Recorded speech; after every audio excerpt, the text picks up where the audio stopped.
Thank you.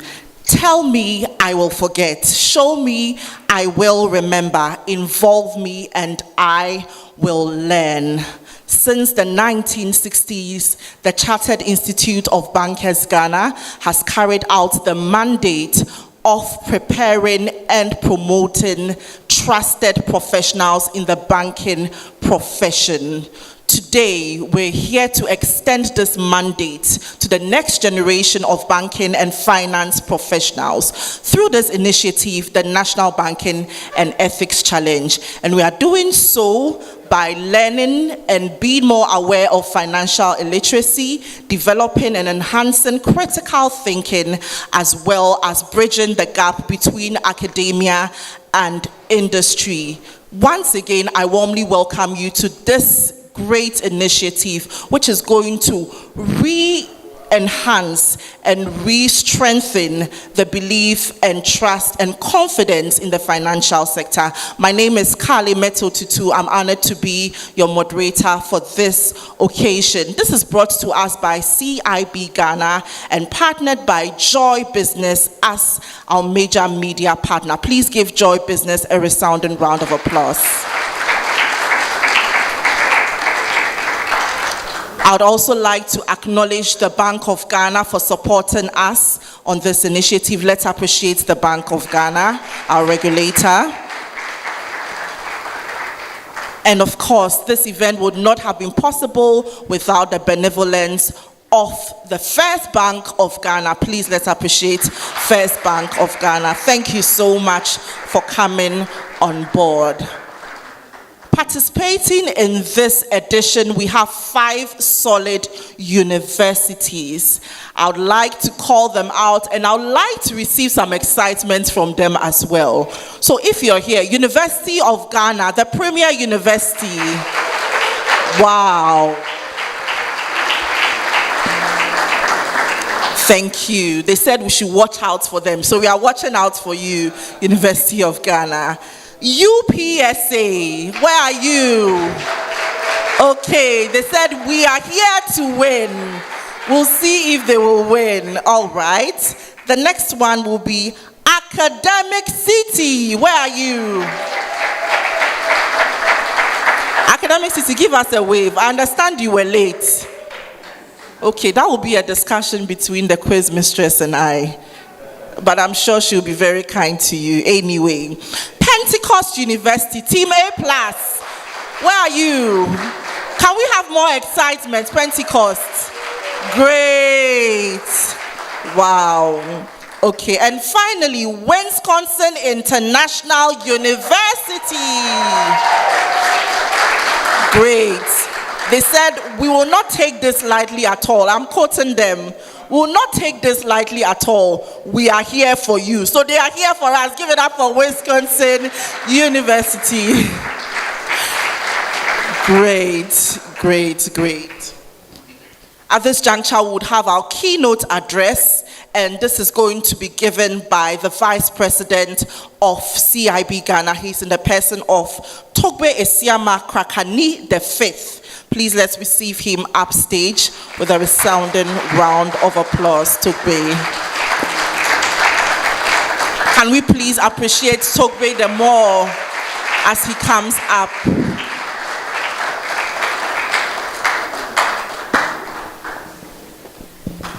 Thank you for the opportunity. I'll do this in a short time so that we start the program. Okay, so our special guest speaker, Dr. Osei Yeboah, Head, Financial Stability Department of Bank of Ghana, Council Members present, CEO of CIB, distinguished faculty and students, members of the Institute. Our quiz mistress, Ms. Doris Ahiati, FCIB, representatives from participating universities, media partner Joy Business, management, and staff of CIB Ghana.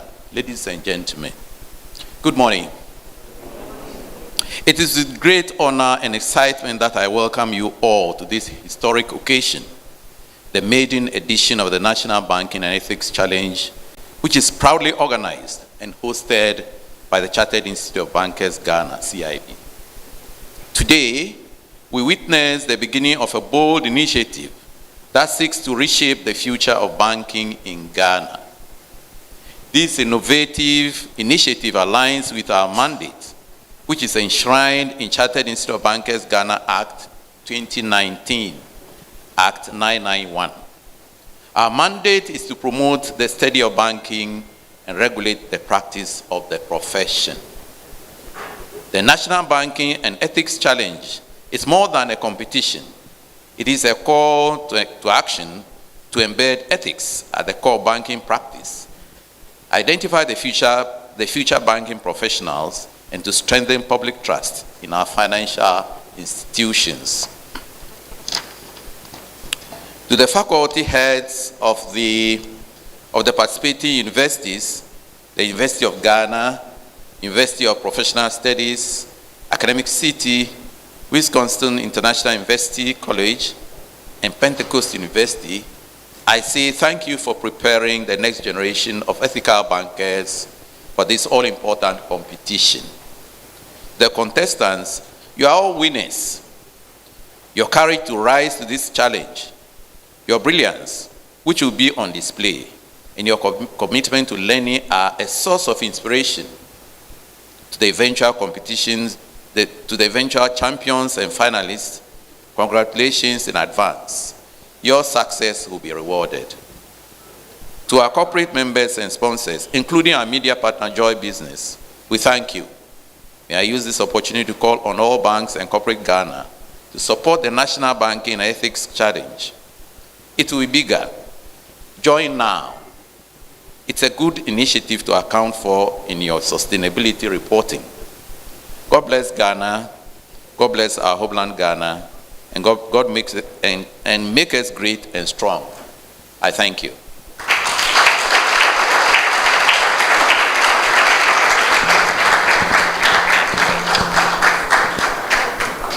Thank you very much. And that was Togbe Kakrani the Fifth, Togbe Esiama Kakrani the Fifth, the Vice President of Chartered Institute of Bankers Ghana. Thank you for your heartwarming welcome message.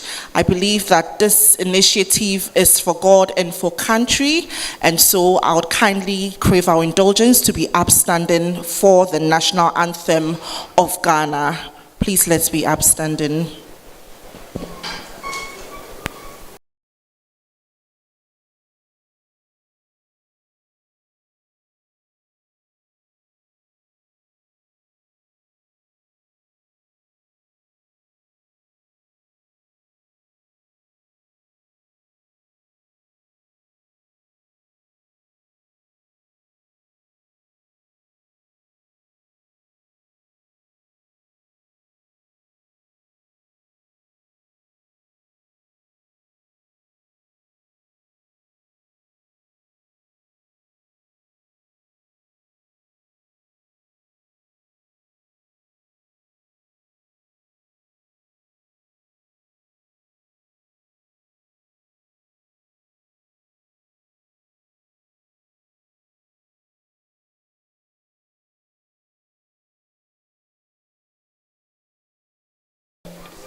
I feel very proud as a Ghanaian.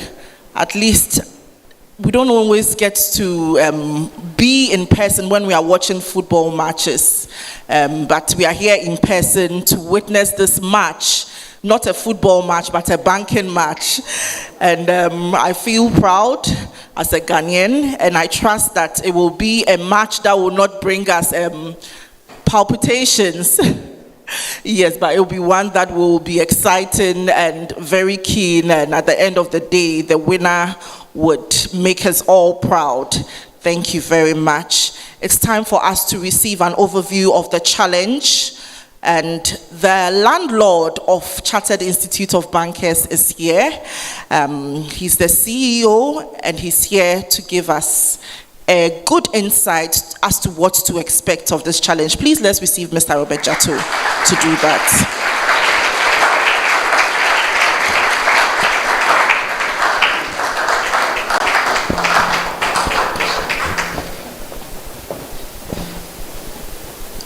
Good morning. This morning when I got into the building, I discovered that there are colleagues I work with who support UPSA because they attended UPSA. And then some Wisconsin University, some Pentecost University, and majority University of Ghana. And I feel very sad that I don't see UCC here because that's the university I attended. But to the contestants, you have colleagues here who are supporting you and giving you all the moral support and encouragement to win this competition. I nearly said hallelujah, but I'm joking. So, Mr. Vice President Togbe Esiama Krakani V, Dr. Osei Yebua, the head of Department Financial Stability, Bank of Ghana, our media partners, ladies and gentlemen, please permit me to stand on the existing protocols already established. You're welcome to the maiden edition of the National Banking and Ethics Challenge. I think a bit of history will do. History is said to be not just a path left behind, but it has a way of influencing the present and certainly shaping the future. In 1963, a few Ghanaians who studied banking abroad, specifically in the UK, decided to come back home. I did the same after 49 years after them. They met from time to time, and it is their vision and sacrifices and dedication that actually birthed this Chartered Institute of Bankers Ghana. So a few men, a few good men, started this institute. Our collective responsibility today is to continue that good work that is started. So I've been asked, what's the inspiration behind the National Banking and Ethics Challenge? My personal story, in 2007, 2008 through to 2009, I used to work at Bank of Scotland in the UK. And that was the time of the global financial crisis. I saw the wanton disruption and destruction of value when bankers get it wrong, when financial managers of our economy get it wrong. In 2017 through 2019, we saw the banking sector reforms and banking sector cleanup. And what we don't know is how many people lost their jobs and how many people's education came to a halt because of the actions and inactions of people who might have acted unethically.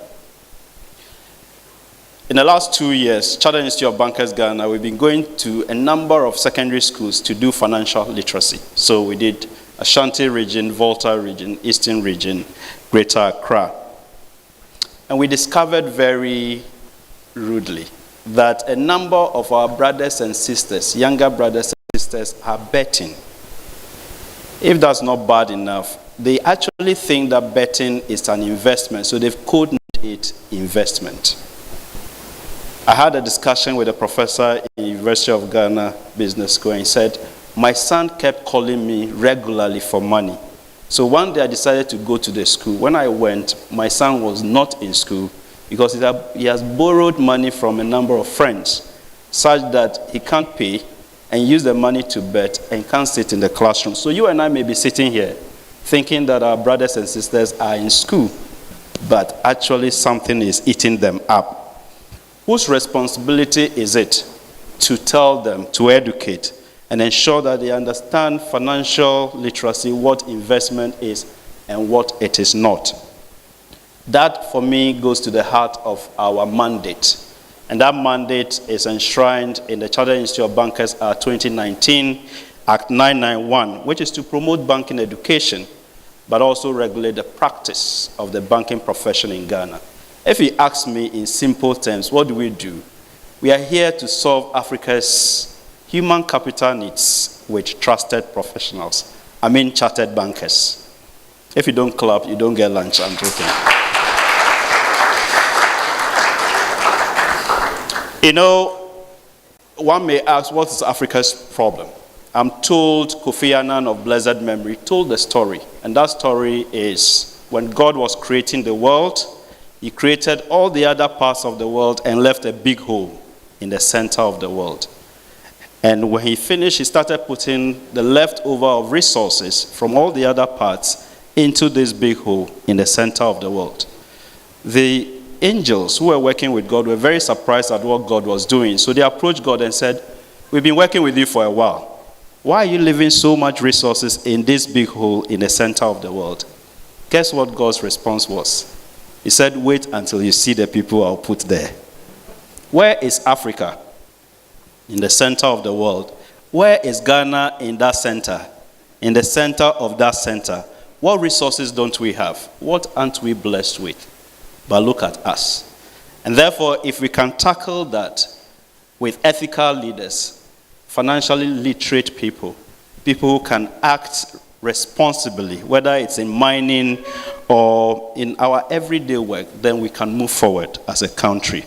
And that is why, beyond our regular programs of the flagship chartered banker qualification, our executive chartered banker program, our ESG program, which we've created in collaboration with IFC and EPA, and also our ethics certification program, which we thankfully collaborated with Bank of Ghana to launch for the industry, and which is part of the fit and proper assessment of Bank of Ghana. We thought that a national banking and ethics challenge could also make a difference. Because you in this room, our university students, you are the ones who will go and do national service in a school somewhere. You are the one who will join the banking industry tomorrow.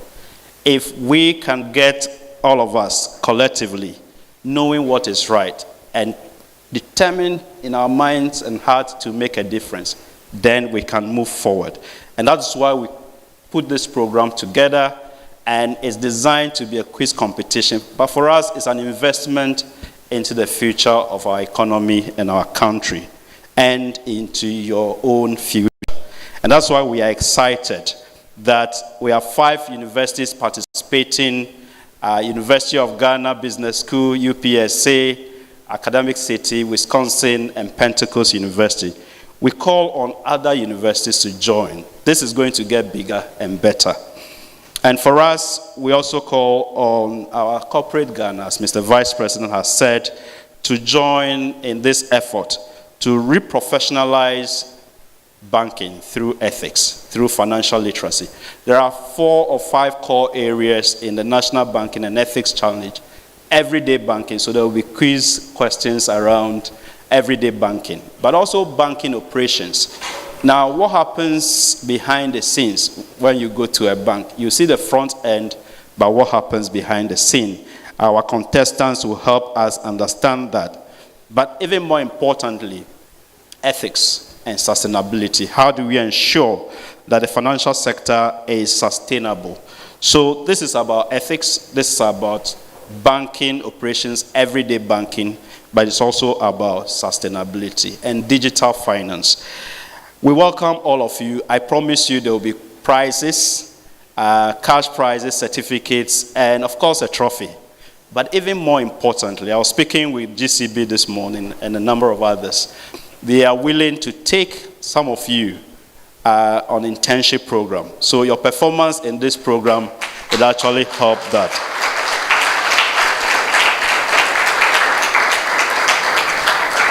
Beyond the prizes, we're also giving the winning team a full scholarship to pursue the chartered banker qualification.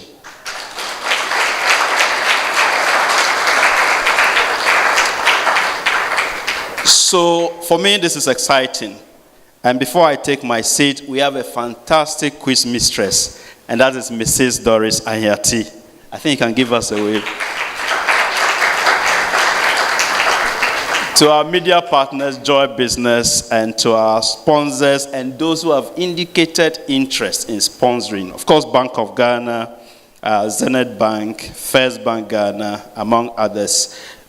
We are grateful, and we are asking that let's make this a sustainability issue. Let's make this a financial sector stability issue. So thank you. God bless Ghana. God bless Chartered Institute of Bankers Ghana. And God make our homeland great and strong. Thank you.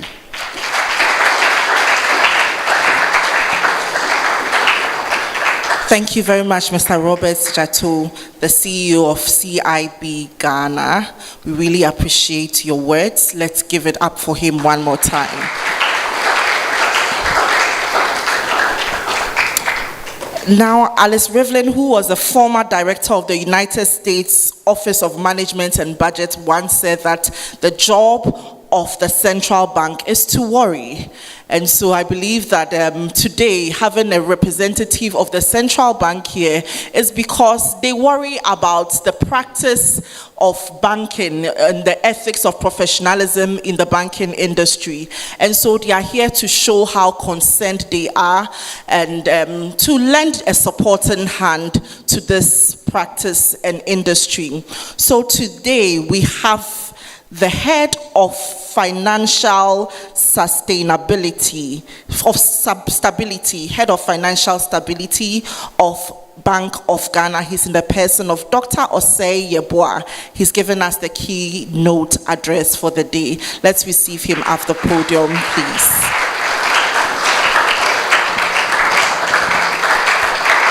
I think we can do it better.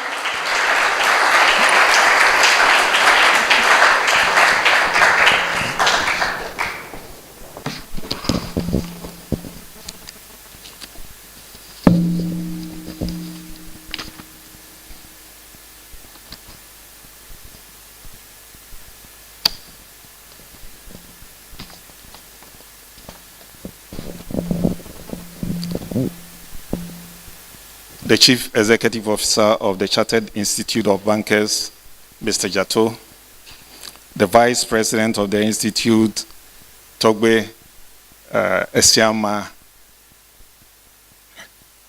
eminent council members of the Institute, heads and faculty members of the universities, supporting central banks, distinguished ladies and gentlemen, good morning. On behalf of the Governor and Management of Bank of Ghana, I wish to express our sincere appreciation to the Chartered Institute of Bankers for extending an invitation to Bank of Ghana to participate in this important program. We see this engagement as a valuable opportunity to reaffirm the bank's commitment to issues concerning the financial sector and to further strengthen our ongoing efforts to promote financial literacy, protect financial consumers, and oversee good business conduct. Distinguished ladies and gentlemen, we all share a critical responsibility to uphold and promote ethical banking practices, deepen banking knowledge, and strengthen public trust in the financial institutions. Today, that responsibility has grown even more pressing.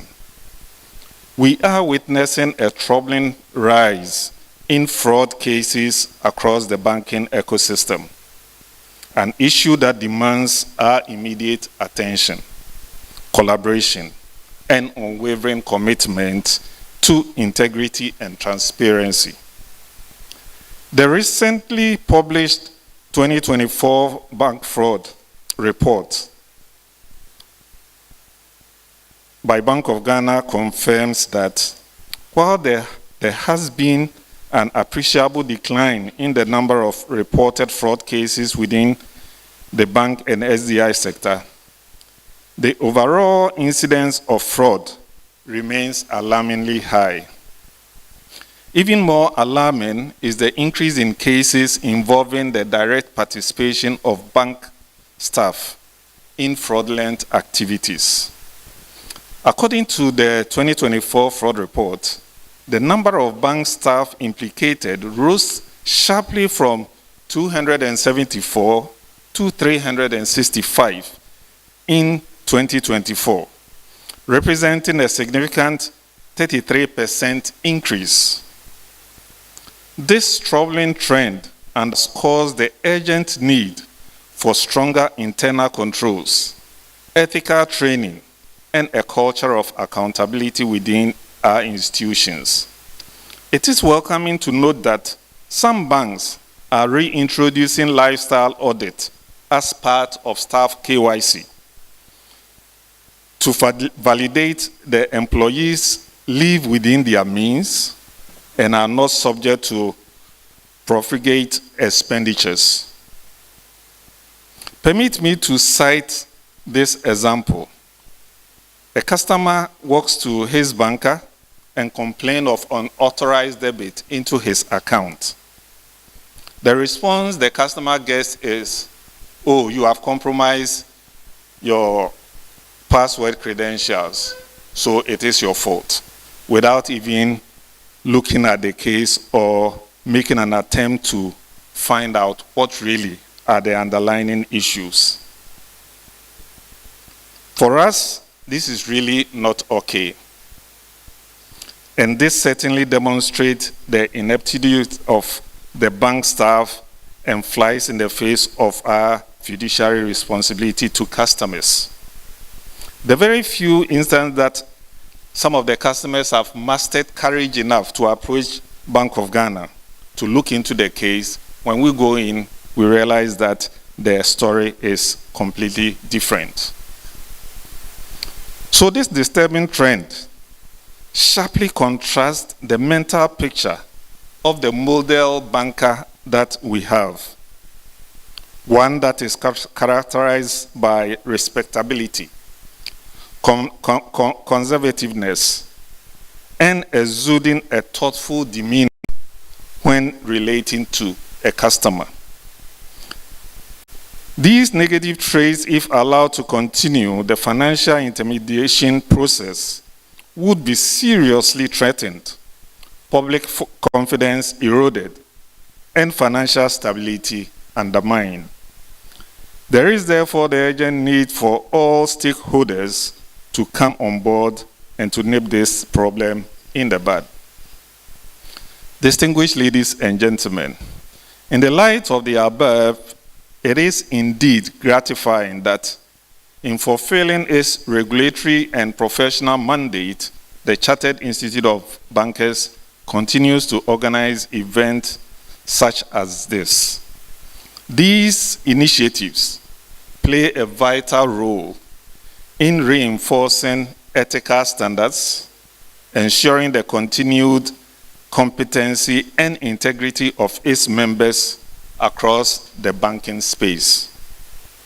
This quiz is not only timely, but also a valuable initiative that would nurture good and ethical conduct in the young ones like you, the participants, especially those of you who aspire for a career in banking. It reinforces the delivery of banking services with integrity, fairness, and professionalism, the bedrock of the high ethical standard we all strive to uphold in the financial sector. Indeed, there ought to be a serious consideration given to incorporating financial literacy into university curricula to ensure that graduates are well equipped with reasonable knowledge of banking and finance. After all, they are the immediate potential employees of the banking sector. We also encourage the CIB to continuously update its curriculum, integrating innovative programs that reflect the dynamic nature of the banking landscape. This will ensure that members remain current, competent, and prepared to meet the evolving demands of the financial sector. We must place strong emphasis on improving financial literacy across all levels, as it is a fundamental pillar of ethical behavior and sound financial decision-making. By increasing awareness and understanding, we empower our members and the wider public to uphold high standards in banking. Indeed, ethical behavior is closely related to financial literacy, and together they form a foundation of trustworthy and resilient financial system. It is our expectation that our stakeholders will emulate this effort of the CIB and implement more robust and proactive measures to prevent fraud at all levels. It is imperative that individuals involved in such misconduct are promptly sanctioned and that comprehensive reports are submitted to the appropriate regulatory and law enforcement authorities without delay. Distinguished ladies and gentlemen, on our part as the regulator of the banking sector, and in a bid to ensure sanity and uphold integrity within the we maintain a comprehensive database of all disengaged staff across the banking sector. This initiative is in part a broader effort to prevent individuals involved in fraudulent activities from being recycled into our institutions within the sector. Such measures are essential for safeguarding trust, promoting a culture of accountability and professionalism. We want to assure you that Bank of Ghana will hold our regulated institutions accountable for weaknesses in their internal controls. To our dear students and quiz participants, I urge you to see this competition not just a contest to accumulate laurels, but as a valuable life lesson to hold yourself to the highest ethical standards.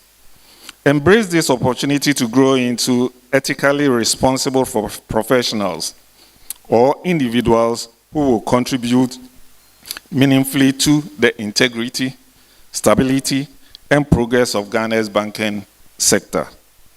Ladies and gentlemen, I wish you all a very successful and enriching competition. It is my hope that this marks the beginning of a much impactful programs aimed at fostering excellence, ethics, and professionalism in the banking sector. Thank you very much.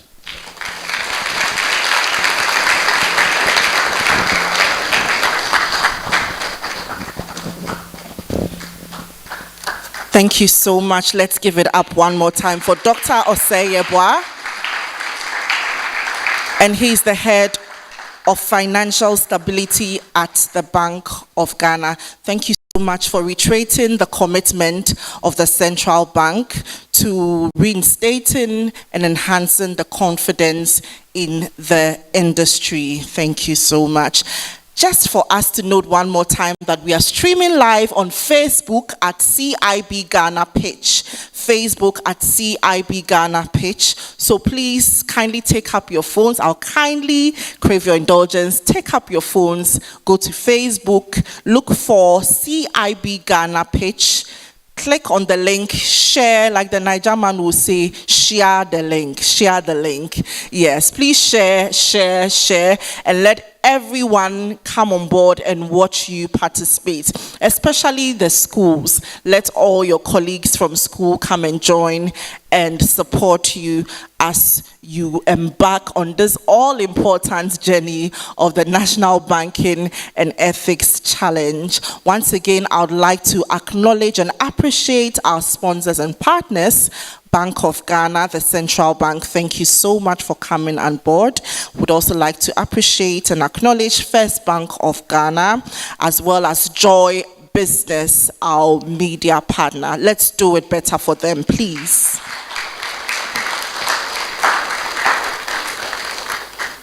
Okay, so are we ready? Are we ready to start the challenge? I don't think we are ready enough. Are we ready to start the challenge?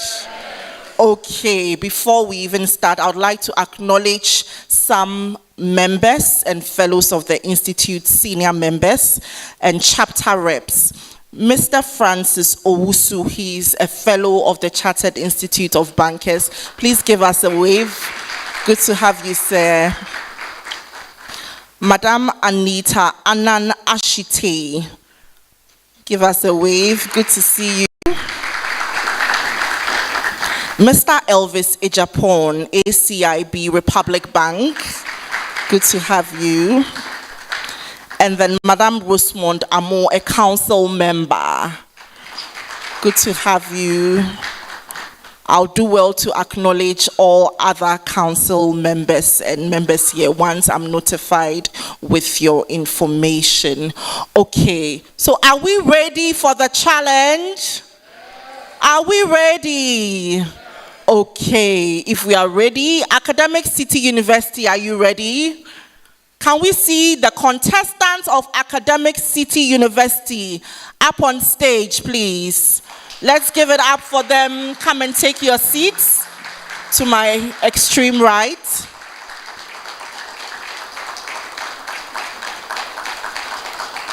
So Academic City, what do you say? We are born to win. Is that your slogan? We are here to make our mark. Academic City, we are here to make our mark. I thought I was going to get a response. Okay, so the next university to Academic City, Pentecost University. Can we have Pentecost University, the team A+, they call themselves. Pentecost University, please occupy your seats. Oh, let's keep encouraging them with our claps. Great. Then to my left-hand side, Wisconsin International University, College, Ghana. Wisconsin. Let's do it better for them. 3 guys, gentlemen. Oh, Wisconsin, you don't have gender balance. Okay, good. The next Wisconsin will be UPSA. UPSA. Well, scholars from UPSA. UPSA, what do you say? We are here to win. UPSA, we are here to win. And finally, in the middle, the Premier University of Ghana, University of Ghana, Legon.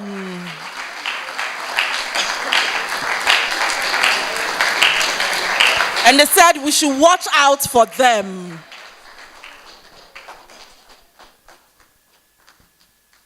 Three gallant gentlemen as well. Okay. Let's do it for all our contestants. They've all taken their seats. Okay. So now you can see an empty seat, and it's meant for our quiz mistress. And to call her upstage, I would like to introduce her. She's someone who personally inspires and encourages me as a mentor. First of all, she is a chartered banker. Then she is a fellow of the Chartered Institute of Bankers. She's also a financial advisor. She's a certified executive coach. And she is the CEO and co-founder of Crescendo Ghana. Without much ado, let's receive up on stage the energetic and indefatigable quiz mistress for the maiden edition of the National Banking and Ethics Challenge, Mrs. Doris Ahiati. Great. Grace, let's do it until she takes her seat. The most important person on the stage at this point, our quiz mistress. So I'll hand over to her and she'll take us through the proceedings. Hello and good morning. She's always so kind. We work together on some projects here, the latest being the ESG certification program. And you are all looking very amazing. Please give it up to yourselves.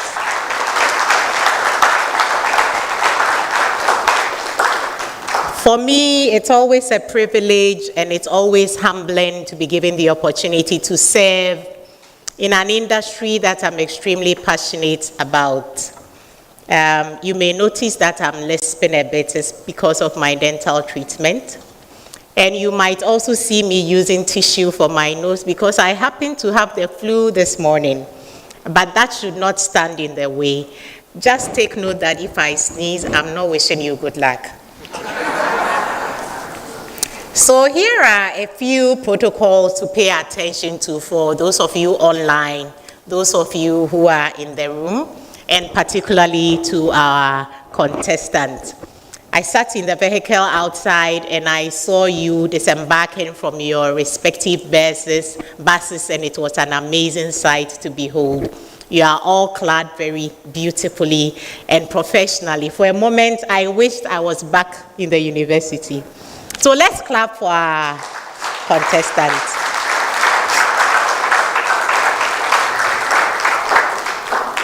Right. So before we get into asking the questions, the eligibility and team composition are as follows. Each university is required to form a single team of between 3 and 5. You see 3 of them here. I'm sure they have backups in the audience. Students must be currently enrolled in a business-related program, and I'm reliably informed a lot of them are doing the course that I studied at the undergraduate level, banking and finance. The team members must be undergraduates at this time, so you are all students, and you can, even though we have professional members, our professional members are not represented up here. I mean, students who are professionals already in industry. A faculty member or academic advisor from each university must be accompanying them. Can we see all the academic advisors who have accompanied our team? Thank you very much for all the preparation that you have put into getting them here today. There will be 3 levels of this competition with a number of rounds within the respective levels. We will have the preliminary level, we will have the semi-final level, and we will have the final level. The preliminary level will be the knockout stage, and there will be a number of questions across different categories in the field of banking and finance. And the total score will determine whether you are being knocked out or if you are proceeding to the semi-finals. At the semi-final level, there will be 3 teams that will be answering relatively more challenging questions than the preliminary or the knockout stage. Each team will be receiving about 15 questions in turns, and the 2 teams emerging with the highest scores, and I have a team to my left. Let's give them a clap. They will be noting down the marks for me. We'll move, thank you, they will move to the final level. At the final level, there will be about 19-20 questions that will be answered. And here, there is increasing complexity in the kind of questions, as well as ethical dilemmas. And the team that emerges with the highest score will be declared the winner for this challenge. This is how the competition format looks like. The competition will be divided into the 3 levels which I've already indicated, and each level will have 15 questions in there per school.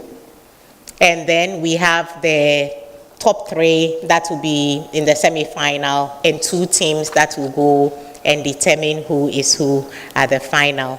For scoring, at the preliminary level, 5 points are earned for each correct answer given to a question asked. I use my discretion to give you all 5 points, or to give you 4 or 3 if you didn't quite hit it, or even less. Okay.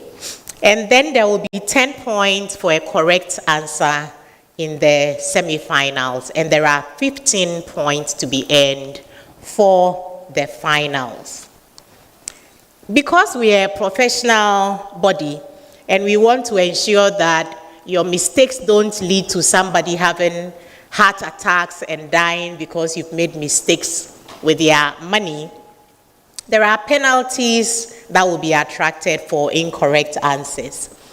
You get penalized by 2 points that you've already earned in your basket when you give an incorrect answer. Is that fair? Because we don't want people to be dying out there because you messed up with their money. So if you are not sure, it's better to confer, research, and make sure you have the correct response before you put it out. For case studies, scores will be based on the depth and relevance of analysis with a maximum of 15 points when your response is really solid. There will be 60 seconds to answer each question, and I'm sure I'll be supported with the timing. So pay attention that you give your response very quickly. And then there will be 75 seconds for the semifinals and 90 seconds for the final round. Case study responses in the final round will have a maximum of 3 minutes to answer. I'm sure along the line we might have some of you in tie. To break the tie, if we have 2 or more teams that are tied up, we will ask tie-breaking questions that will be posed in a sudden death format. That will mean that the first person to respond, so you have to be paying attention to respond very quickly, would be progressed in the competition. Participants are expected to maintain professionalism and decorum throughout the competition. Any form of cheating, remember that our motto says ethics and professionalism, and this is an ethics challenge. So if we get any hint of cheating or misconduct or disruptive behavior, you would be immediately disqualified. The decision of myself and those supporting me are final and binding. I wish you all the very best. And for those who have joined us in the room as well as online, I wish you happy learning. For the professionals that are joining us, enjoy the refresher. Thank you.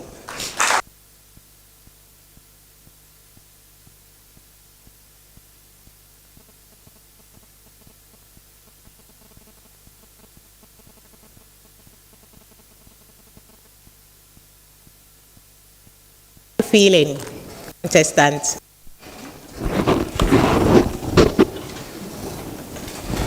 Am I still audible? This is beautiful. Please help me turn this off. I can't find.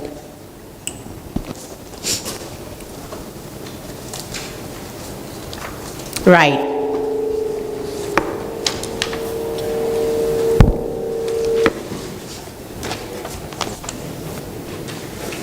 Let's go around. One word representing the mood. Starting with Wisconsin. And the questions will be arranged in that order. The first question will come to you, Wisconsin, and then to UPSA, to University of Ghana, to Pentecost University, and then on to Academic City University. So, are you ready with your one word? Telling us the mood you are in now. Wisconsin? We're composed. Composed? Yes. Beautiful. UPSA? It's just a normal mood. We hope to do what we expect from it. Thank you. Okay.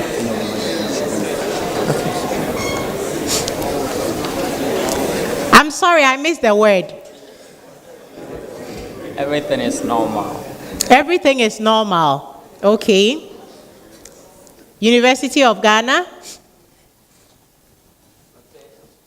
Prepared and equipped. Did I get you right? Okay. We are also using this as an opportunity to test our mic, the device you'll be using, and you want the audience, both in the room and online, to hear you. So please speak like banking professionals.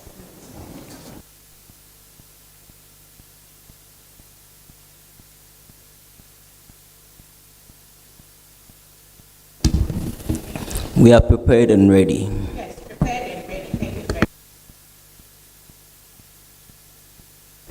We are young and ready.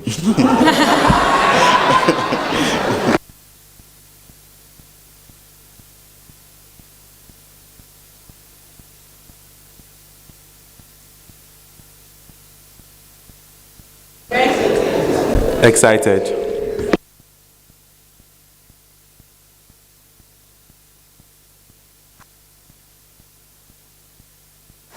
So, a few housekeeping for you to pay attention to.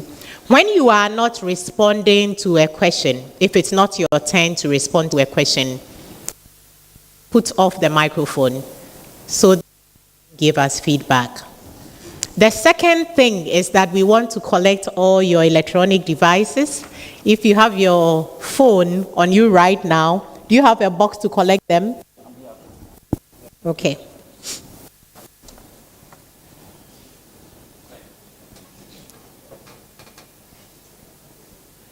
And in case you are wondering who are these handsome, young, and beautiful young people, future banking professionals in front of us, we have for Wisconsin University, and I hope your parents and friends are out there cheering you on, Richmond Ajauto.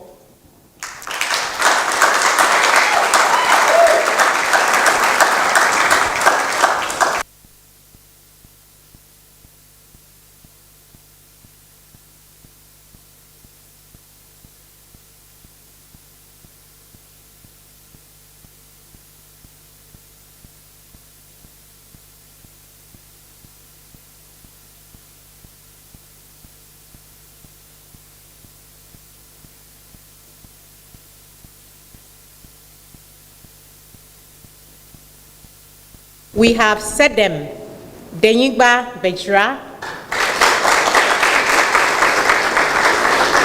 We have Felix Amate Layi. We have Justice Tuana Tete. And then Paul Ejei Kwachi. We now go on to the University of Ghana. Joshua Afari, Ofosu Adokenneth, Michael Oforidramina, Alfred Boateng Ejapong. Pentecost University is represented by Emmanuela Pia, Gertrude Emisa, Augustine Afrani, and Dimasa Samuel. And finally, for Academic University, we have Enoch Banyura, Clement Dellings, and Christian Stevens. I have to specially acknowledge UPSA and Pentecost University for having some ladies on your team. I think that is very inclusive.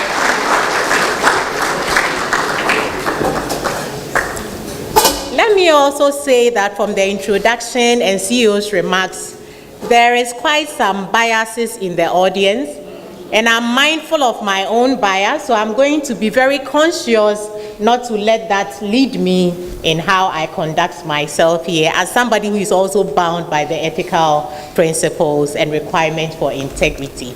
So relax and let's all have a very fun time learning. Can we have a bell? So this marks the beginning of round 1 in the preliminary level where you earn 5 points. And I'll be moving in that order from Wisconsin to Academic City. Wisconsin for 5 points. What are the 2 types of flows in a circular flow model?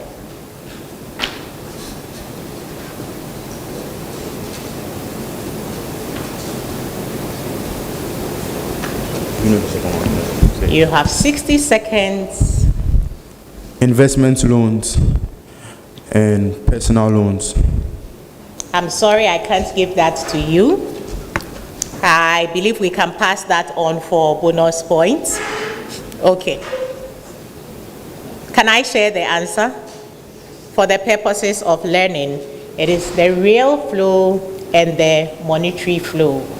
When the head of stability talks about stability in the economy, there are 2 sides, and it is where we have the cash, which we deal with in the financial sector, and then we have the real, where you have actual things, goods and services. So those are the two components we have in the circular flow. Don't let that affect your presence of mind to respond to subsequent questions. Now, your first question, UPSA, for 5 points. Define a deficit spending unit.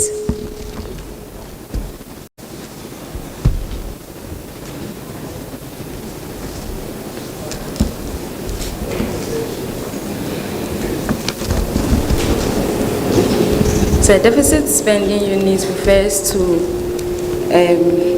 an individual who is in need of funds to engage in any activity, economic activity. Okay. Let's give it up for them.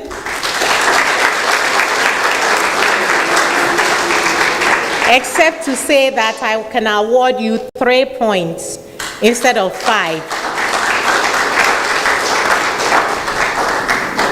Because a deficit spending unit is not only an individual. You can have institutions, companies, a whole household that has need for funds.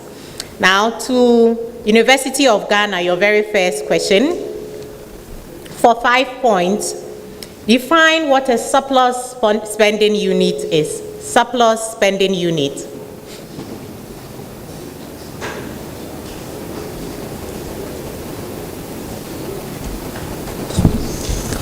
Okay, so the surplus spending units can be regarded as individuals, entities, or governments who have excess or more money to spend and in turn give them to or save them with financial intermediaries to be passed on to deficit units and so on. And you get all 5 points. That was very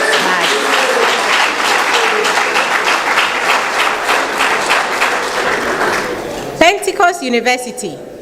What is the role of banks in the flow of funds?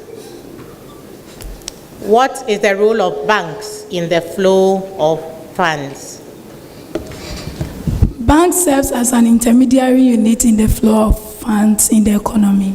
Can you say that again? They serve as an intermediary. That is, they are in between the deficits and the surplus unit of the economy. Beautiful. You get all the 5.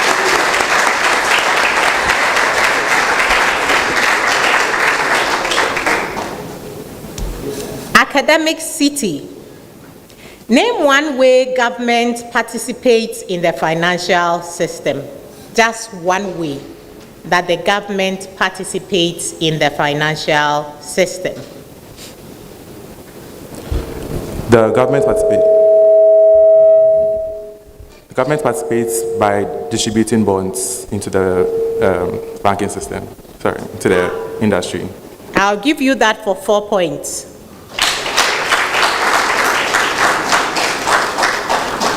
So the various ways that government participates will be through taxation, where they are mopping up, mobilizing revenues, public spending. When the budget is read, you get familiar with this, and borrowing. And borrowing is where bonds would fall under, as well as lending.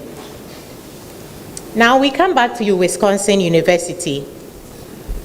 Wisconsin University, for 5 points, what do households contribute to firms in the circular flow model?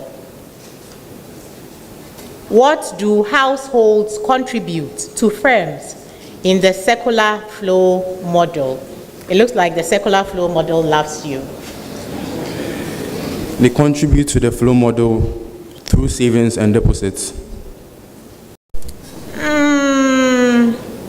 Not quite. Would you like to come again? How do households contribute?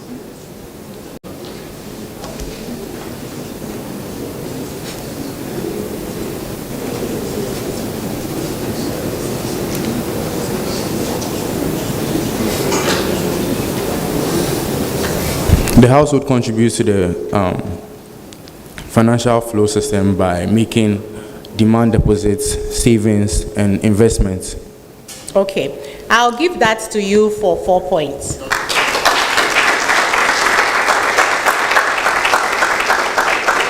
I was hoping to hear you mention labor for the real side. It's very important that you get yourself grounded that beyond the financial, there is the real side where you have factors of production, including labor. Okay. Now we go on to UPSA. UPSA, for 5 points, what is financial intermediation?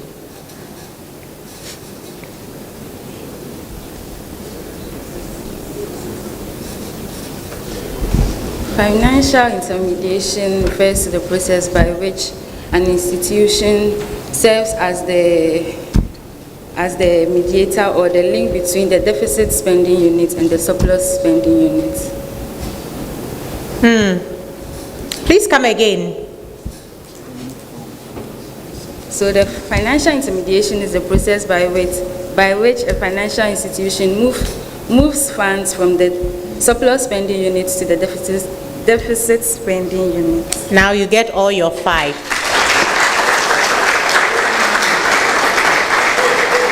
I wanted to hear you mention financial institution. So thank you for mentioning that. Now to University of Ghana Business School. University of Ghana. Which sector includes banks, insurance companies, and investment firms? Which sector categorization would include banks, insurance companies, and investment firms?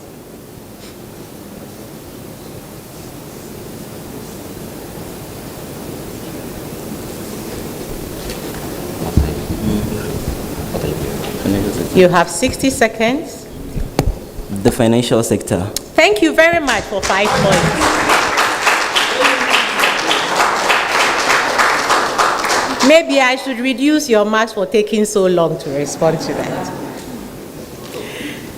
So for Pentecost University, what kind of services does the financial sector provide?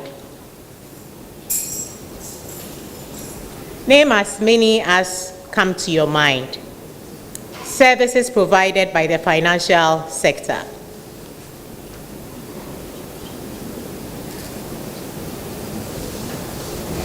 They provide financial services. They support organizations with funds. They give individual loans. And they allow deposits as well. They allow what? They accept deposits from their customers. Okay.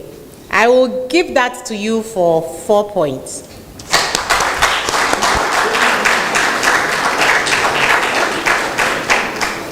So you mentioned loans, credits, deposit mobilization through savings.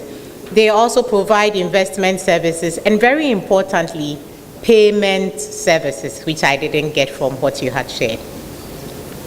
Now we come to your academic city.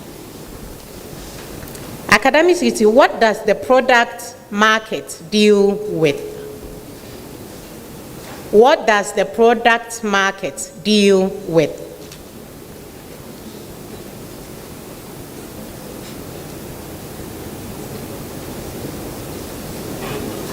So the product market simply deals with all products and services that are being released onto the market. Deals with all the products and services that are being, I'll give you for the 5 marks. It's the exchange of goods and services. Let's clap for them. Wisconsin. For 5 points, how does money flow between firms and households? How does money flow between firms and households?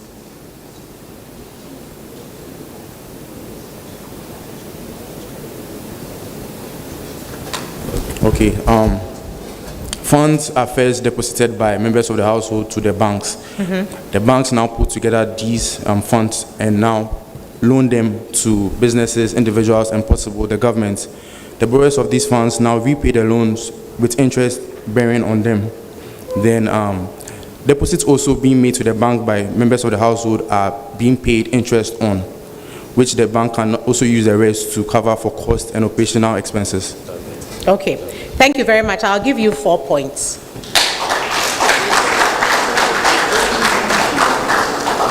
So this is still around the circular flow where we have the real and we have the financial. Okay? The households are paid wages. That's how they get the funds which they now go and deposit. So they offer themselves as a factor of production and they are paid their salaries or wages out of which they will now do a deposit in the bank. So all your explanation valid except that how they earn from the real sector was not evident. Good job, all the same. You want to go and take another look at the circular flow of the economy. Now to UPSA. Why is financial intermediation important? For 5 points.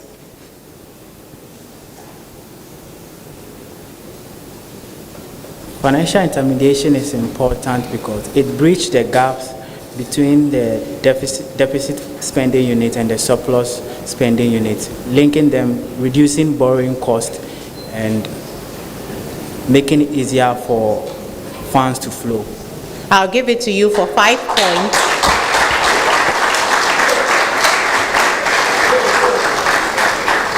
And if you want to put it in another way, you say they ensure efficiency. Okay. Now let's go to University of Ghana. University of Ghana for 5 points. Which financial instrument do firms use to raise capital? If a firm wants to raise capital, what instrument is typically used? Whatever number comes to mind, you are free to share.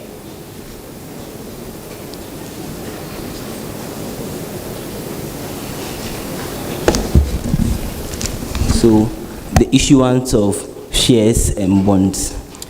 Let's clap for them for all 5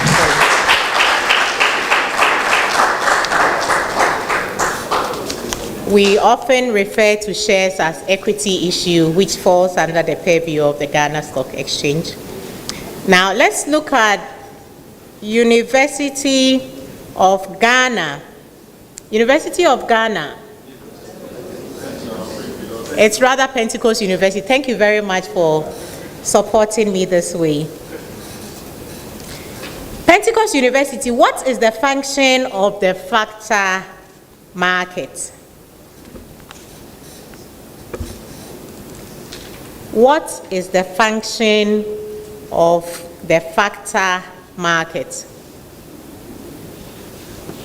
This is still in the arena of the economy. Don't think that is in some computation of a mathematical challenge.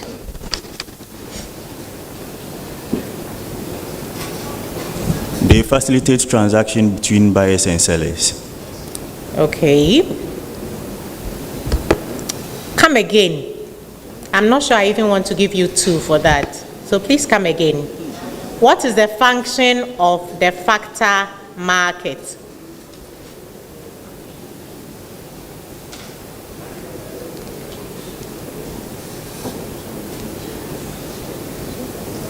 What are the factors of production? Land, labor, capital. Okay, I'm sorry you lost that. So then the function of the factor market, you have to always think about all the factors together when you are asked factor questions. It's the real and the factor. You said land, labor, capital, so they facilitate the purchase of labor and capital.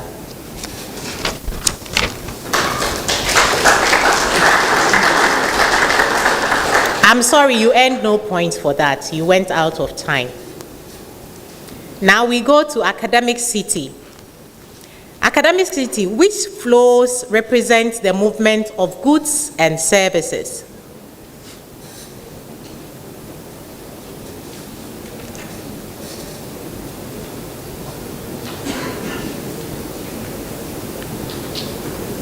The real flow.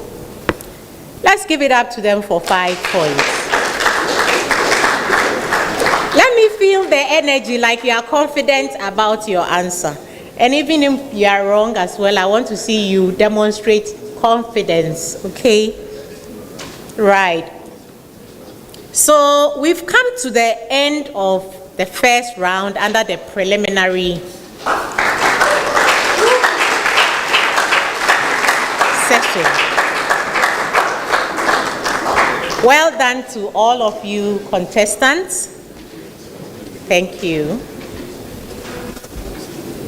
And these are how you have fared at the end of the first round.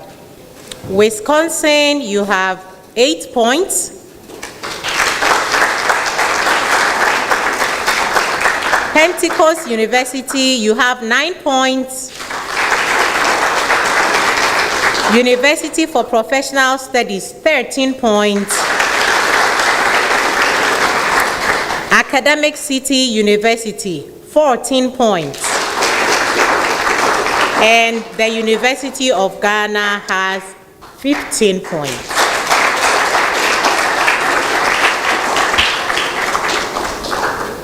Taking a deep breath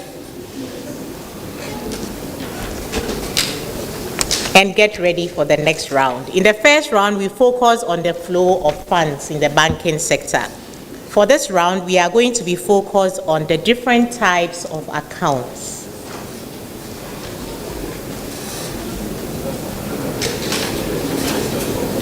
Are you all ready?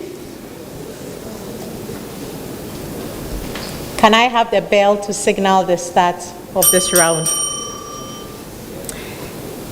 Again, we are coming to you, Wisconsin University, with the first question for 5 points. What is a savings account typically used for?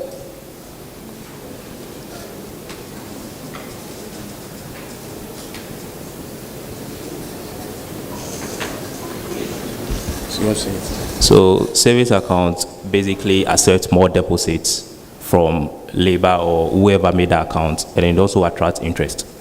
Thank you very much. I'll give you all 5 points there.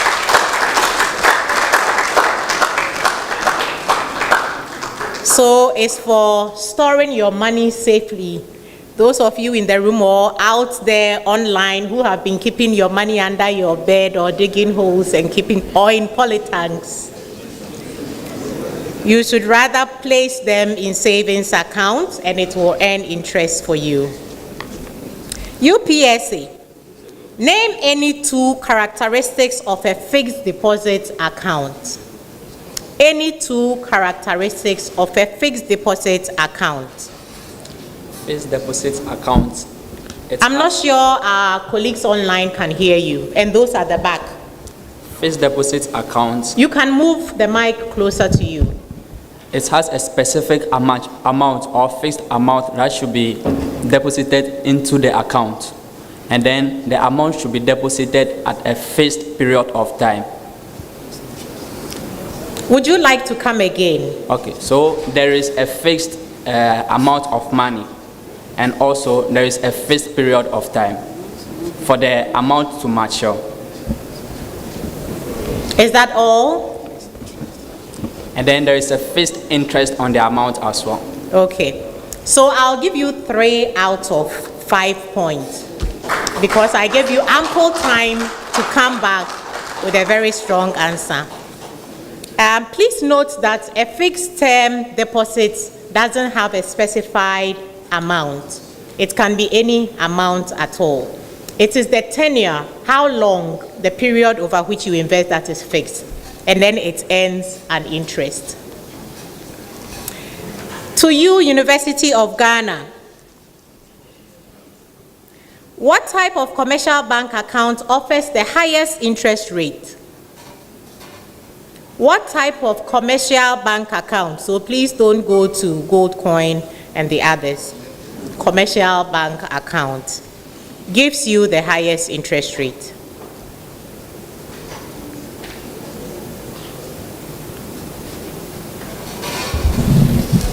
So the fixed deposit account. Fixed deposit account for all 5 points. Pentecost University. What is the main difference between a commercial bank's current and savings account?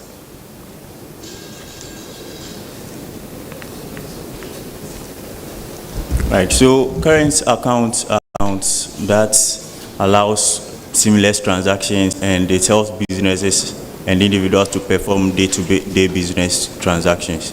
And savings accounts is an account that helps individuals and businesses to set money aside with an interest rate to use in the future. Would you like to come again? Current account helps businesses and individuals to access funds, that's deposits and withdrawals for their day-to-day business operations. And savings accounts help them to set money aside with an interest rate to use for the future. Okay. How many points should I give him? Okay, I'll give you 4 points there. Let's clap for them. There's a very key difference between current and savings account, and it is that one earns interest, the other doesn't. In many cases, one incurs charges, the other doesn't. So this is what I was looking for. Now let's go to Academic City University. Academic City, what type of commercial bank account is ideal for long-term investment? Fixed deposits. Fixed deposit for 5 points. Let's give it up for them. Now we are coming back to you, Wisconsin, who always starts. Wisconsin, what does account maintenance entail? What does account maintenance entail or involve?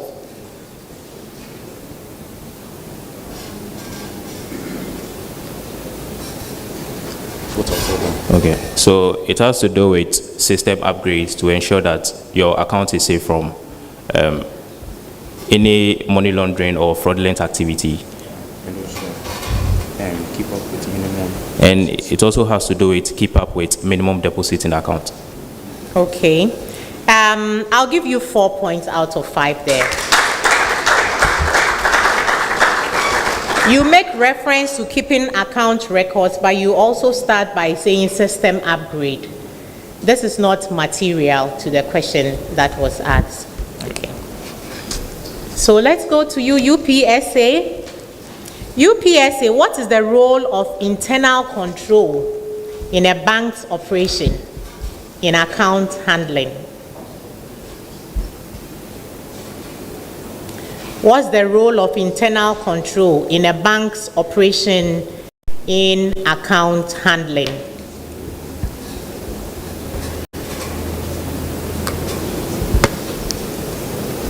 The role of internal control in account handling is to make sure the accounts are saved by regularly auditing the accounts, whether there are some suspicious transactions, and also engaging with customers, whether they have a complaint. So ultimately, what is internal control seeking to do?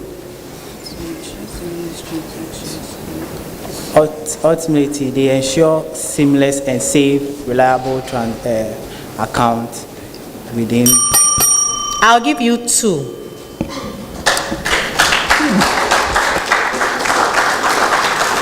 Wisconsin sets the premise nicely for you.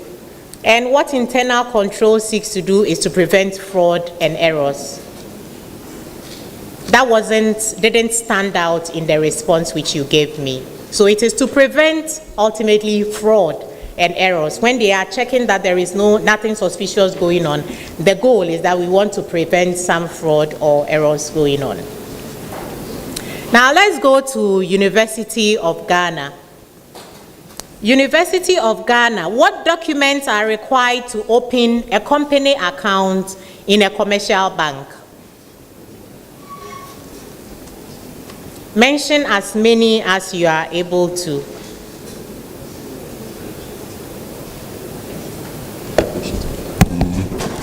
Okay, so the certificate of incorporation and registration, the names and IDs of the directors, and then the TCC, the tax clearance certificate. That's interesting. And certificate of commencement of business or incorporation.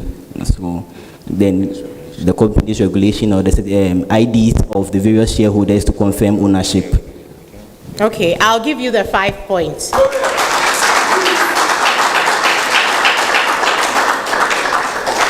I am not sure about the tax clearance bit, but all the others that you mentioned are true. Which bank here takes tax clearance to open? So that is not on the list. Okay, but you had mentioned enough, and I said any number, so you get your 5 points. Let's go now to Pentecost University. Pentecost University, what does the abbreviation KYC stand for in banking? Wisconsin. Know your customer. Know your customer. I want you to expand that a little further. What does that mean? The abbreviation KYC stands for Know Your Customer, which is a process through which a bank uses to identify the identity of their customers before opening a bank account. Thank you. You get your 5 marks.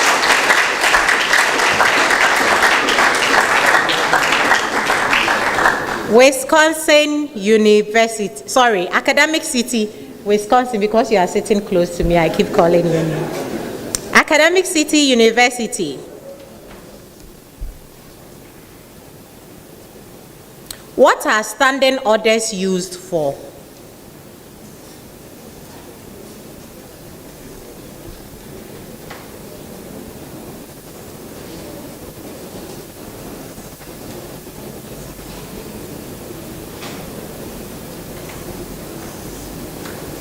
Standing orders are used during transactions to. Jesus Christ.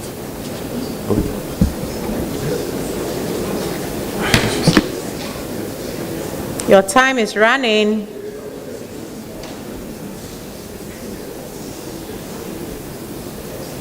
What are standing orders used for? So standing orders are basically used prior to the approval of a transaction. Okay. Is that all? How many should I give them?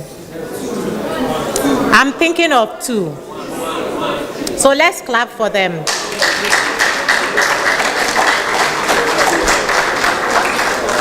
And you are getting the 2 because you said before the transaction. Standing orders automate regular transactions in the future. Okay? You only mentioned that it is before the transaction, and we didn't hear the automation bit. We didn't hear how regular these transactions are going to be. Wisconsin University. What is a joint account?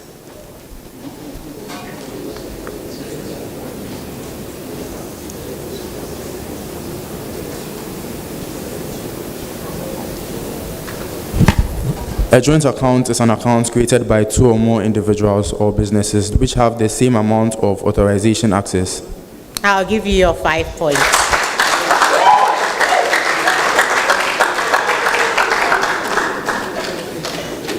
UPSA. What is the purpose? No, I want to change it. There's a segment for dormant accounts, and this is a dormant account, so I thought I should wait till we get there. Which account type may roll over automatically at maturity? Which account type may roll over automatically at maturity? UPSA.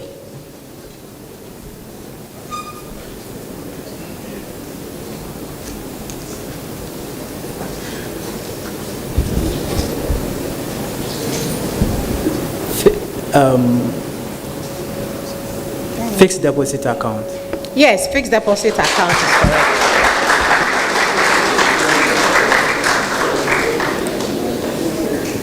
University of Ghana. What is meant by an overdraft facility or an OD?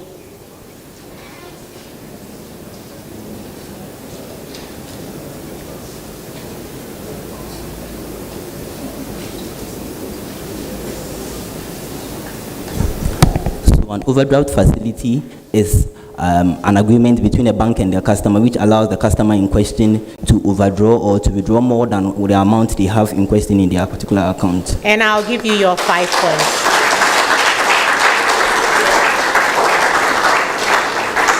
Pentecost University. Name one reason for updating personal account information.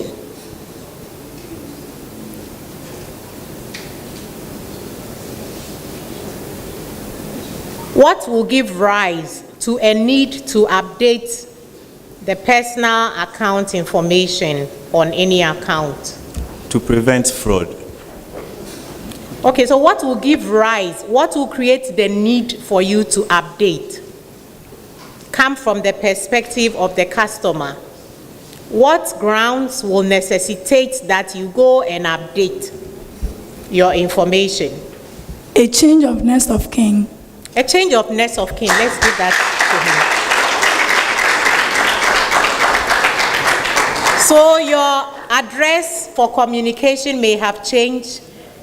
For those that open their account for receiving salary, maybe your employer has changed and it's crucial, and other details relating your location, your residential address, etc.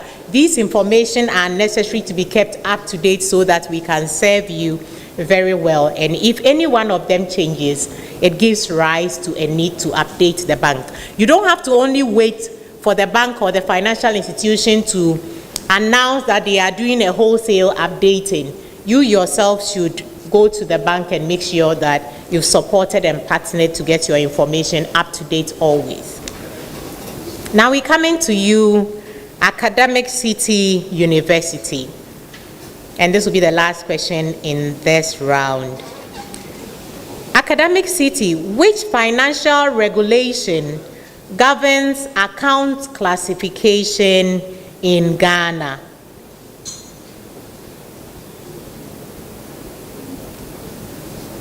Hang on, I would like to change this question. So I'm sorry, I noticed something with this question that necessitates, for clarity, I change it. So, Academic City University, answer this question. Which commercial bank account type usually does not earn credit, does not earn interest? Current account. Current account for 5 points. Let's give it up for them.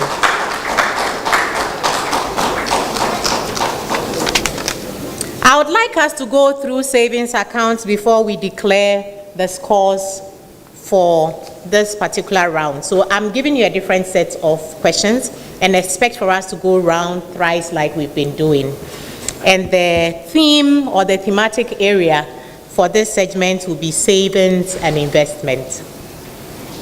Question 1 to Wisconsin University. What is the primary goal of a savings account?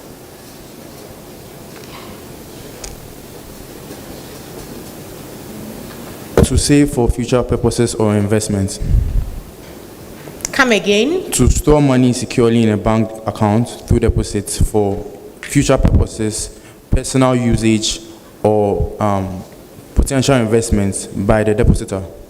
Okay, I'll give you 4 points. And I feel I'm being generous there.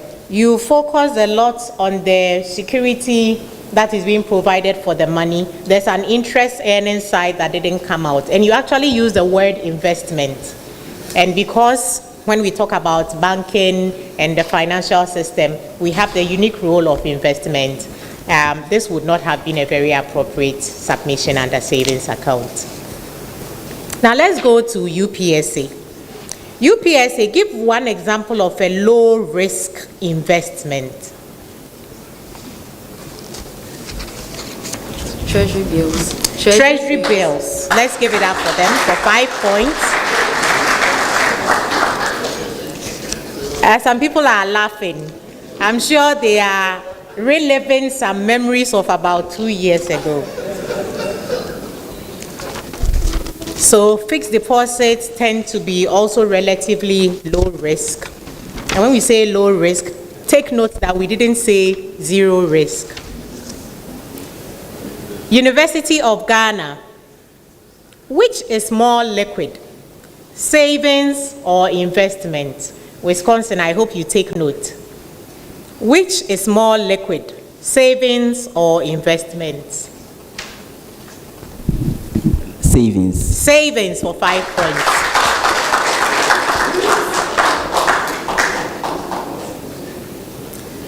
Pentecost University.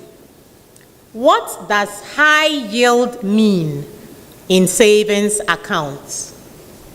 What does high yield mean in savings accounts?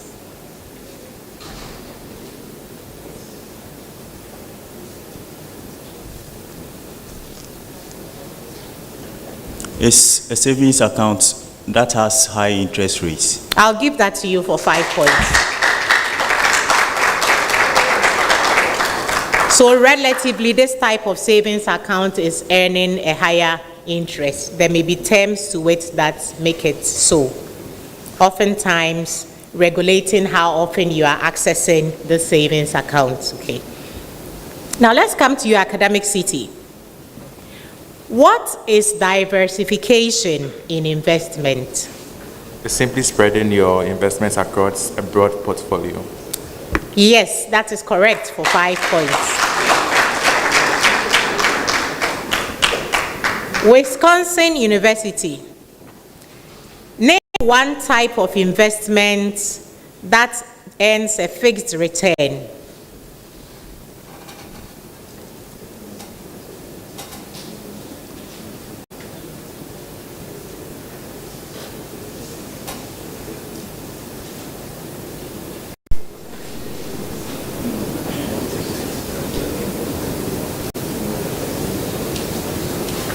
Bonds. Bonds. UPSA.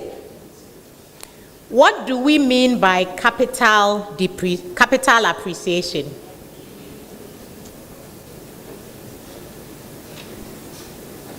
What is capital appreciation?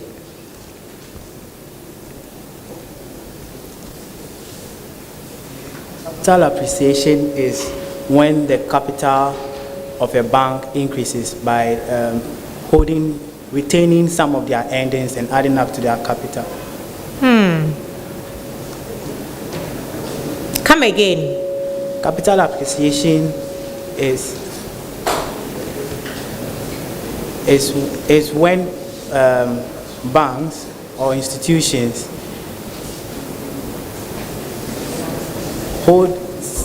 retain their value their capital.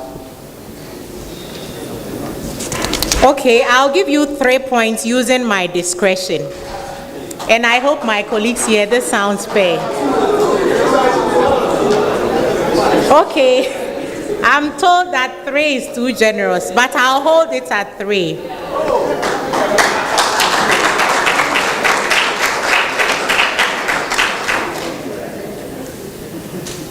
We, in this segment, are looking at savings and investment. And I get it that you are trying to say that the investors or equity holders who have invested in an institution, that is also an investment. And therefore, if they choose to retain some of the earnings and it augments the capital, that is capital appreciation. This is where I'm coming from in giving him the 3. But we are looking at investment, standard investment vehicles and savings accounts, where capital appreciation will be referring to an increase in the initial investment value.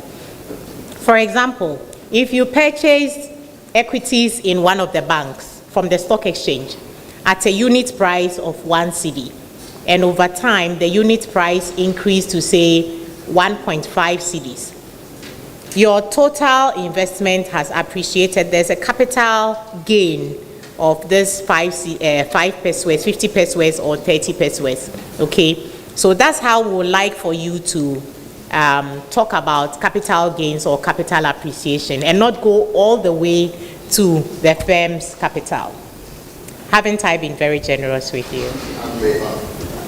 Okay, so now we come to University of Ghana Business School. University of Ghana, sorry, I don't know why I keep saying business school, but I'm sure you are all from the business school. University of Ghana, what is the main difference between stocks and bonds? Stocks or equities and bonds?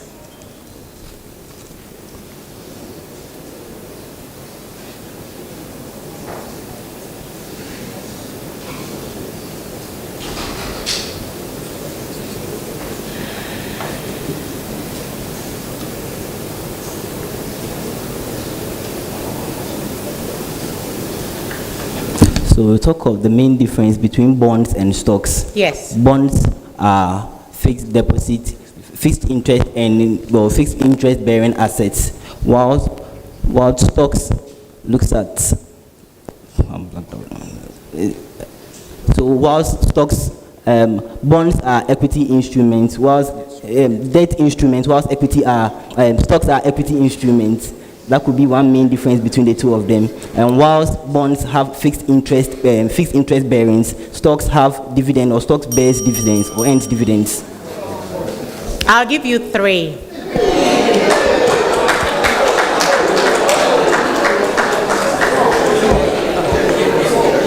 And I feel I'm very generous to give you 3. So you mentioned that bonds are interest-bearing assets, and then you use a synonym to explain stocks. That's what I heard you doing. You said stocks are represented by equity something. I wanted to hear you say they represent an ownership interest. This did not come out. And so I feel I was generous to give you 3 and not 2. Okay.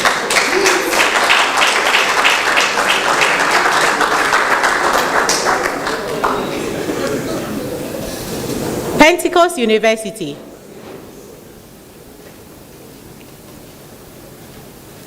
What are mutual funds?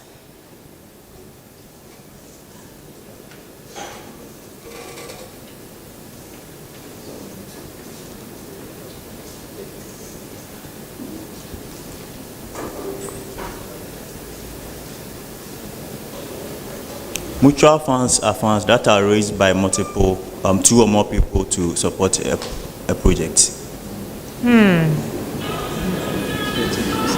I would like you to come again.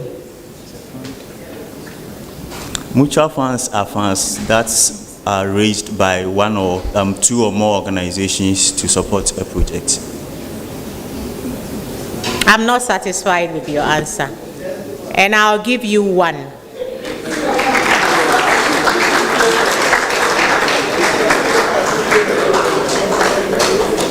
I hear you trying to hint at the pooling aspect of the investment, but we are talking about savings and investment here. So you should be looking in the financial system at what we mean by mutual funds, and they are institutionalized. They are pooled funds with many different people, both institutions and individuals, contributing into it. But a very key feature is that there are professionals who manage these mutual funds. So I'm sorry that I couldn't do better than 1 point. Academic City University. Which is better for long-term goals? Savings or investing? Investments. Investments. For 5 points. Yes, you got that right.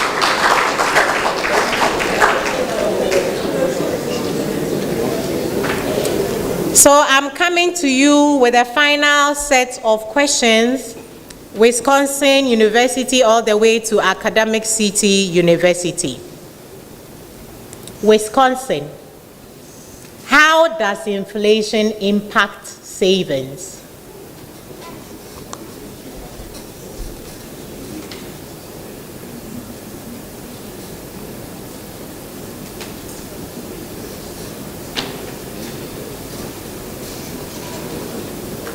Just answer. It actually reduces the interest income on the saving amount. Inflation is basically the widespread increase in price of products, or services. So it impacts savings by decreasing the value of money stored in bank accounts or deposits, because money loses value over time if left alone. I'll give you 4 points. You mentioned value. I wanted you to say real value, because your bank balance in the bank does not go down. You made reference to reduces the value. If you are referring to the nominal, it doesn't change.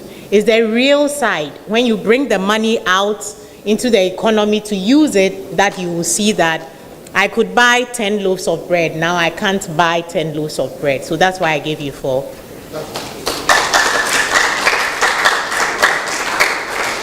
UPSA, what do we mean by risk tolerance?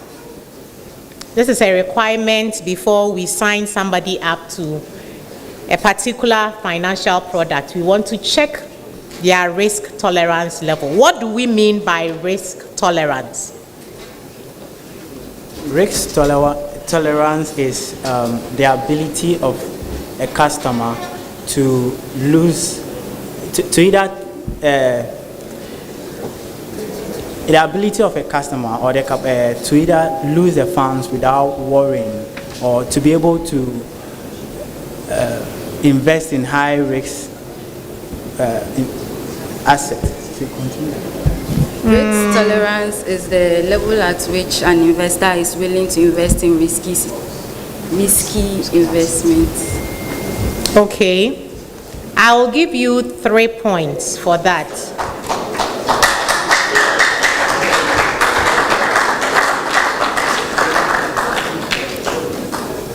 It is the extent to which an individual can accommodate or endure the risk of losing some of their investments, okay? So wanted to see the emotion, and I didn't get that coming out strongly. University of Ghana, what is a real estate investment?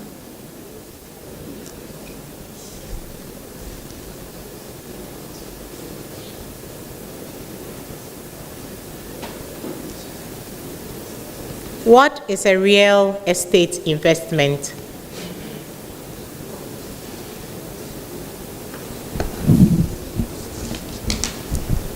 So a real estate investment has to do with an investment in housing and infrastructure, where a said investor invests in these houses and infrastructure with the aim of an increased value in them to sell them for further profit or future profit.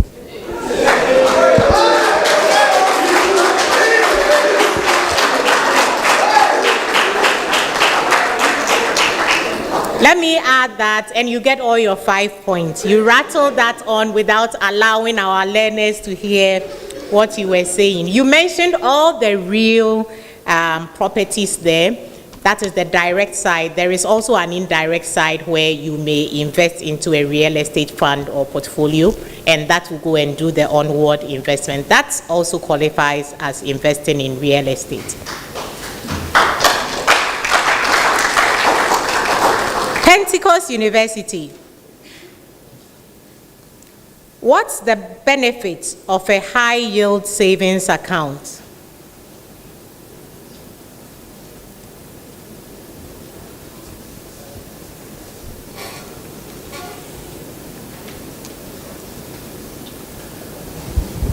It increases the value of the customer's money at the bank.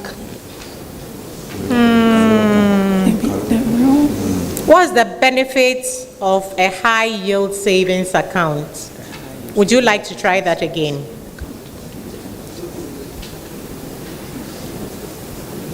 It gives the customer more profits. Yes, I'll give that to you for 4 points.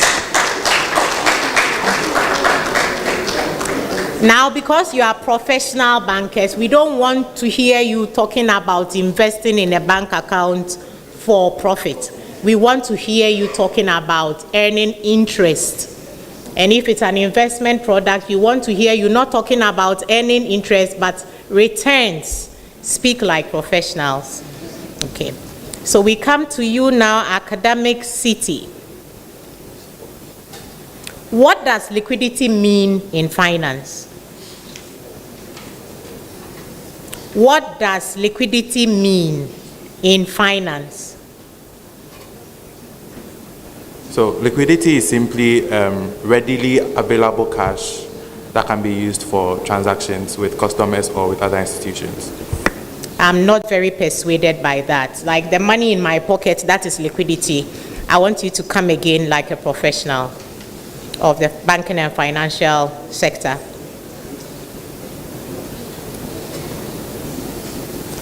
And when a company can easily convert asset into cash for short-term obligations. Please say that again. Converting asset into cash for short-term obligations. I'll give you 3 out of 5. And that's because you mentioned some key ingredients. You mentioned the word conversion.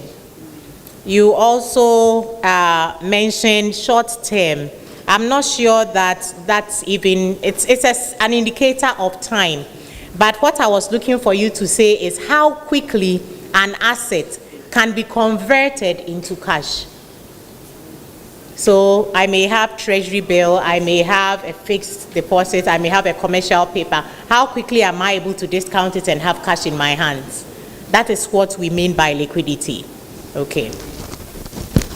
And I don't know if I can take another set of questions under a different thematic area, because I want for us to cover as much as possible. I have a lot of questions under the preliminary, and for learning purposes, I'll keep going until I am stopped.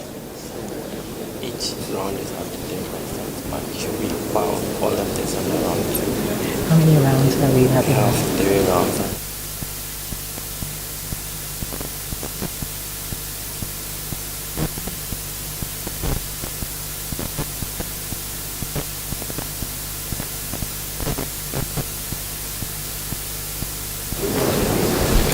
Okay, so my apologies, I was taking counsel with the rest of the team. For this particular level, we are going to take another 3 sets. We'll go through from Wisconsin to Academic City, and we are going to focus on customer service in the banking hall. Customer service in the banking hall.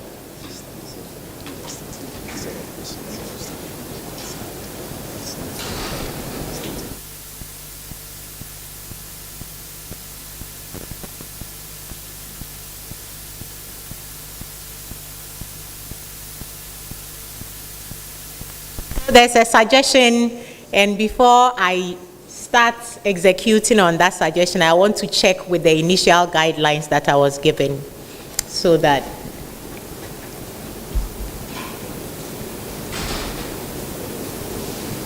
we are all aligned.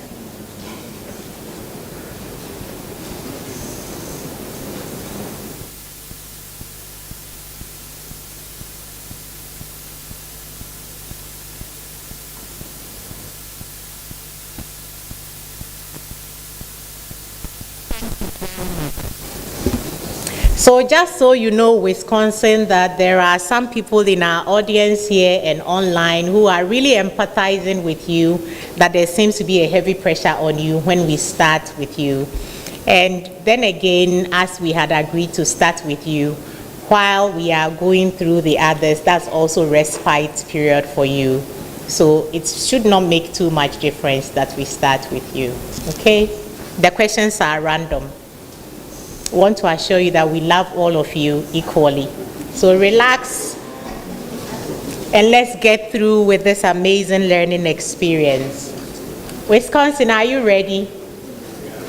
If you need water or something, let me know.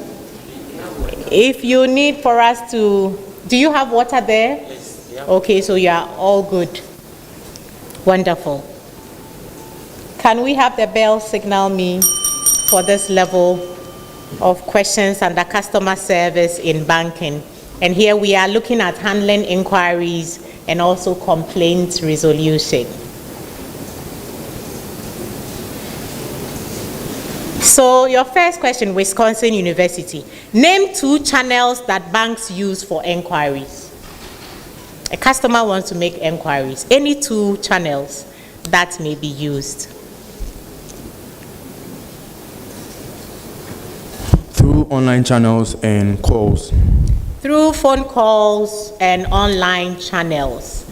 I wish that you would break down the online channels. Okay, the online channels, logging into the through banks. email. Sometimes they can send email. I'll give you that. I think you've already given me 2. Email and phone calls are 2. For online, we have websites. Some of the banks have chat boards, so you can be doing direct chatting on the website. Okay. UPSA. Why is customer service important in banking? We talked about KYC and all that. Why do we have to go through all that trouble? Customer service in banking ensures the relationship between the bank and the customer, increasing the brand of the bank and also ensuring trust between the customer and the bank. Thank you very much. I'll give you 5 points for mentioning trust. Trust building is extremely important. Trust building is extremely important, and it is anchored on the, should I say, alignment in information that the bank and the customer have, which is also why you should not play with your updates. Other important reasons why customer service is important is for loyalty. It's not just for the branding. You want the customer to keep coming back. You want to make sure that they trust you and that they are also satisfied. University of Ghana. What is meant by customer-centric approach to banking?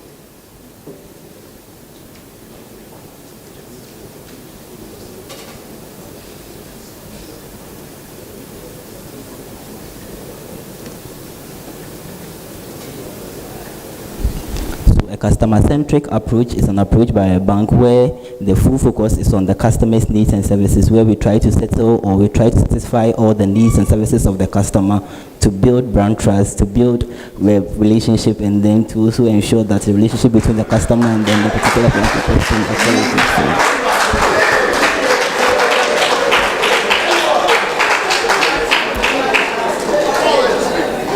If this was Duolingo, I'm sure they would ask you if you are human at all. So you get all your 5 points, University of Ghana. Let me, however, add that for the purposes of learning, it's important that as a professional, you make the delivery clear so that those online, those in the room can hear and can learn from what you are eloquently delivering. So breathe. Thank you. Pentecost University. How should bank staff respond to complaints? What should be the attitude? What should be the demeanor when bank staff are responding to complaints?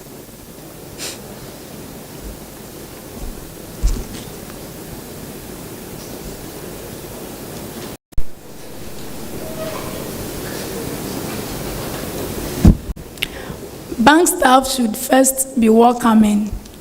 They should give them the listening ear, be patient, and try and investigate whatever thing that they brought. I'll take that and give you your 5 points.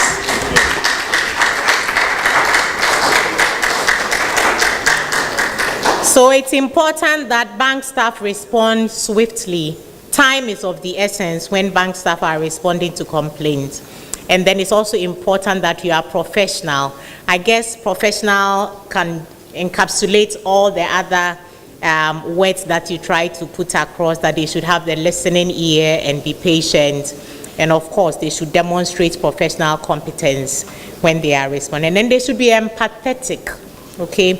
Try to feel the situation that the customer is in. Academic City. Why is empathy important in customer service? Empathy makes customers feel more welcomed and more vocal with their issues to the bankers and to any other staff present. I'll give you your 5 points there. I'm sure customers who are listening are happy to hear that we actually pay attention to empathy in the delivery of our service. If there is no empathy, the bank customer can feel like you don't understand what I'm dealing with or you don't care about me. So empathy is important for some of these reasons. Wisconsin University. What is documentation in customer service used for?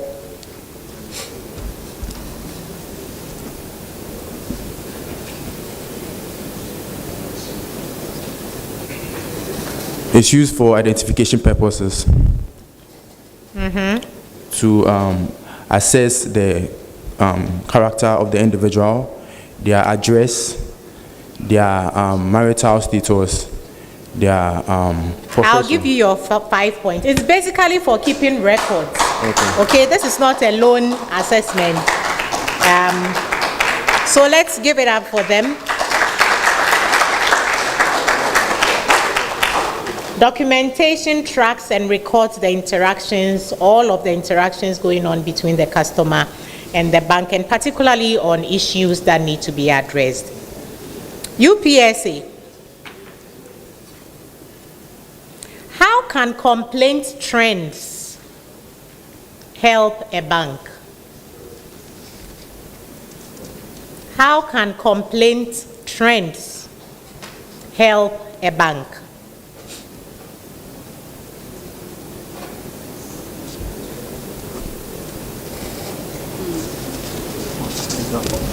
So complaint trends can help a bank in a sense of identifying the major weakness in their services so that they can be able to improve upon it. Let's clap for UPSA.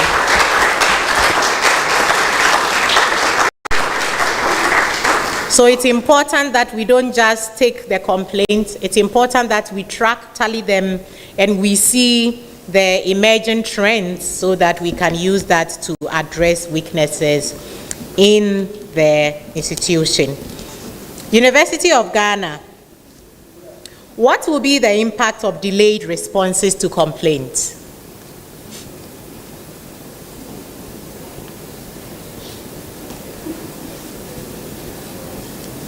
Earlier on, we agreed that the response has to be swift.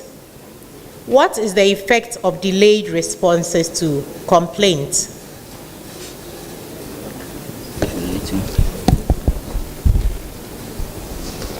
So it could lead to customer frustration, which will eventually lead to a restrained relationship or a destroyed relationship between the bank and the customer in question, eventually which will lead to a loss in the customer, a loss of customers, which will eventually lead to financial loss to the particular bank. And then on and on and on. Let's give it up to him.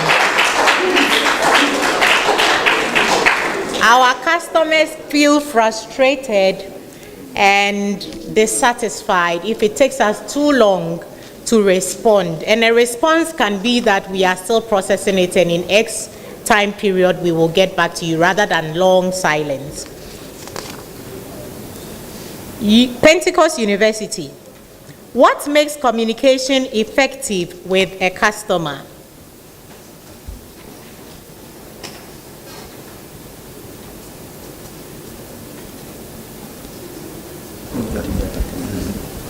Feedback. What makes the communication effective with a customer? When banks are able to respond to customers' complaints. We are looking for effective communication between the bank and the customer. What elements should be present for us to say communication has been effective? The timer will now start counting. So when there is a feedback like customer relationship, when bank is able to adhere to their informations and other stuff. I'm sorry, I'm not able to give you anything for this. Is that fair? We want to see that there's clarity. Feedback could be anything. So the customer gives a feedback which shows that they did not understand, there was no clarity, that they are angry and they are yelling back. Is feedback all right? Because you were not polite. So we want to see elements like clarity in the communication. We want to see that there's politeness, that there is active listening and responding to whatever is being presented by the customer. So I'm sorry, I could not admit your response.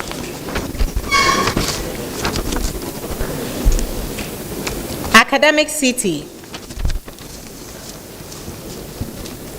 Academic City, how should a bank manage a dissatisfied customer? And I hope Pentecost University is not too dissatisfied.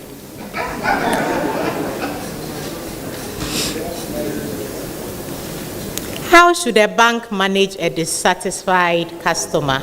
So the dissatisfied customer should first be able to express themselves for the bank to be able to understand the issue at hand, to then solve it and then make sure Please take it slowly. How should a bank manage a dissatisfied customer? Please go ahead.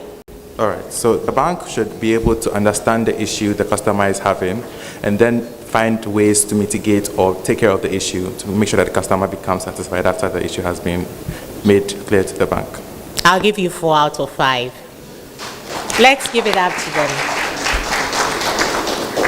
I love that you mentioned the bank should seek to understand and also work towards resolving the issue.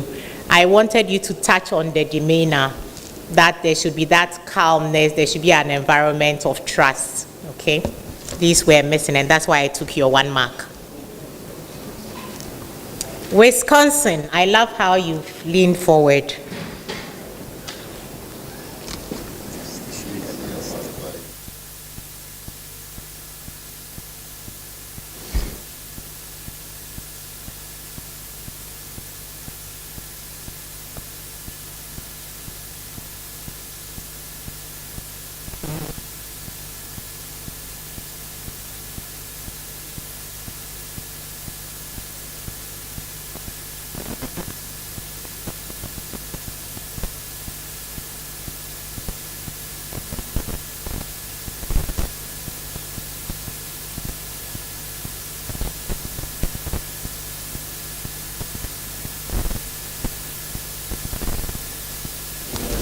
Okay, so thanks for bearing with me.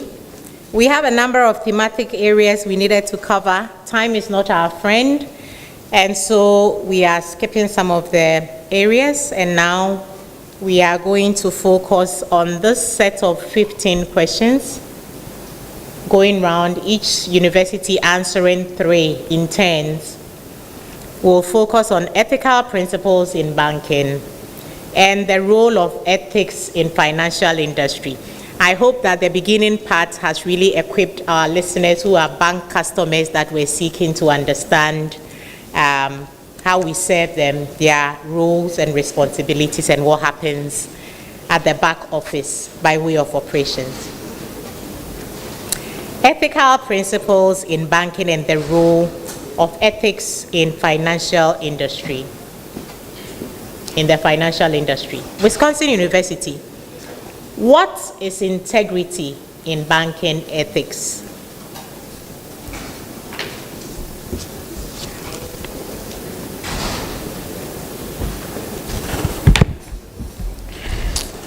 Honestly, integrity means doing all things in honesty at every time, regardless of anyone watching.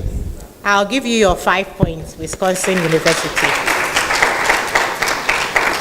And the key defining elements will be honesty, and you said every time. Consistency is very important.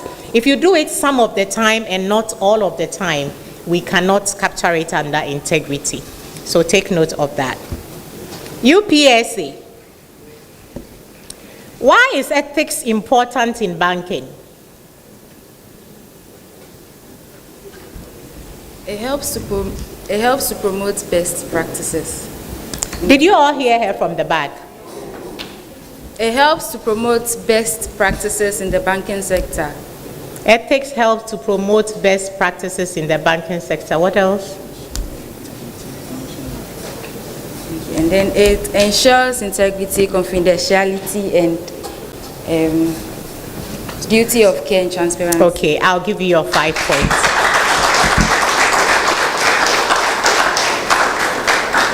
Ethics ensure that there is public trust in the service we are delivering and that misconduct is also prevented. And I hope that you are taking note as up-and-coming professionals, much as the importance of ethics and the prevention of misconduct is important to all of us in the industry. University of Ghana.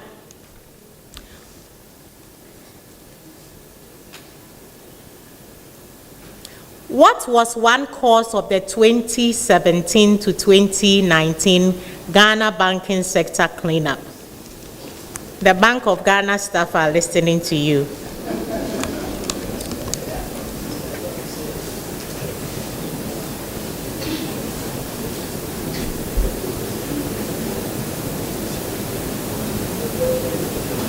What are some of the root causes? Just one. So, capital inadequacy. Say it again. Capital inadequacy. Capital inadequacy. What else? Okay, so we're looking at some of them also not having licenses some of them not having licenses to actually perform certain transactions or certain activities or products that we're actually offering to the service, to the public in question. I'll give you 3.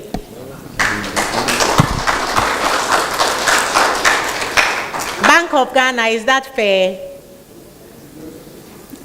Dr. Sayebwa, I'm putting you on the spot. It wasn't what happened before the banks ended up not having the right licenses for what they were doing. What resulted in their capital not being adequate? It's essentially ethical lapses and mismanagement. So I was looking for that. Okay? Right. Question 4.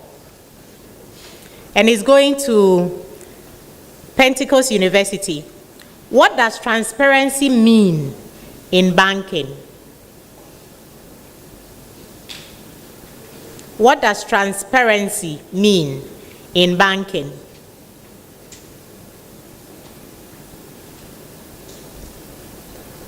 Transparency means fairness and openness in banking in the banking industry or the financial industry. Transparency means,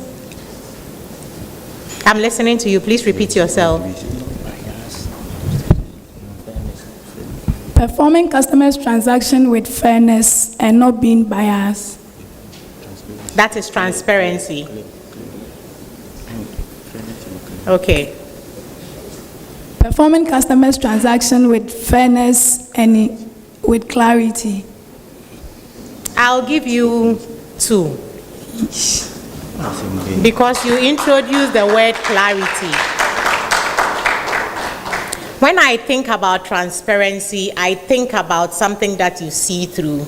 So the customer appreciates what it is that the bank is working with, and that we don't have that information asymmetry. So if I had you use the word openness rather than fairness, which gets into a different domain, I would have been happy to give you. Yes. You said what? Yes, that was my first response. You said open. Okay, let me fall on the audience. I did not hear open the first time. Okay. So what would be a fair? I'll give you your 4. I love that you spoke up. It's important that we speak up as professionals, and I believe it's in understanding that we are working here. I did not hear, but the audience heard you. Yes, I see your hand coming up. Yeah, and I think our previous question, this same case happened. I made mention, and I think. Okay, so please take that as feedback to be very loud and clear, because I'm sitting here, and if I do not hear you clearly on something, I cannot admit it. Thank you.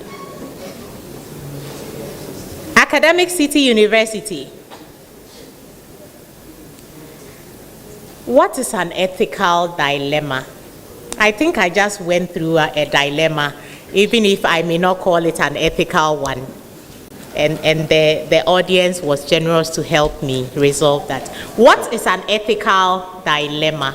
An ethical dilemma occurs when there are two conflicting points of interest that have different results depending on the how the individual who is responding to it is biased. Okay. Usually when we talk about bias, we also look at the moral implications. So I'll give you 4 out of 5. When there is a conflict between two moral obligations, that's an ethical dilemma. I supplied the moral. Okay, so that's why I took your 1 point. Wisconsin University. What is professional misconduct?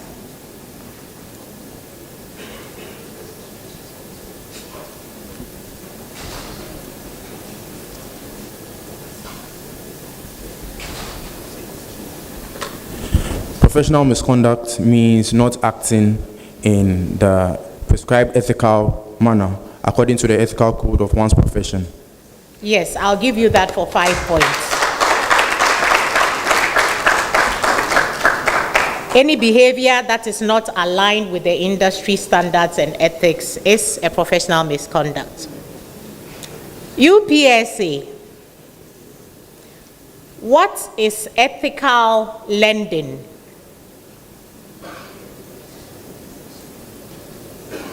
What is ethical lending?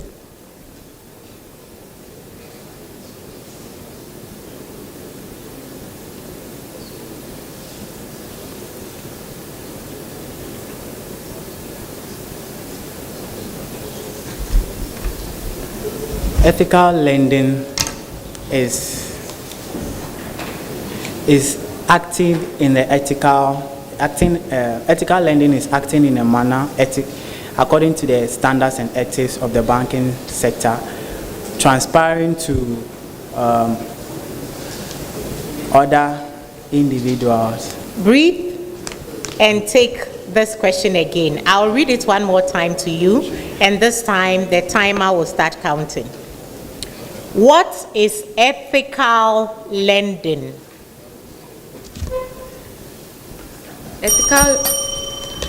Ethical lending is a lending process that aligns with the ethical standards and has a positive impact on the society. I'll give you 3.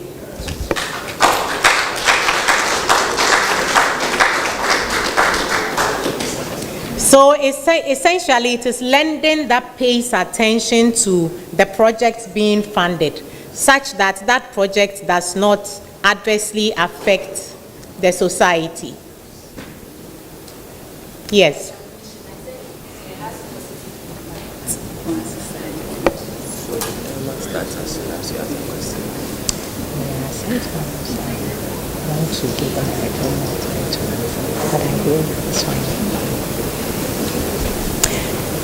I'm coming back to the audience. She's made a submission that there's some elements I should award them more marks than I have awarded. Say it again. Yes. Okay. So I'm hearing that it is fair. Okay. Thank you very much. My audience who hold me accountable. University of Ghana. What is a whistleblower policy?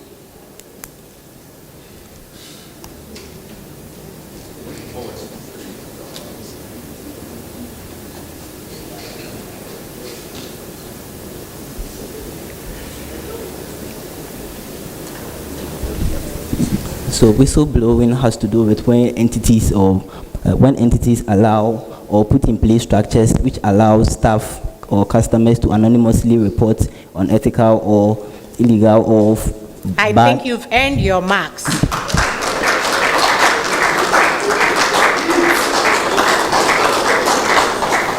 It's putting structures and mechanisms in place to ensure that unethical acts can be reported. Okay. Pentecost University. Why is confidentiality an ethical issue? In the industry, we are all bound by confidentiality. Why is confidentiality an ethical issue?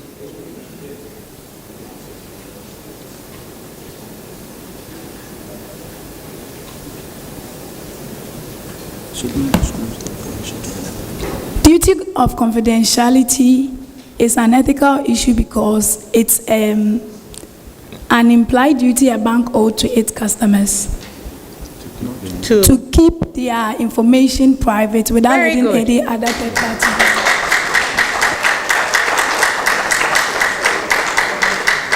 Thank you. On the note of mentioning the word private, you've earned a full mark. Sometimes I'm looking for certain key words. Okay. Academic City. What does the principle of accountability imply? And you hear me constantly saying that the audience is my accountability partner. What does the principle of accountability imply? This time in banking, not between me and the audience.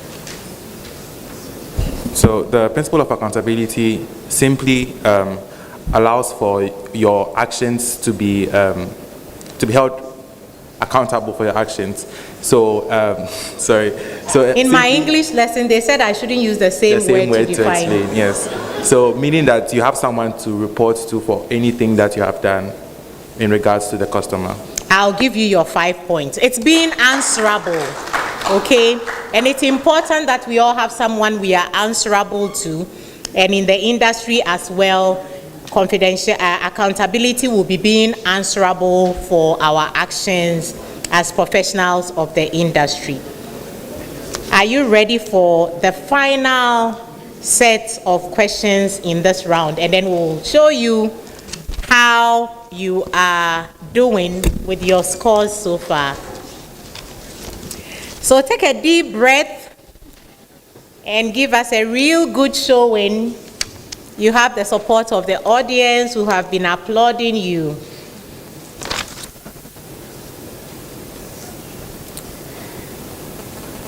Wisconsin University.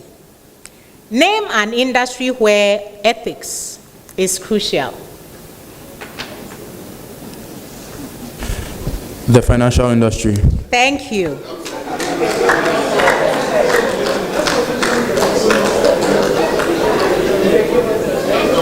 Yes, that's a bonus question I'm hearing. UPSA. What are ethical codes used for? What are ethical codes used for? The Chartered Institute of Bankers, the ethics certification, we are bound by a certain code of conduct. What are these codes used for? They regulate the actions and behaviors of professionals to ensure best conduct. I'll give you the 5 points. Let's give it up for them. It serves as a guide to how you should conduct yourself. And for you students, you don't have to wait to be accepted into the Chartered Institute of Bankers before you start abiding by these conducts. Start building the habit. And those of you who are already trying some betting and calling it investment, you want to be careful already. University of Ghana. What is the role of ethics in decision making? What is the role of ethics in decision making?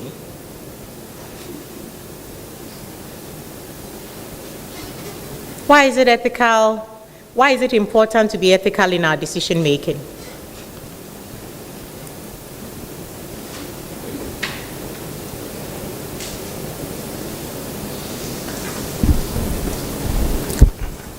So ethics are important in decision making because they ensure objectivity and trust, or they ensure a proper standard for making decisions to make sure to eliminate all forms of biasness or all forms of inadequacy or inefficiencies in decision making, which will eventually lead to trust. I like that you've thrown around a number of words for me to trust select and by. regulatory compliance. Okay, I'll give you 4 out of 5.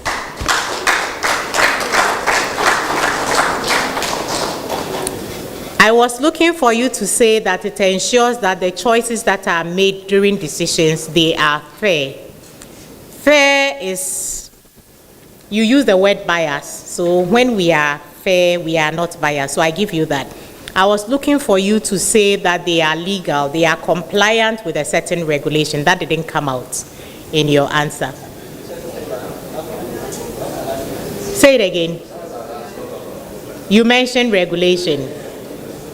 Audience, did you hear regulation? So I'll keep it at 4. I was also looking for you to mention that the decisions are morally right. That also didn't come out, even though you threw out a lot of words. Yeah, okay. Thank you very much, University of Ghana. And now we are going on to Pentecost University. Pentecost University, what is a conflict of interest?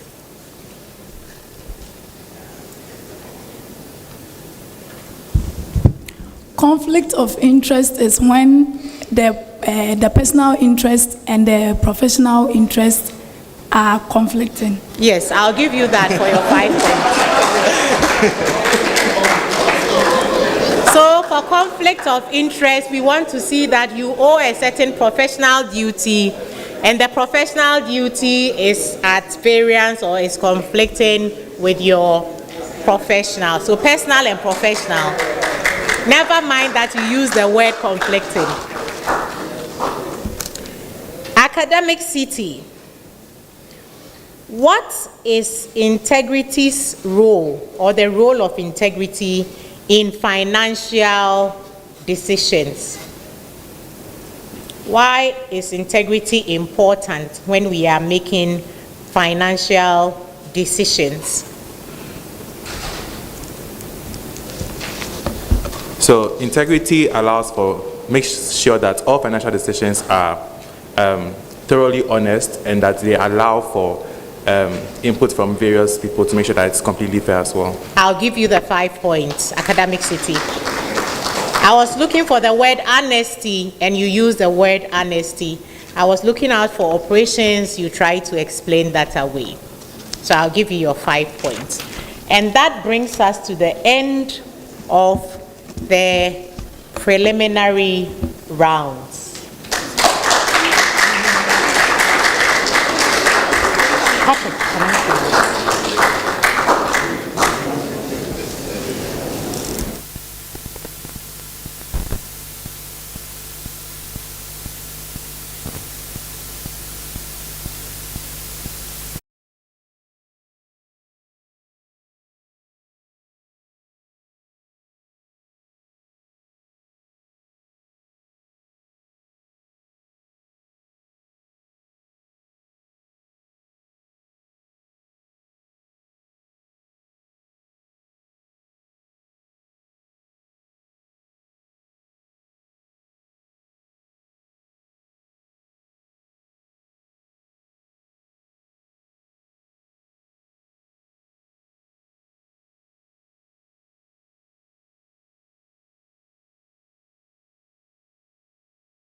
Are you ready, my contestants, to hear how you have fared so far? After you have heard your scores, sadly for me, 2 of you, 5 universities will be dropping out of the contest. And then we'll do a few presentations and you'll go and enjoy a snack and a break. And then we come back to the semi-final and the final stages, which will go relatively faster. My apologies, we've kept those of you in the room seated for a long time, but you get the opportunity to stretch your legs soon. So do take in a deep breath so that we don't have any casualties as the scores are coming. And I'm going to start. Should I start in any particular order? Let me just jumble it all up.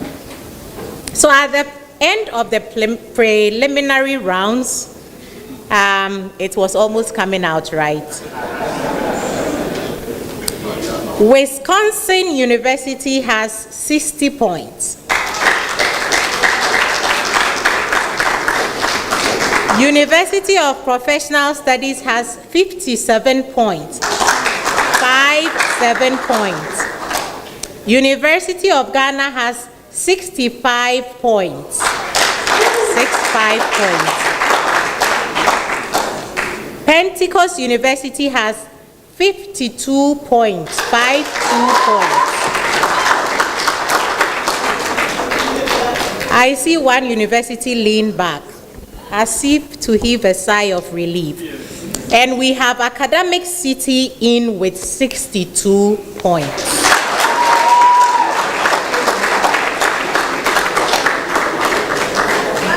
Means the 3 universities that are advancing into the semi-finals will be University of Ghana in the first position,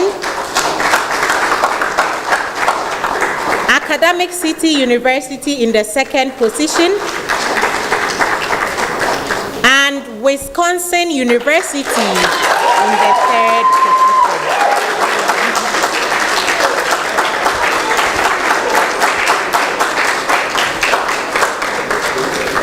Thank you very much, Pentecost University. Thank you very much, University for Professional Studies. You've given everyone a good fight, and you should be proud of your efforts.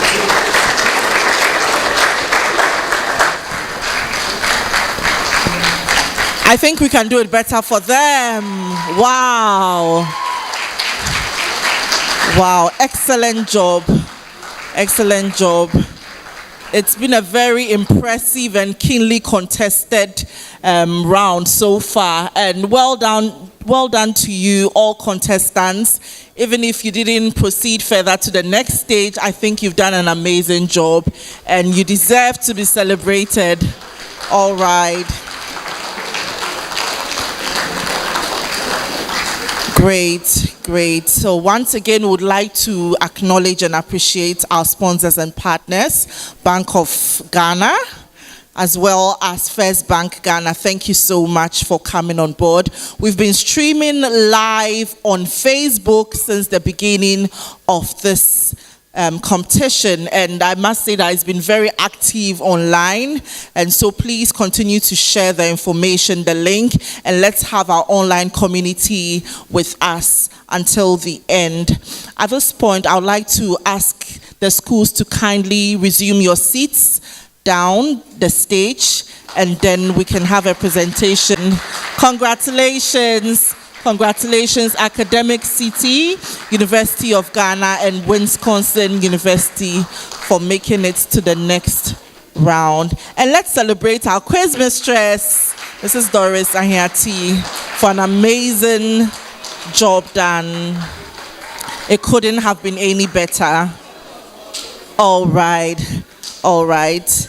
At this juncture, I would like to have a presentation.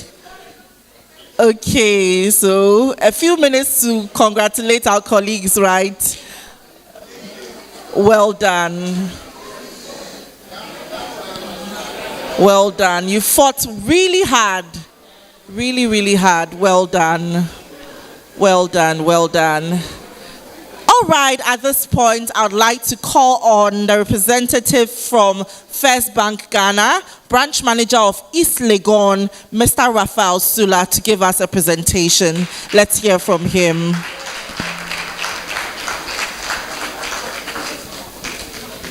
Thank you very much. So, good afternoon.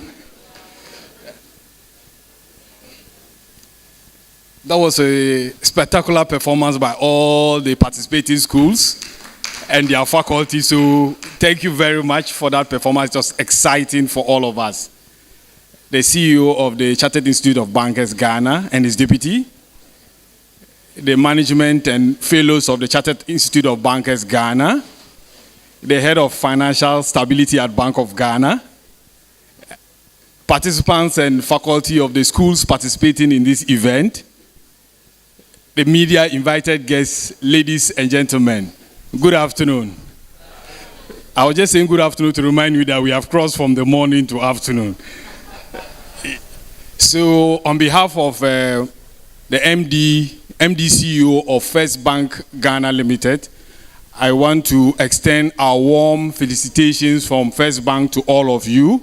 First to the Chartered Institute of Bankers, the participating schools, fellows of the Chartered Institute of Bankers, and all of you who are participating in this maiden edition of the National Banking and Ethics Challenge.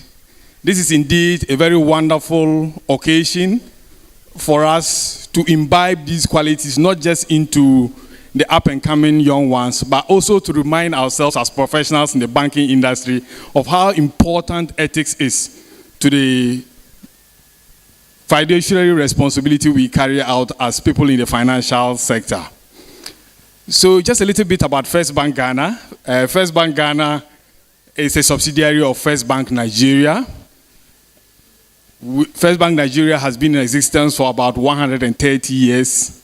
It is one of the oldest banking groups in West Africa. We are not just in Ghana, we are in Congo, we are in Gambia, we are in UK, London, we are in Paris, we are in several countries throughout the world. We came to Ghana in somewhere in 2013 after we acquired 100% stake in the International Commercial Bank, ICB, and we've been in existence for the past 12 years in Ghana. But the group itself, if you add the ICB period, we have been in Ghana for about 29 years. So we are a banking group that is here to stay, a banking group that is youth-friendly. You will see us mostly on the university campuses undertaking activation activities, engaging in student activities, all in the bid to get students to open accounts with us and also to start their banking journey with us. Currently, for the students here, we have a lot of internship programs that we have for students. I just had 3 of them leave my branch last week. We also have another program even for children who are between the ages of 10 and 14, which we call Junior Internship Program. This event will start on the 14th of July. If you have a ward who is within that age group, you just need to visit a First Bank branch. There will be a form you complete and we'll be able to enroll your child to take part in that junior internship program. But for those of us in the universities and tertiary institutions, when you are going on your vacation, when you are going on your long vac, you can always visit us. We'll be able to provide an internship program for you for a month or 2 so that you can be able to practice some of the ideas and some of the concepts that were being discussed here. I'm sure if you've been at the branch for even a month, some of the questions will come to you naturally. You don't need to try to remember it off cuff, but it will just come to you naturally. So First Bank is happy to be part of this program, and we want to thank CIB for inviting us. We hope that this partnership will grow. I'm sure this is the maiden edition. Next year, you will have a lot of other sponsors here, and the program will grow bigger and bigger. So on behalf of the management and staff of First Bank Ghana, I want to say thank you to all of you for participating. And we have a stand outside just right after the gate. You can talk to us about our products and services, some of them tailored to students, and we'll be able to help you to get an account or to advise you on some of the best products that will best serve you. Thank you very much, and enjoy the second session. Thank you. Thank you very much, Raphael. All right, so visit the First Bank Ghana stand right outside the auditorium. It's just opposite the door, and visit the stand and then open an account with them, do business with them, and surely you'll never be disappointed. Thank you once again, First Bank Ghana. I'd also like to acknowledge Zenith Bank Ghana, who are on board as sponsors for this very important event. Let's appreciate Zenith Bank Ghana. Thank you so much as well for your great support. Once again, Bank of Ghana, thank you so much. We still have our head of financial stability here, Dr. Yeboah, Osei Yeboah. Thank you so much, Bank of Ghana. We really appreciate you. All right, so congratulations one more time. You can see from the scoreboard that it was really keenly contested. The results, University of Ghana coming up with 65 points in the lead. We have Academic City coming up with 62 points following University of Ghana. We also have Wisconsin University coming up with 60 points in the third place. Then we have 57 UPSA and Pentecost University 52. It was really keenly contested. And so let's show some love to our contestants once again. They've all done amazing. They've all done amazing. Okay, so at this point, we would break for a few minutes, about 10-15 minutes of refreshment, and then we'll be back. It's an opportunity for us to all network and then, enhance our relationships, yes, out of school, out of work. Get to know somebody, make a contact, and establish a good network and relationship. Let's go for a break, have some snack, and then we'll be back in 15 minutes. 15 minutes, that's about 12:50. About 12:50, we should be back to continue. Thank you. I'm in the business school of Wisconsin International University College. We are very happy to be invited to be part of the National Banking and Ethics Challenge. University of Professional Studies, Accra, and I'm here with my colleagues. We are here to represent UPSA in the upcoming National Banking and Ethics Challenge, organized by the Chartered Institute of Bankers, Ghana. Happening live at the CIB Auditorium on the 29th of May 2025. We are calling on everyone to come and support UPSA. Team UPSA, here to win!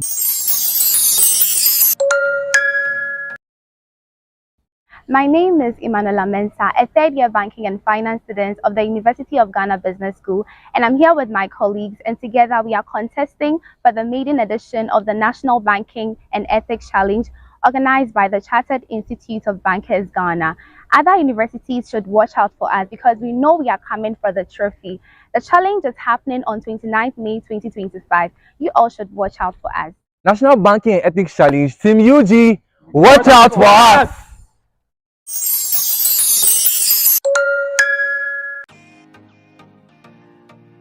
Hi, my name is Clement Delink Nyasobo, a student of Academic City studying Banking and Finance. Here are my colleagues, Enoch and Christian.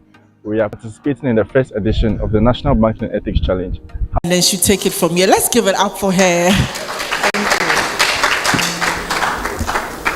How was the snack break? It went well? Okay. So welcome back to the semi-finals. And we do appreciate you, especially our audience in the room and also our audience online, for believing in this challenge, National Banking and Ethics Challenge, and throwing in your time to support. University of Ghana, Academic City University, and Wisconsin, are you ready? Has anybody joined the team that was not here during the preliminary rounds? Would like to acknowledge you if anybody has joined on the team. Somebody is asking for a sheet. Okay, so can we supply them with sheets of paper and maybe a pen? I can see you've come back really charged up. Wonder what you are going to be scribbling on those sheets of paper.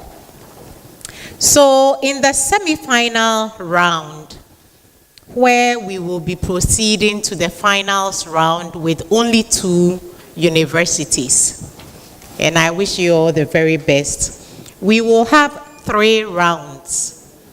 During each round, each university will answer 3 questions. So that will be in turns. And again, it will be cutting across different thematic areas. So I wish you all the very best. As usual, we'll start with the university that is closest to me, University of Ghana, and then on to Academic City, and then to Wisconsin, and we'll come back. I am mindful of the bias because of affiliation, and so long as I keep it mindful, I endeavor and also commit to not be influenced. And always there are professionals in the room, fellow professionals, so when you see me going to the audience to whom I'm answerable, that ensures that there is fairness in all that is happening here. So, can I have the sound of the bell to signal the very first question for the first round in the semi-final session? University of Ghana, what is meant by asset quality in banking? And how does it impact a bank's financial health? I'll repeat the question. What is meant by asset quality in banking, and how does it impact a bank's financial health?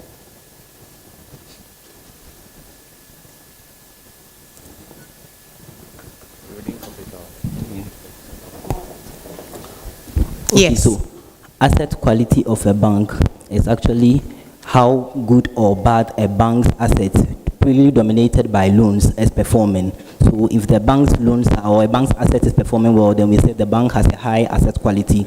And the bank's assets or loans, really loans are performing low, then we say the bank has a low asset quality. And how it affects the financial health of the bank, a high asset quality or a good asset quality actually promotes profitability,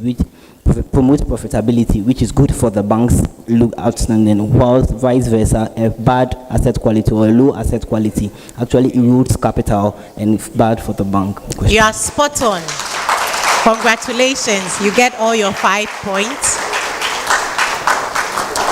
Very well answered, University of Ghana.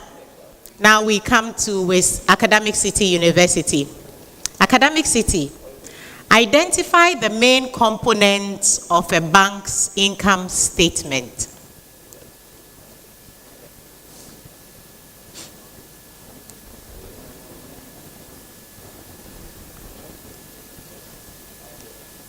What are the main components of a bank's income statement?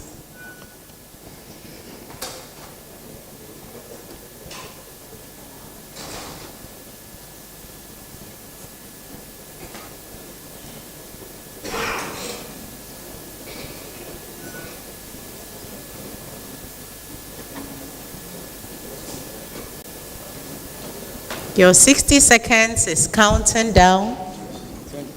Revenue. Okay. Thank you. I'm sorry, I need to correct myself here. If you can put that on hold. I missed reminding you that each question this time is earning 10 points, unlike 5 points that you earned previously. So for a correct question, you are getting 10 points.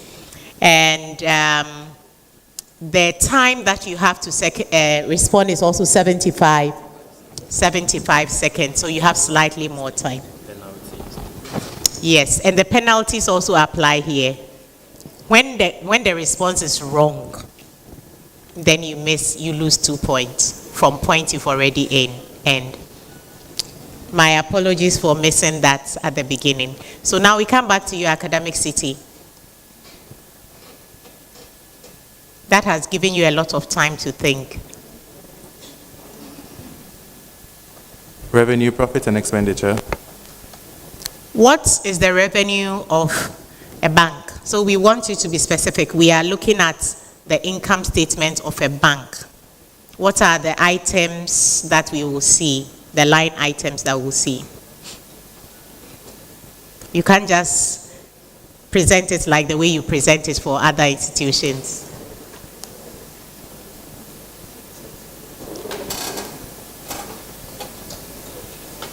So under the revenue, we have the income from loans, and then, okay. Yes, go ahead. Okay, so we have income from loans, and we have, what's the other one? Just one. And profit from sales of bonds.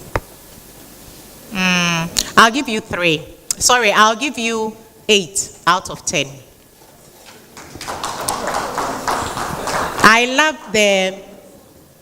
I hear from the audience somebody saying why. So the income statement of a bank looks very different from your traditional income statement. You won't just see revenue or sales. It is interest income. What we are selling is money, and the money earns interest. So we should see interest income, we should see non-interest income, and then you can go to the other items. So this is the learning that I thought should be emphasized. Now we go to Wisconsin.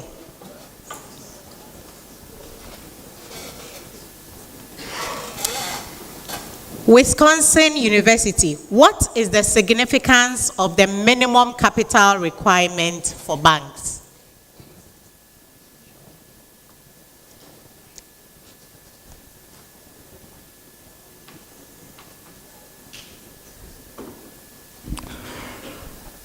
The question again, should I have the question again? What is the significance of the minimum capital requirement for banks? The central bank requires that for you to operate at a bank, you should have a certain minimum capital base. Okay. What's the significance? It ensures regulatory compliance with the Bank of Ghana and also serves as a buffer for potential losses. I'll give you that. I'll give you 8.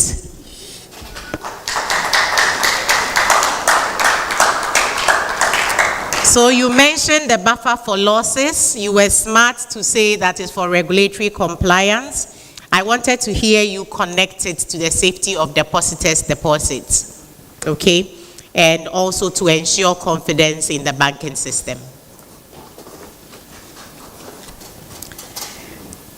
University of Ghana.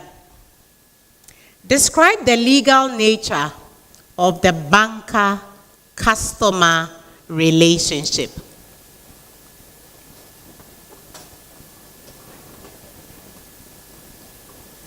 Describe the legal nature of the banker-customer relationship.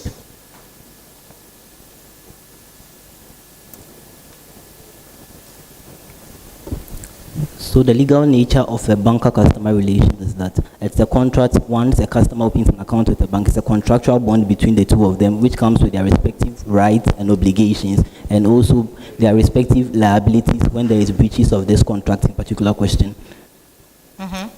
And the banker has certain rights and obligations under these contracts that they enjoy, and then they are also expected to perform certain obligations, some of them being part of confidentiality to the customer's privacy details, and then the customer in return also enjoys certain rights and responsibilities or obligations to the bank. In this instance, the customer in this instance enjoys the right of professional care or professional due care from the bank, as the customer is in right to act or expect the bank to act in professional care or in all professional conduct to the customer in question.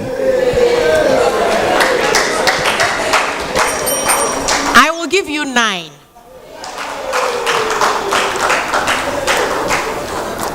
You have used a number of words and you have tried very hard to explain what the contractual and the legal nature of the relationship is.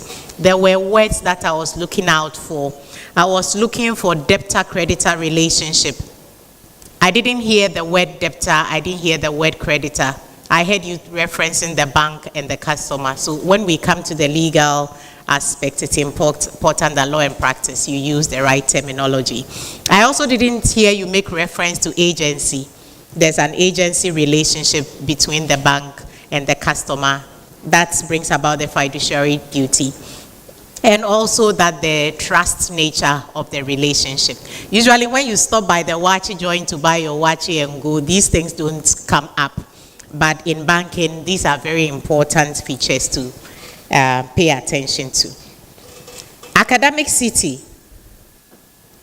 What is the concept of next of kin in banking? How is it relevant? Essentially, what do we mean by next of kin? So next of kin is simply an individual who takes upon the role of the initial customer upon any form of accident or in case the person is not available. Next of kin takes up the responsibility of being the owner of the assets or the account. Right, I'll give that to you. Let's give him all the 10 points.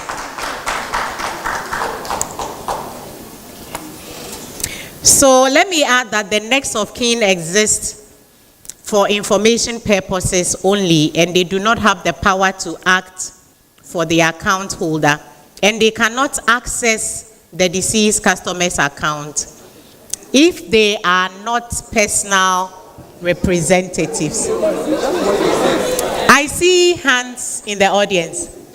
Okay. Yes.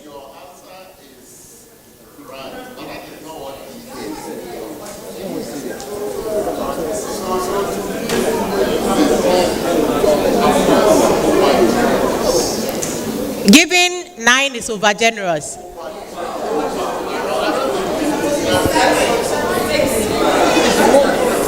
Okay, so let's hold on there.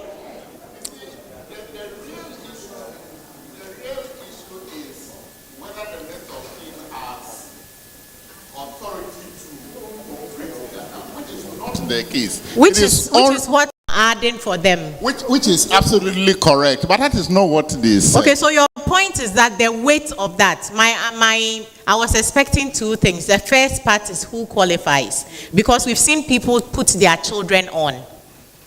Okay, so they explained the first part and they explained it correctly.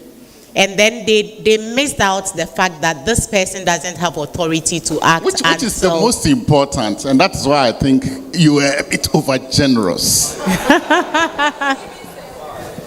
Academic city. So that is feedback for you, and I've taken it for my own growth, even though I would not draw down the marks at this point. I will be mindful of how generous I am subsequently.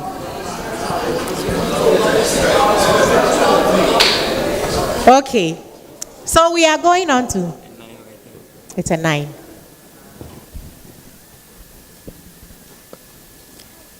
Wisconsin University.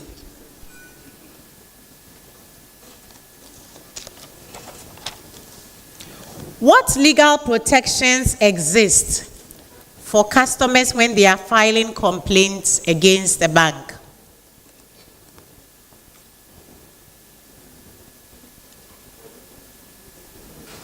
What legal protections exist for customers when filing complaints against banks?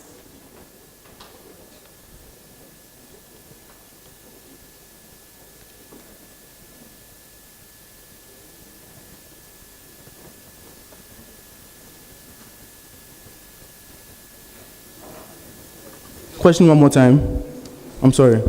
So the question is, what legal protections exist for customers when they are filing complaints against banks? Okay, they must be protected from possible retaliations due to their complaints, as well as their data or their complaints must be held in confidentiality, such that their data is protected and made private, and to avoid data breaches from their possible complaints. It also helps the banks. The banks are actually mandated to possess a form of duty of care by listening attentively and resolving the customer's complaints. Okay. I will give you a 5 out of 10. And the reason is that I was looking for things like right to fair investigation, whatever is being presented. So I heard you loud and clear on your explanations. Timely resolution, you mentioned confidentiality, but there were other ancillary explanations you were given that they will be protected from right of what, retaliation, etc. Those do not quite answer the question.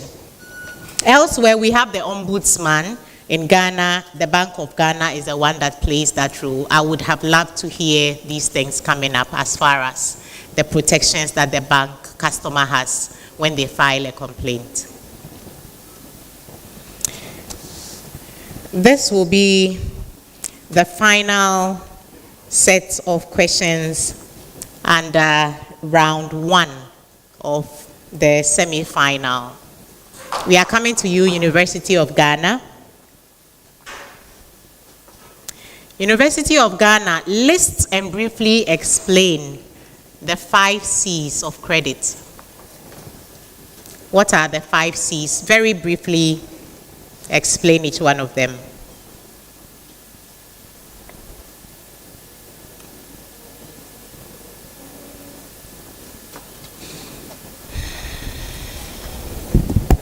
Okay, so first of all, we look at character.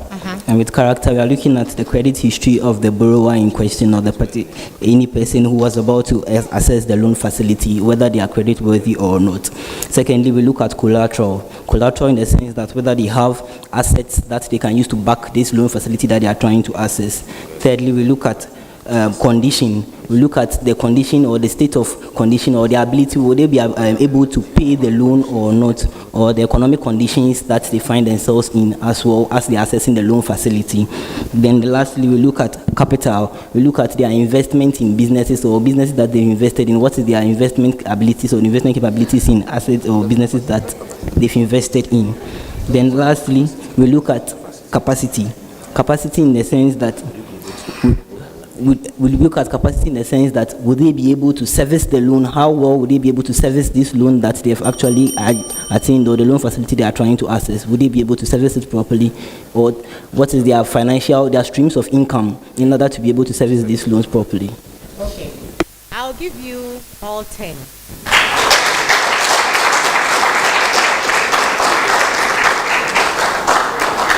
I want you to note that under conditions, we look at the purpose of the loan. You may be taking a loan for a purpose that's not very viable, and your scoring there will determine whether we go through. You mentioned economic environment. Another thing we pay attention to is the amount that the customer is asking for. These are all under conditions. And I also feel that under capacity, I should make reference to the importance of debt to income ratio. You made reference to how much revenues they are generating, but want to see the percentage of the debt to how much they are earning, so that if it is not overly high, we can go ahead with the processing. Academic City University. What is the significance of a collateral during credit appraisal? What is the significance of a collateral during a credit appraisal? So collateral is meant to be a safeguard in the event that the individual or the customer who takes the loan is unable to make complete payments before the due or after the due date. Collateral serves to recompense the bank to be able to get back the money that they have given out. And you get all your 10 marks. Collateral provides the security as a fallback. Wisconsin University. How do economic conditions affect credit decisions? How do economic conditions affect credit decisions under the 5 C's framework?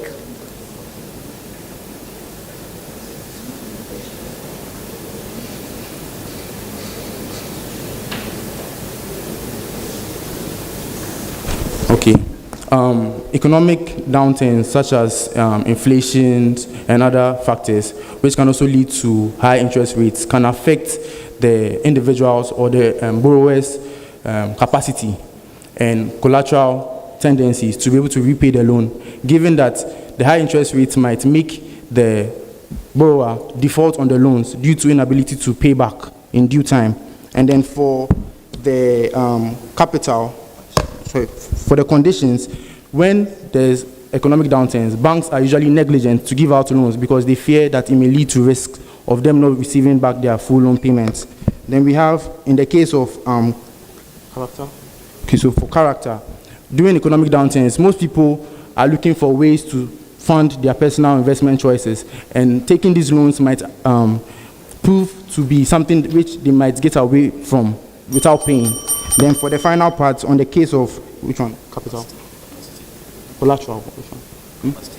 So just by way of reminder, the question was, how do economic conditions affect credit decisions under the 5 C's framework? I will take the response that you have presented.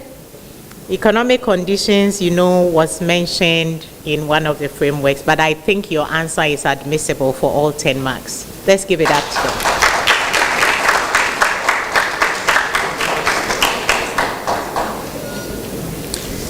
And that brings us to the end of round 1.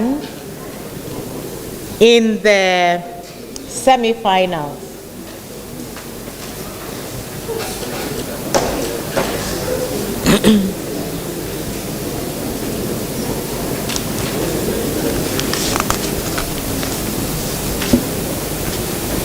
thank you. Okay, we need.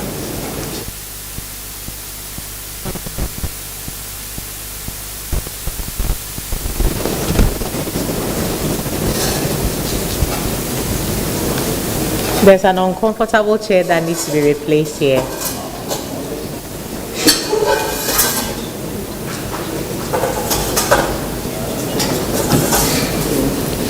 Are you comfortable? One of the things I learned about giving off your best performance is that you should be physically very comfortable. So I hope that didn't affect your performance during round 1. At the end of round 1 of the semi-finals, here are the scores. University of Ghana, 29 points.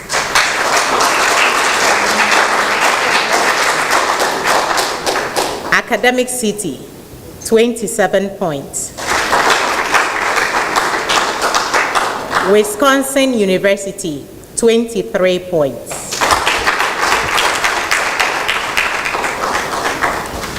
That brings us to round 2.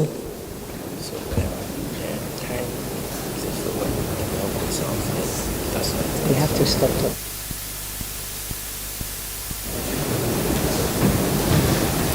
So it's in order that I remind you that your answer should be supplied within the time given, and there will be no accommodation going forward for continuing to explain after the bell has gone off. So please pay attention to wrap up your response and give off your best nuggets early in your submission so that by the time the bell goes off, you can just finish. Thank you. University of Ghana. We are going to take questions under green banking, eco-friendly banking, paperless banking, and then also under ethical lending practices. These will be the areas of the questions that are coming right up here. So the first question going to you, University of Ghana, for 10 points is, what is the primary objective of green banking?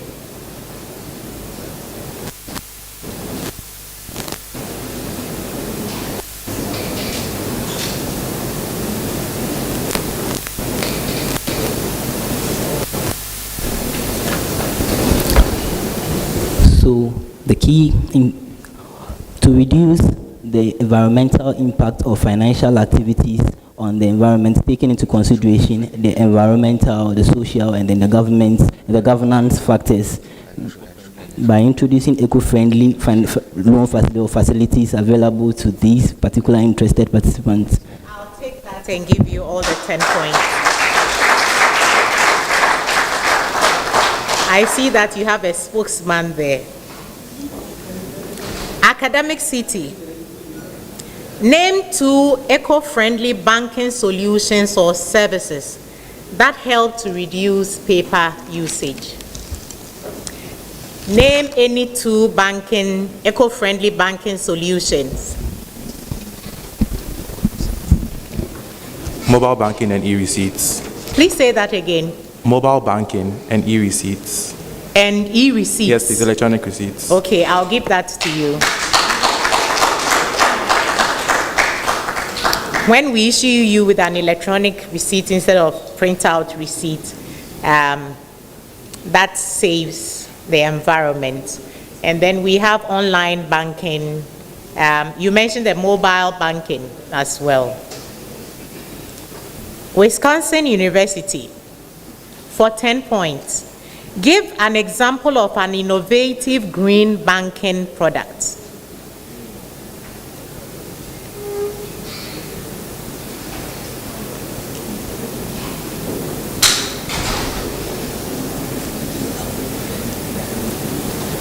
Reduced interest rates on loans that contribute positively to the environment.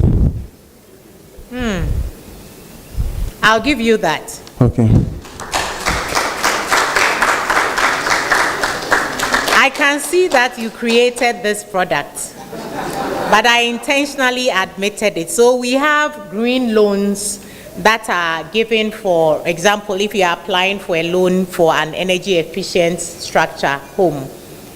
These are some products, but I understand that because you are not in industry, you may not be privy to this, and that's why you use the concept to create one. It's helpful for you to network with the banking professionals here and to also scan the website of the bank so you know about actual products out there as you prepare to join the industry. Okay, so that's the end of the first round.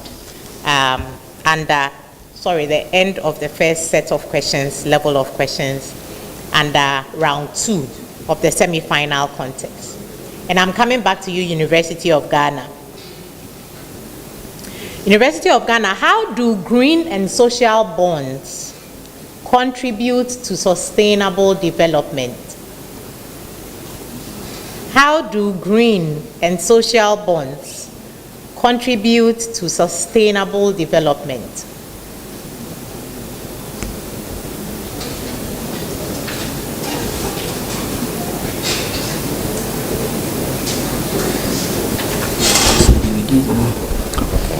So they reduce by providing the credit or the monetary facility to undertake this sustainable facilities or sustainable activities that will encourage environmentally friendly or environmentally sensitive or conscious investors into undertaking such projects, and then they end up having benefits on the social, environmental, and then the governance factors of the society. I'll give you your 10 points.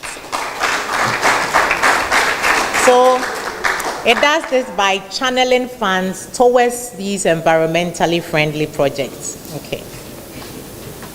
I'm coming to you, Academic City. What is an ethical lending practice in the context of sustainable banking? What is an ethical lending practice in the context of sustainable banking? So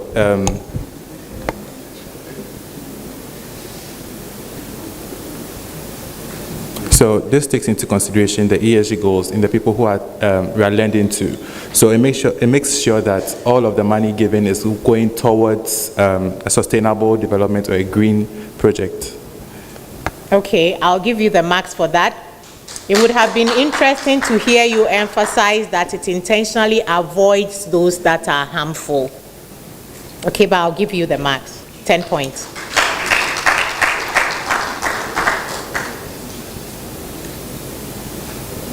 Wisconsin University. Why is promoting sustainability important in lending decisions?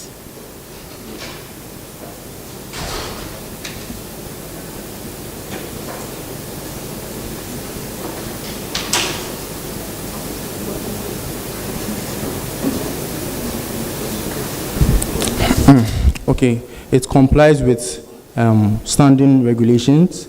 It enhances trust. It also serves it attracts investors who are conscious of positive environmental and social impact, as well as enhances the reputation of the financial institution. I'll give you the 10 points for that. If you have enrolled on our Banking Sustainability ESG certification program, your answer would include things like reducing long-term risks to the lending activity itself, and also supporting responsible growth and aligning with global climate and social goals. 10. You explained some of them away, but you would be this succinct.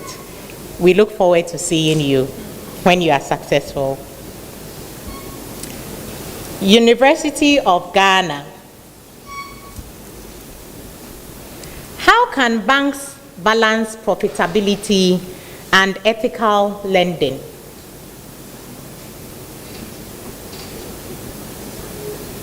This segment is very heavy on sustainability.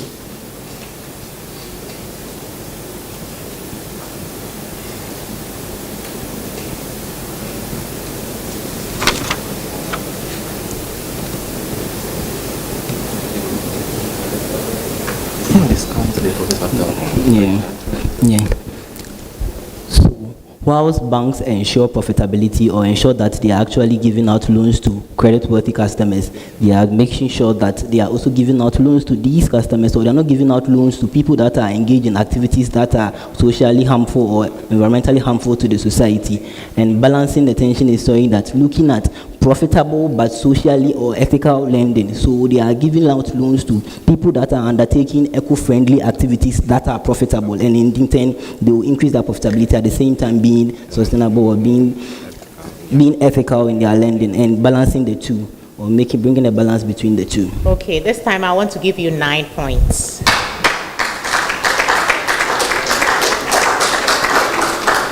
And the reason is that you were quite heavy on the eco-friendliness.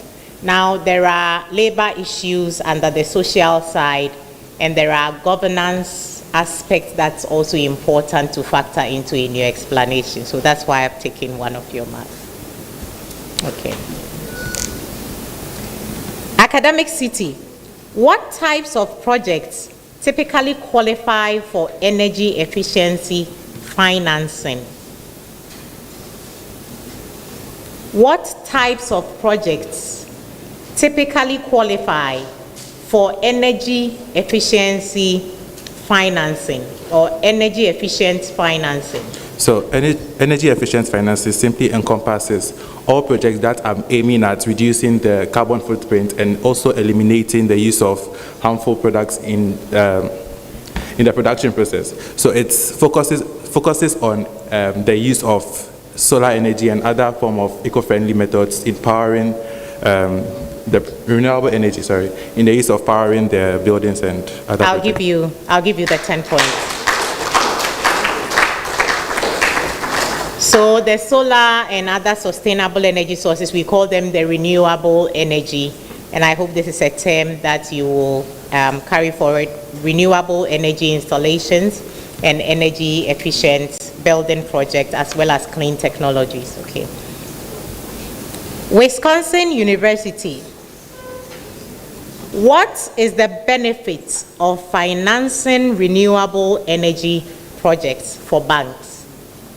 If a bank is to finance renewable energy projects, what's the benefit in doing so? The benefit is that it helps in the conservation of natural resources and also the mitigation of risks, such as possible sanctions, penalties, and penalties.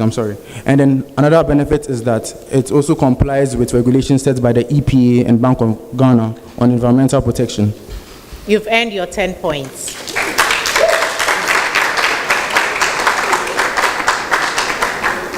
University of Ghana.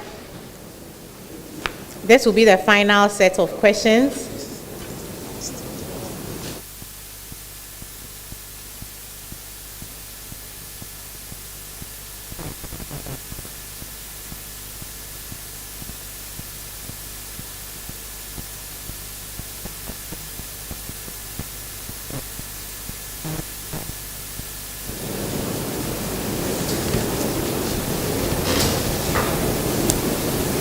University of Ghana, how do development banks support energy efficiency financing?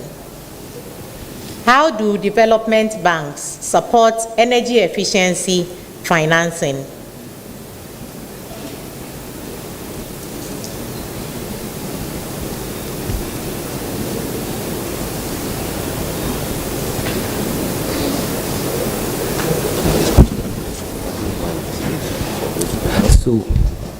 So development banks in investing in infrastructure and stuff actually ensure that they invest in projects that are incorporating energy efficient resources or energy efficient facilities in their facilities, and also also giving them a reduced rate or offering reduced interest rate to people that are investing in such energy efficient projects, and as a result investing in it and making sure that these are boosted and also ensure compliance as well, regulatory compliance in one way or the other.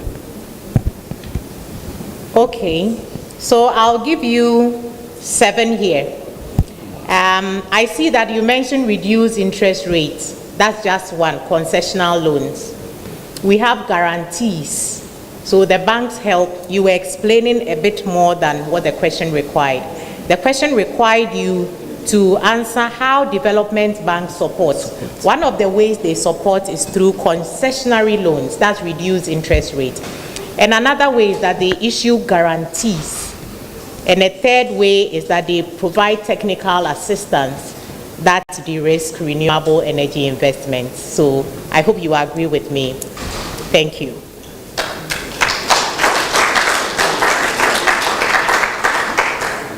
This was a quite technical question, but what matters is that the learning is happening either way, and that's the beauty of what we are doing. Whether you emerge as the winner or not, we've all learned something, and we go away with that learning. Academic City University, and we did give you notice that this segment is slightly more demanding. How do social impact bonds work? Academic City. How do social impact bonds work? Social impact bonds focus on how a certain type of activity would impact the society. It focuses on what benefits or what effects the society is going to derive from the works or the projects that are being focused on for the social impact bond. So if the social impact bond is focusing on maybe building schools, the impact is going to be there, people is going to be educating. So it focuses on that effect to be able to, what's the word? To be able to issue that bond, to be able to get the funds for said project. I'm not convinced. Would you like to come again? Please give them more time for me. Let's see what they are able to come up with. Social impact bonds. The question is, how do social impact bonds work? So your focus is on the type of bond. What is the principle, the rationale behind the bond and its structuring? So social impact bonds focus on eliminating harmful or negative effects on society. Their main goal is to be able to improve the life of people in the society or the community. I'm not able to give you the marks for this. You are explaining some points. I'll be generous and give you 4 points here.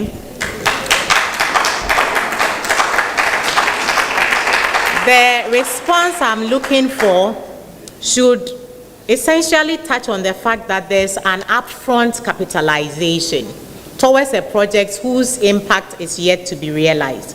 And usually the government will repay investors based on achieved social outcomes. This is another one of the technical ones that you need to learn it. You can't use your general understanding to explain it away, okay? So investors would provide an upfront capital for the social programs. Government would repay investors based on the social outcomes. So somebody is financing something that will benefit, say, the country Ghana. And then as we enjoy the impact of the investment, the government now repays the investors, okay? So there are risk sharing as well as reward sharing in here when it comes to social impact bonds. My last question in this round going to Wisconsin University.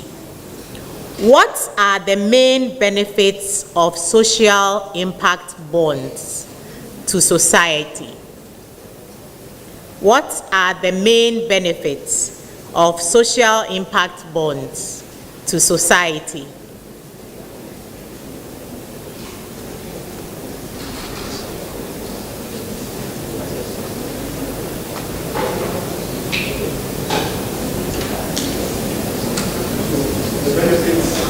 The benefits of social impact bonds to the environment or the social environment is that it creates a collaboration between government and private investors. It proves as a source of innovative funding. And finally, it helps alleviate social problems such as poverty, housing problems, education, and high medical care costs. I'll give you 8. And I think that's a very good attempt from your side. It improves social services. You mentioned that. You mentioned encouragement of innovation in addressing capital issues. And it also aligns public spending with measurable impacts. That wasn't clear from your response. So at the end of the semi-finals,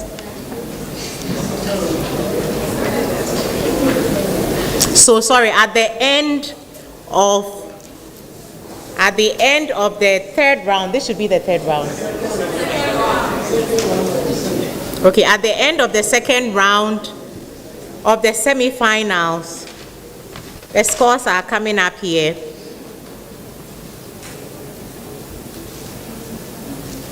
I don't have enough questions. So.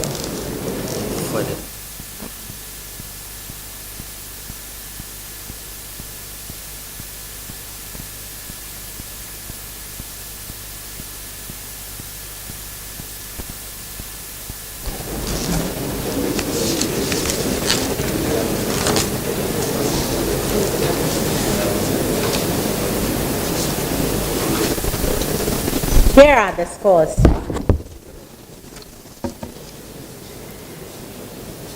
University of Ghana, 65 points.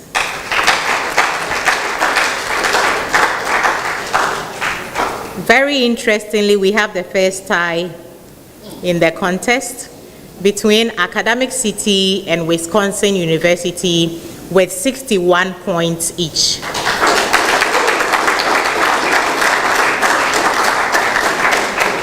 This continues to be a tight contest, and we would have to break the tie before we move on.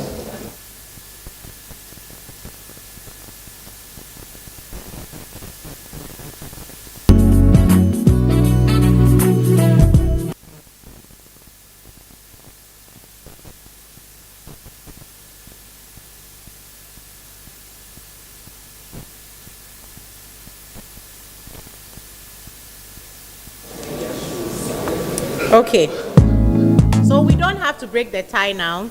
I think it's only one round, so at the end of the whole semi-final, if there is a tie, then we'll go back to break it. So I'm going to go through another round of 9 questions, and starting with University of Ghana for 10 points. What does environmental and social risk lending combine? What does environmental and social risk lending combine?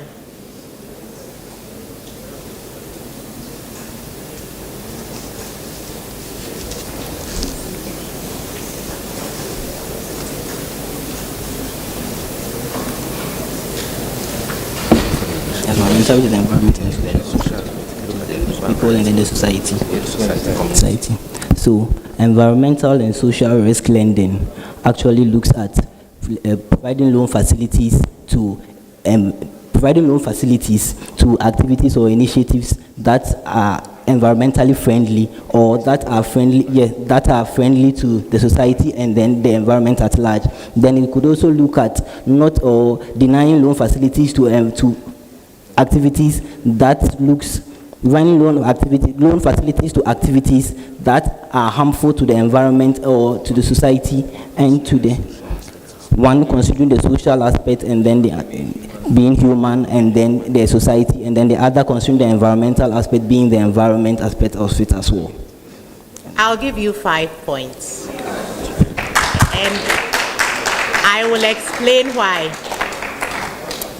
When a bank is issuing an environmental and social risk lending, it looks at 2 things. One side you explained is the probability of hazards. You talked about harmful things. The other side that the analyst will look at is the severity of the impact. So one side is probability of the harm occurring, and the other side is that if the harm occurs, how severe will be the impact. That didn't come out in your response. So 5 points to University of Ghana. Academic City.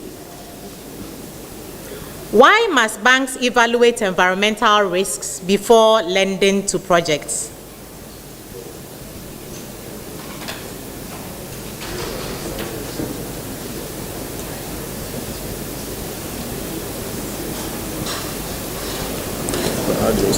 Sorry.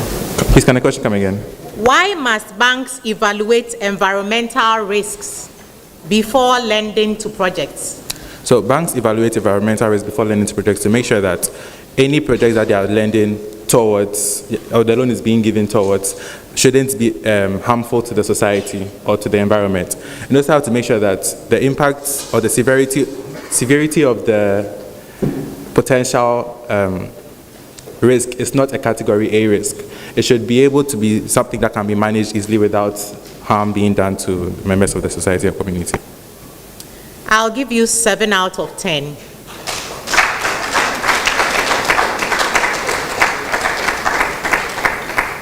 When banks are evaluating environmental risks before lending, it's so that they can avoid projects that will cause environmental degradation. You explained that copiously. And then also social harm, okay? Social harm, as well as developments that can lead to financial, regulation, and reputational risks. I didn't hear all these risks coming through.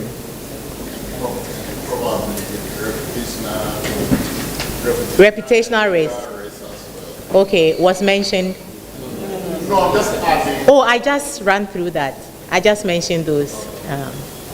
Thank you for confirming that. So it's reputational, regulatory, and also financial risks. Wisconsin University. What further requirements might borrowers face under environmental and social risk policies? What further requirements might borrowers face out of the usual expected requirements if they are under environmental and social risk policy lending?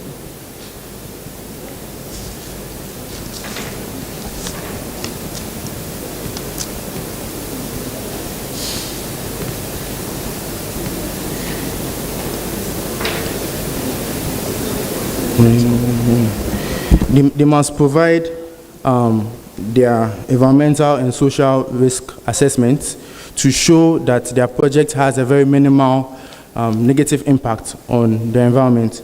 And also they must also show the frameworks and regulations that they adhere to, such as the equitable principles and the principles of the financial and international cooperation. Yes. Once again. I think I'll give you 8 for that.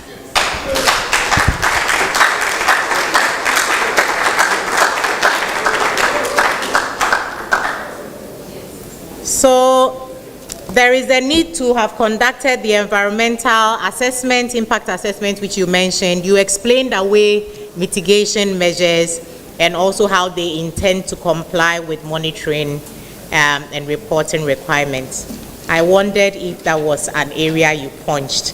But you know, when it comes to professional qualifications, we don't have to punch. We have to be all-rounders. Okay. So I'm coming back to you, University of Ghana. University of Ghana, what distinguishes a green bond from your traditional bond? The traditional bonds are the bonds we've had until the advent of ESG and green financing. What is the difference, basically, between a green bond and a traditional bond? So while the traditional bond is just the pooling of funds for any specific investment, it has no specific purpose for the money being used. Green bonds looking at pooling in funds or putting funds for environmentally or eco-friendly activities or initiatives. So the traditional bond specifically is just investment or pulling up funds for a corporation. Green bonds is looking at recouping investors' money to invest in eco-friendly assets or eco-friendly activities. You've earned your 10 points in the University of Ghana.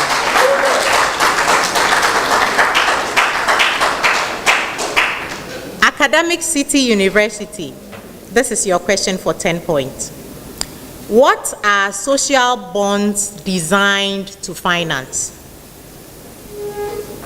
What are social bonds designed to finance? This is the S in the ESG.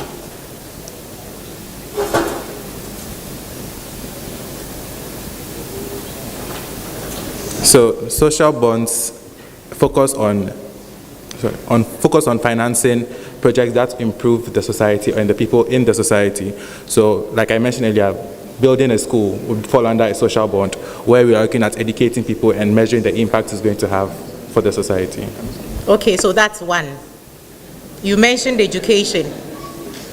We can also look at medical as well, building a hospital to be able to nurse people who are sick. You can also look at the transportation as well, building roads. I'll give you your 10 points.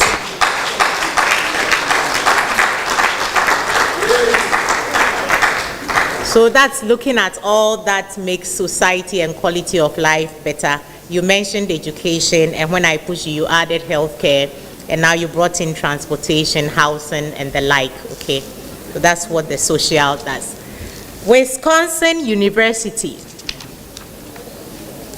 Explain the role of green bond principles. Explain the role of green bond principles.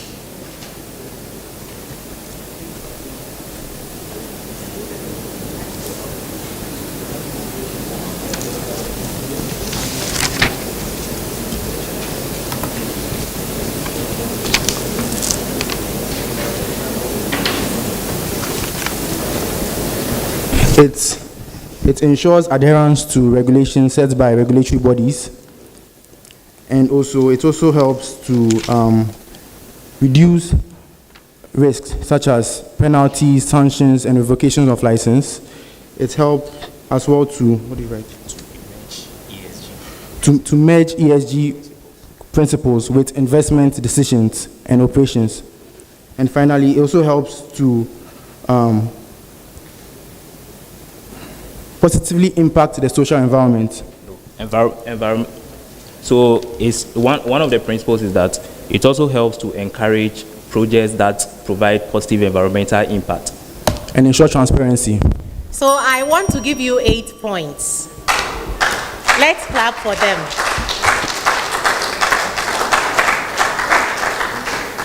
While ESG seems to be a forte, it provides guidelines. So you explain bits and pieces of what it's doing. Essentially, the Green Bond Principles is the framework that provides guidelines or benchmark against which we can do the measurements, where the institutions have to give the disclosures that are required to guide reporting, and they did not stand out too strongly, even though you explained them away. Okay, now we come to the final set of 3 questions and the semi-finals.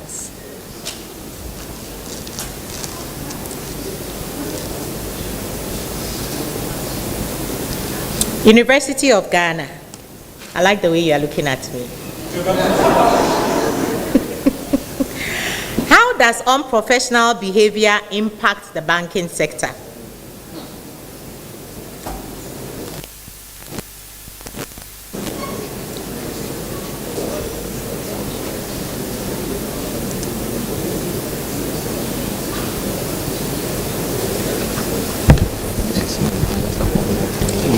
So,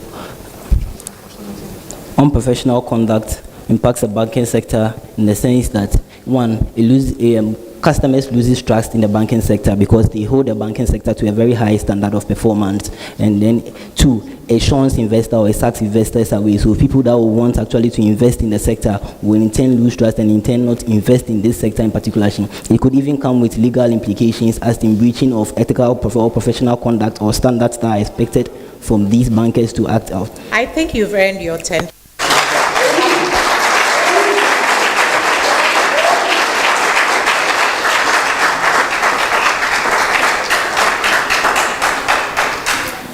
Academic City University. What role does confidentiality play in professional conduct? What role does confidentiality play in professional conduct? So confidentiality simply helps the customer by safeguarding his information from any external threats. Some of these threats can include fraud, it can include identity theft, and it can also include anti-money laundering as well. So confidentiality ensures that the customer is safe from all of these threats, as well as making sure that all of the information is safe within the bank as well. I'll give you the 10 points.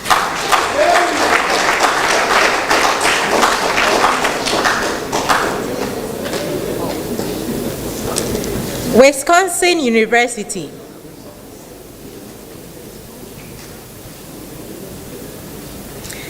What is the difference? What is tier 1 and what is tier 2 capital?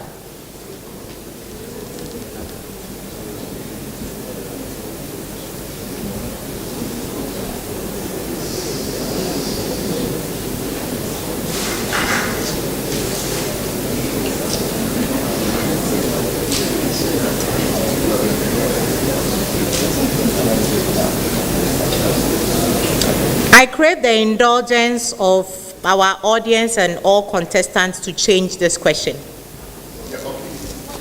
So with Wisconsin University, I'll change this question, okay? And I'm mindful that we had agreed previously to exclude it, and I had put it out. So this is why I take that question back. But before that, I want to explain, since we are all like Yes. So tier 1, I have to answer this question. You may not be privy to it. The tier 1 capital is the core capital, the one that Bank of Ghana more or less requires. And then the tier 2 capital will be supplementary. It's a buffer that is achieved through capital reserves and revaluation.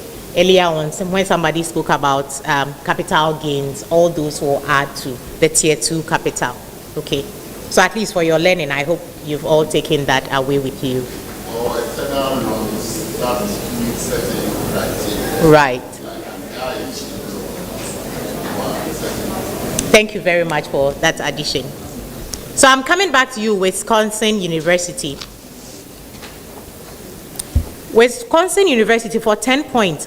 Why is maintaining a minimum capital adequacy important for banks? We have the CAR, the capital adequacy ratio. Why is maintaining the specified minimum CAR important for banks?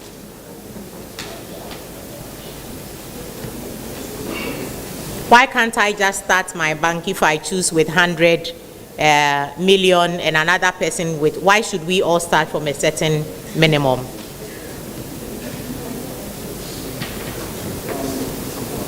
Important because it ensures trust and builds confidence in the customer to the banking sector or banking institution. How does it build trust? I want the details. It shows the bank's financial strength. It shows its capacity to meet its obligations regardless of losses. It also shows that it complies with the regulations set by the Bank of Ghana. And finally, it enhances its reputation and creates a buffer for potential losses as well. I'll give you the 10 points.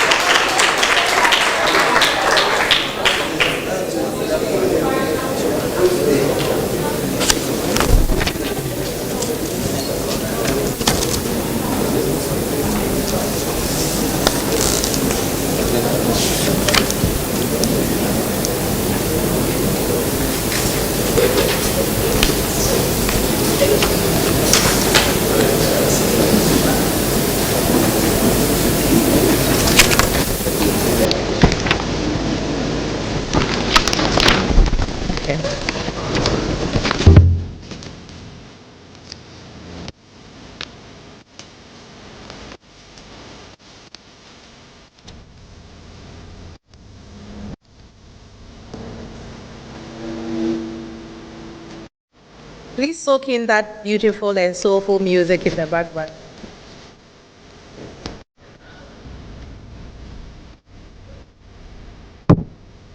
So, here are the results at the end of the semi-finals. Which results confirms which two universities are proceeding to the finals. The context has been very, very keen, and you've all shown that you are very solid professionals in the making, and you should keep celebrating that and use that as energy to finish off well. So in the first position, we have University of Ghana with 90 points.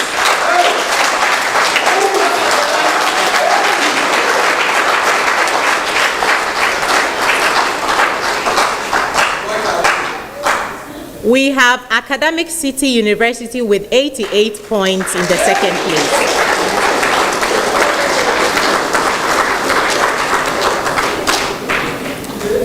Wisconsin has given a very good fight with 87 points, just 1 point behind.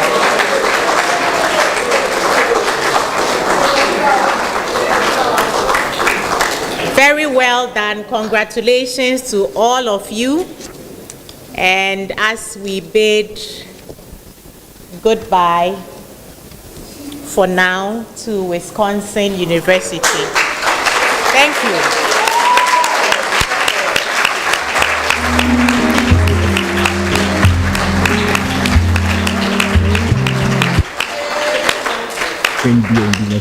We are here as contestants for the National Banking and then here for looking for support from our fellow students. We are here for you, to our fellow contestants there. We are here. So can I get that one?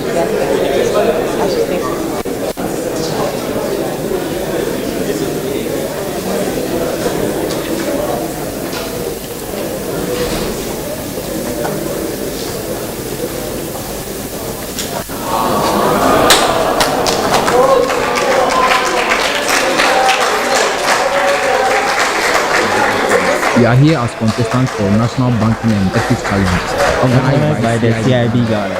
We are here waiting and then looking for support from our fellow students here. We are here for you, to our fellow contestants there. We are here. Oh, this is really emotional. You fought a good fight. I think they deserve a good round of applause. Yeah. Really emotional. Really emotional. Very, very keenly contested. 90, 88, 87. I wish we could just have it. Well, anyway, we have to see you off. Wisconsin University, thank you so much. Please let's give it up for them as they leave the stage. Congratulations, well done for coming this far in the contest. Very, very well done. Very well done. We're proud of you. We are proud of you. And we're sure that your school is even more proud of you. You fought really well, really hard. Very well done. Very impressive. Very impressive. So now we have Academic City and then University of Ghana. So how many of us think Academic City will win the overall, title? Okay. University of Ghana. Hey.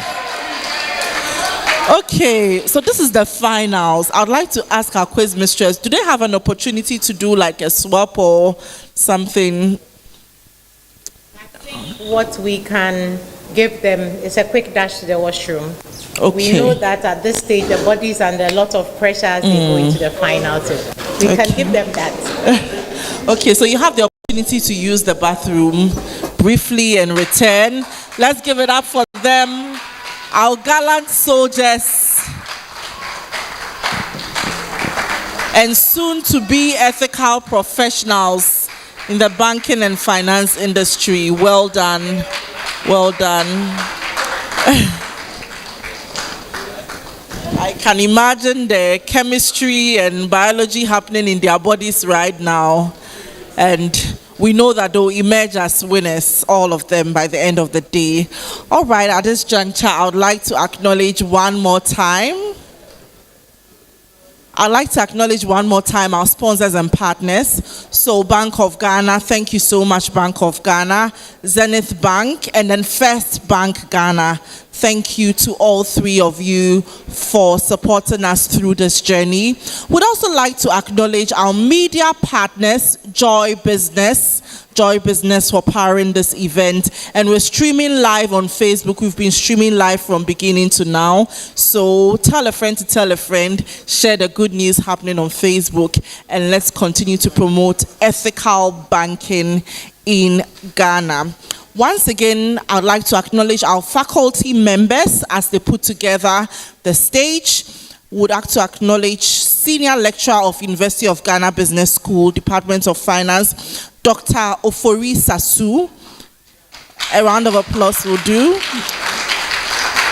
Oh, that's Doc at the back there. Doc, give us another wave.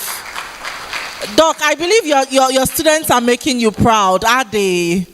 Wow. I like the way Doc is calm and collected. Doc, at this point, I wish I were you. Okay. Then Isaac Asan. Is Isaac here? Oh, great. Amazing. Emmanuel Boateng. Hello. Joshua Ayamob Agbanta. Oh, hi. Good to have all of you here. All right. Now, Academic City would like to acknowledge the presence of Kwesi Yeboah. Are you here? Give us a wave. Kwesi, faculty member. Okay. Then Dr. Mark Tampori, Academic City. Are you here, Doc? Okay, he's not here. And he's the HOD of Business at Academic City. Now, Wisconsin University, Dr. Kwesi Adaimensa, Head of Department. Hello, Doc. Congratulations to you, Doc. Your students have made you proud, I believe. All right. Then Dr. Frank Entry, Pentecost University. Yeah. Head of Department of Accounting and Finance, Pentecost University. Great. Your students really appreciate you. And finally, University of Professional Studies, Mr. Anthony Biawolo Tete and Mr. Christian Freeman. Let's give it up for them.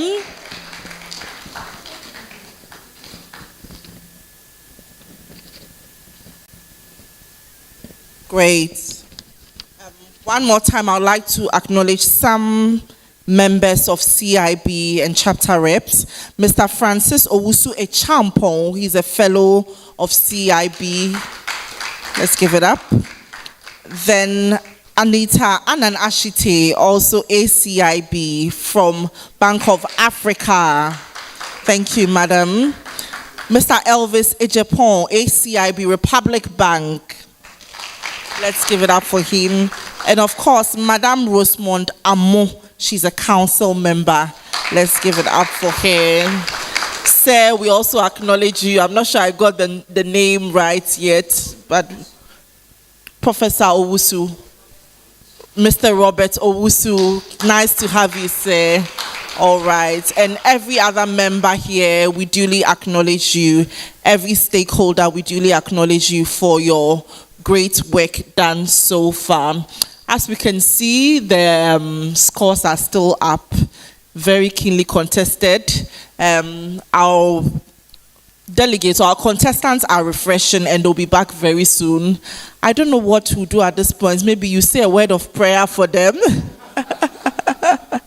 Yes, a word of prayer so that when they come back, they'll be energized and fit enough to battle on to the next level. So would take a little break and the media team takes over. Thank you.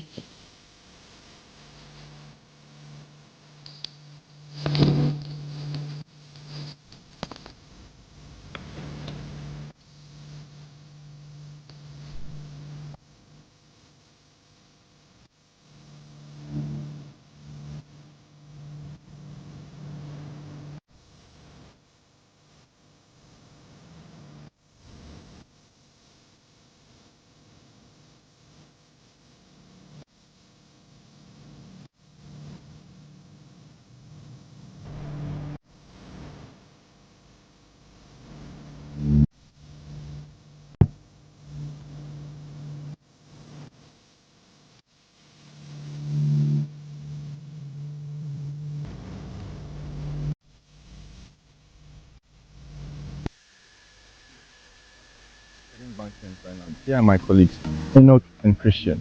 We are participating in the first edition of the National Banking and Ethics Challenge, happening live on the 29th of May 2025 at the Chartered Institute of Bankers. We are here to win. We are here to take the trophy. We are here to make our mark. We are calling all A citizens to come and support and show love to us. National Banking and Ethics Challenge, ACT. We are here to win. We are here to make our mark.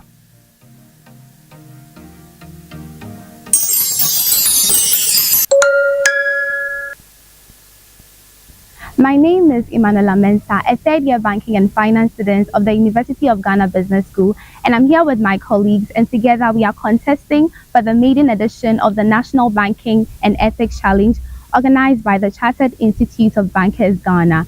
Other universities should watch out for us because we know we are coming for the trophy. The challenge is happening on 29th May 2025. You all should watch out for us. National Banking and Ethics Challenge, Team UG, watch out for us!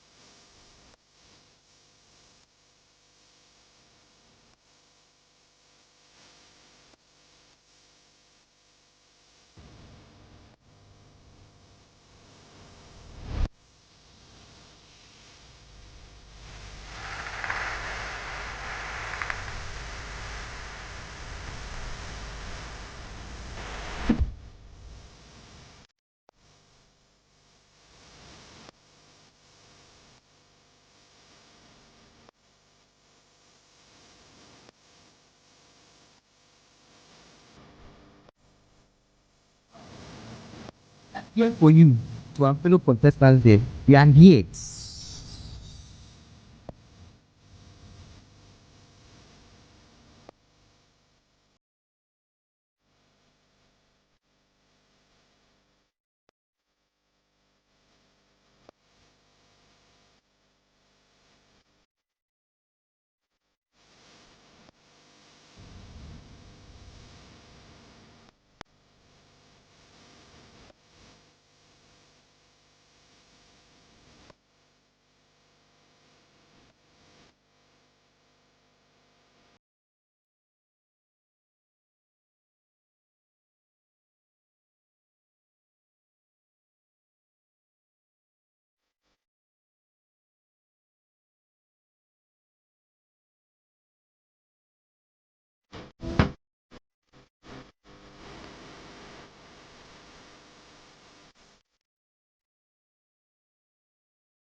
We are here for you.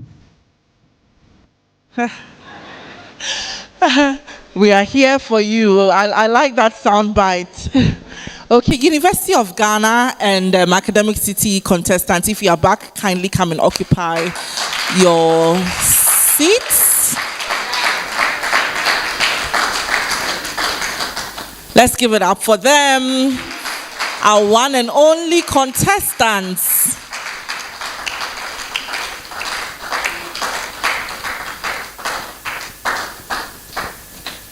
Okay, Academic City, since you are seated, let me have your final remarks for this decision-making round? It has been a very challenging contest so far, but we're definitely putting in our best effort to be able to make it through this as well. We trust you on your word. Good. University of Ghana, you are drinking water. Do you want to drink more? You can drink more. You are okay, you are refreshed. Okay, let's have your final remarks. I haven't heard his voice. All right, so we are focused and our eyes are set on the prize. We didn't come to lose, we will win. Thank you. We are focused and our eyes are still on the prize. We didn't come to lose. Wow, so over to you, our very able quiz mistress. Thank you very much, Carly. And welcome back, Academic City and University of Ghana, to the final level of this contest. There will be 3 rounds, and you will have the opportunity to answer 3 questions, each going for 15 points. And you have, is it between 2 minutes and 3 minutes to respond, 3 minutes to respond to the questions. Put your best foot forward.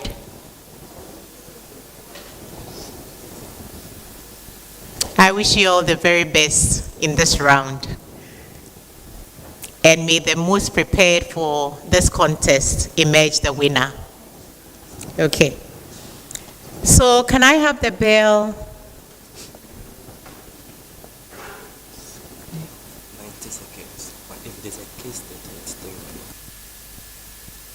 minutes. So we are clarifying the 3 minutes. Not every question is being answered in 3 minutes. It's only the case study questions that attract 3 minutes answering time. For non-case study questions, the time to answer is 90 seconds. Okay? The bell, please.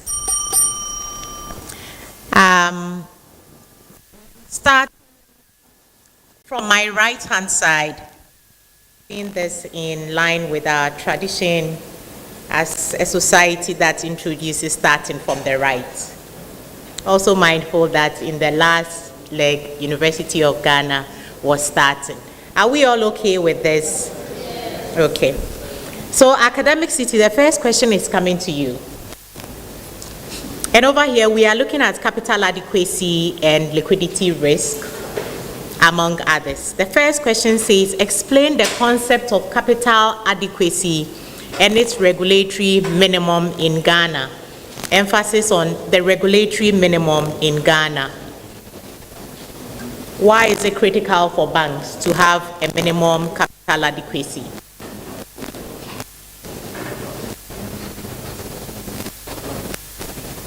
And the answer to this attracts 15 points.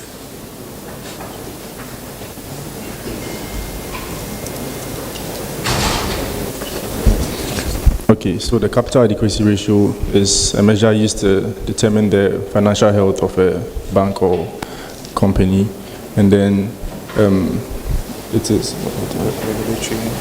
also the regulation. I think every bank is supposed to have about 400 million in its reserves. Capital adequacy ratio, not minimum capital requirement.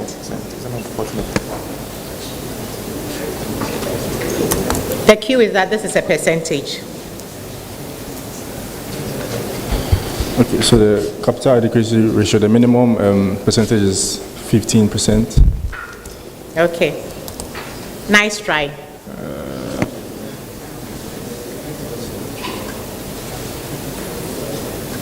I think you still have a little bit of time if you want to come forward again.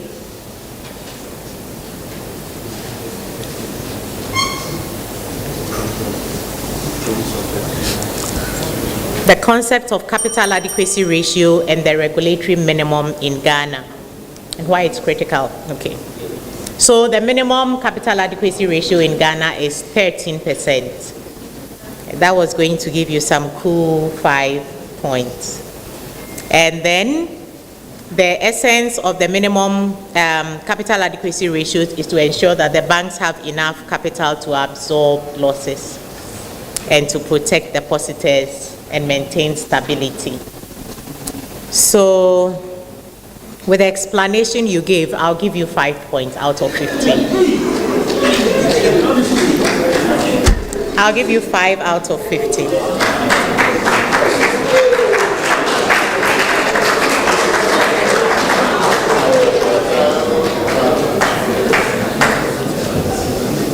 Is it fair? So I didn't hear about absorption of losses, and there seemed to be an orientation towards the 400 million, and this is why I acted that way. Don't let this demoralize you. University of Ghana. A bank's tier 1 capital is 400 million.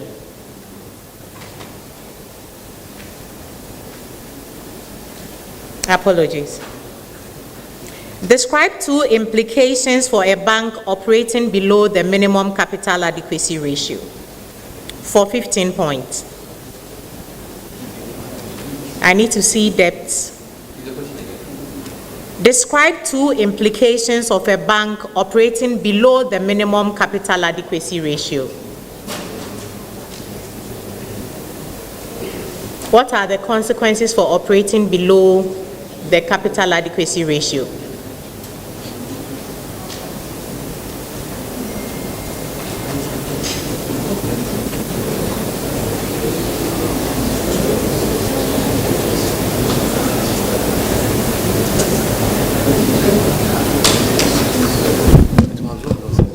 So the implications of a bank operating below the capital adequacy requirement is 1, regulation sanctions from the regulatory body. So as the bank is required to keep 13% and the international standard of 8%, if they are regulating below these standards or this particular percentage, the regulator could actually subject them to sanctions such as fines or even the extreme of revoking their licenses. Then 2, reputational damage, which could also lead to a bank that is not able to manage its capital adequacy properly, since that they cannot absorb the losses in case of risk, and their profits might be eroded. As such, they have a bad reputation out there, and customers may not necessarily want to customers may not be able to, or customers will not want to actually purchase their product or invest in their products. I'll give you 7 out of 15. In this round, I'm sticking strictly to discussed and agreed responses. You answered 1 fully. The other response I was looking for is that it increases the risk of insolvency. I heard you talk about reputation and the public, but I didn't hear anything about the risk of insolvency of the institution. You might talk about the fact that they will not be able to absorb losses as and when they come. Insolvency is looking at the long term. You didn't make reference to the risk of insolvency, so I'm sorry, I'm not able to give you the full 15 points. Okay, so you take 7 points here. Yes. And just to correct my son, when we talk of international rates, it is not approach for the developed countries have 8% and we, the developing countries, have 10%. 10% plus 3. That is what makes the 13. But out there for internationally sound banks, it is 8%. That's a point of correction. Thank you for adding to the learning for us. Okay.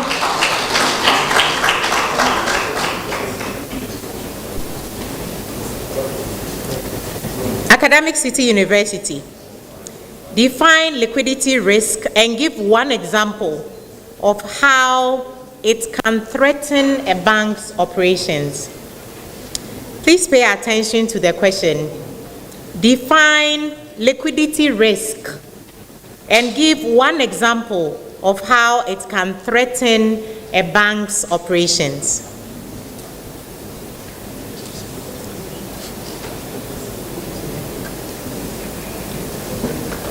Okay, so liquidity risk is basically when a bank cannot quickly convert their assets into cash for their short-term obligations? And then the second part of the question, please. An example of how it can threaten a bank's operations. So an example would be when a customer is about to withdraw money, but the bank is lacking cash to be able to give to the person because maybe the amount the person is withdrawing is exceeding what the bank currently has at hand. So they will not be able to meet this demand because they are currently lacking in liquid assets. I will give you 12 out of 15.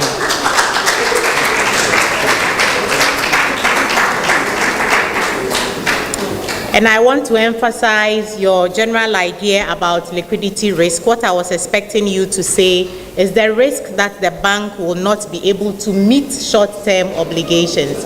I heard you talk about conversion. You spoke about conversion of its assets into cash.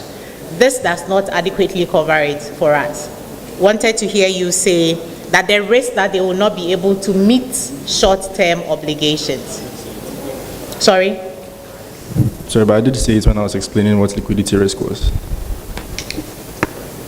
Okay, so what does the room think? I think 12 out of 15 because this is what I got out of your explanation. I picked that liquidity risk was the probability that they are not able to, their ability to convert their assets into cash. That's what I heard. But I wanted to hear their ability to meet short-term obligations, which is wider than converting assets into cash. You explained the large-scale withdrawal, which attracts the other side of the question, and that's why you get 12 out of 15. Now we come to you again, University of Ghana. What is the liquidity coverage ratio and how does it help banks to manage liquidity risk?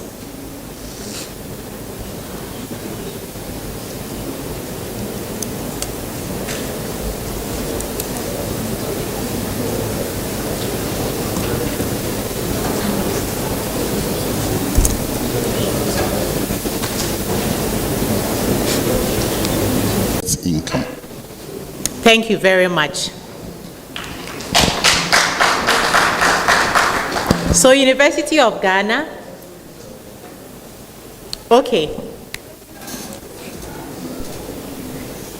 I was just going to add that there are also incomes from off-balance sheet transactions, which like LCs and some contingent or contingencies. So bear that in mind as well.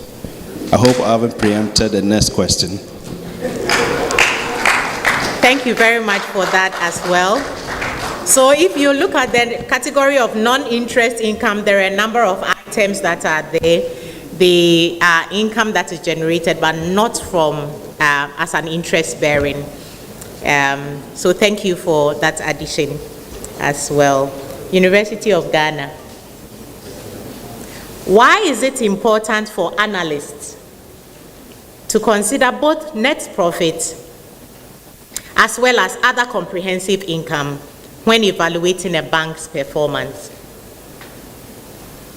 So some of the examples that have been contributed from the audience, for example, will fall under the other comprehensive income.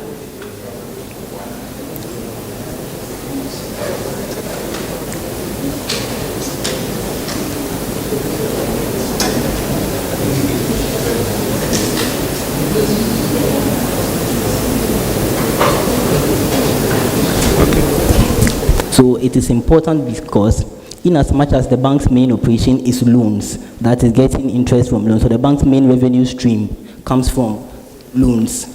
There are other investment or there are other income streams that factor in, and all these income streams could take or in the long run go ahead in taking care of the bank's liquidity or the bank's obligation or debt obligations, and then all these cash flows culminate or all these cash flows come together to actually help the bank or make up the bank's profit or the entire bank's balance sheet.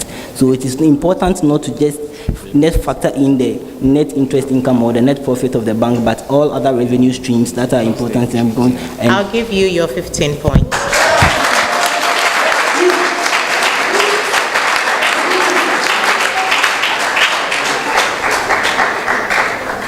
So you can simply say that analysts would have the fuller picture by looking at all the sources of income and not focusing on only the interest-bearing ones. And that brings us to the end of round 1. Do we have scores?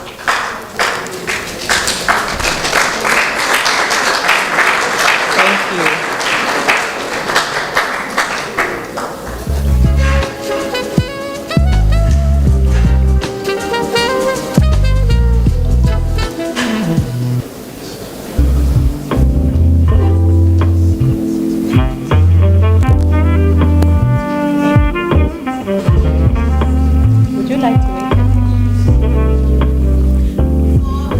Of the first round of the finals of the National Banking and Ethics Challenge, Academic City has 27 points.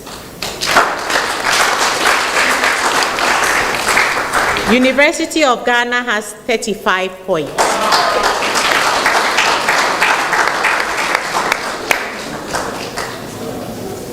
Okay.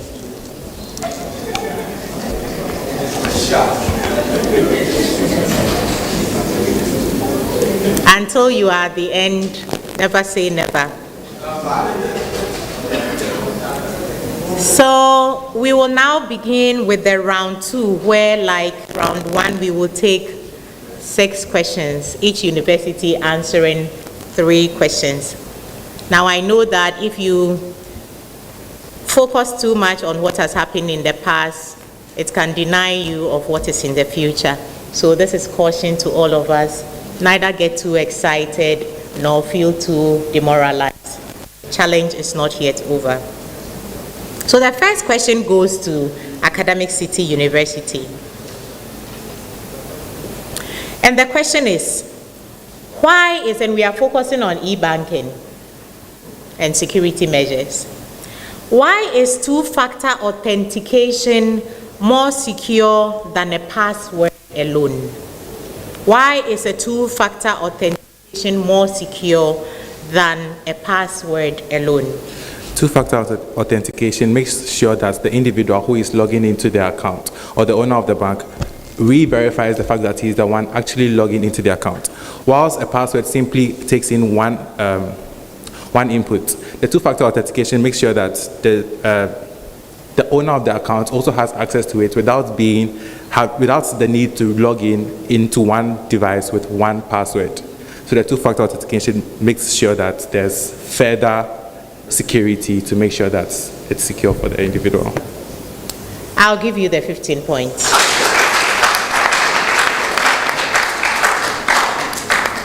So the two-factor makes it harder. If anybody has access to your password and they try, an OTP will be sent, and that is when the real account owner can get to confirm, and if they are not, then they will not be able to access the account. University of Ghana. This is a scenario question. A customer complains that their two-factor authentication SMS codes are delayed. What could cause this delay, and what alternatives can be offered?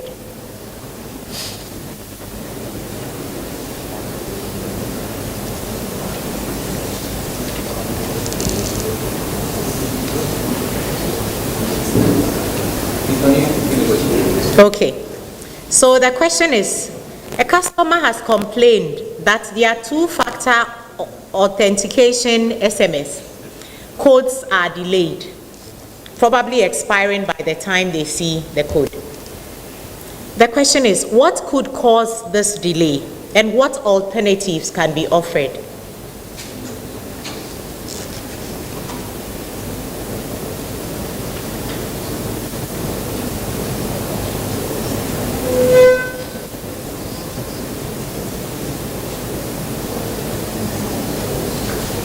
Okay, so what could cause the delay in these SMS codes could be from 2 angles. One, it could be from the service provider's network being down, that will cause the delay in the SMS loading, or it could be from the bank's bank system actually being down or malfunctioning. And the alternatives that the bank could look at could be using other alternatives for like a second layer of verification like the biometrics, where the customer can use their fingerprint, their thumbprint, their retina scanner or anything to offer a second layer of verification so that they are indeed the one accessing the account in question. Or they could also use hardware or POS or tokens or other hardware devices to generate another code that could also end up giving them the opportunity to verify. I'll give it to you for 15 points.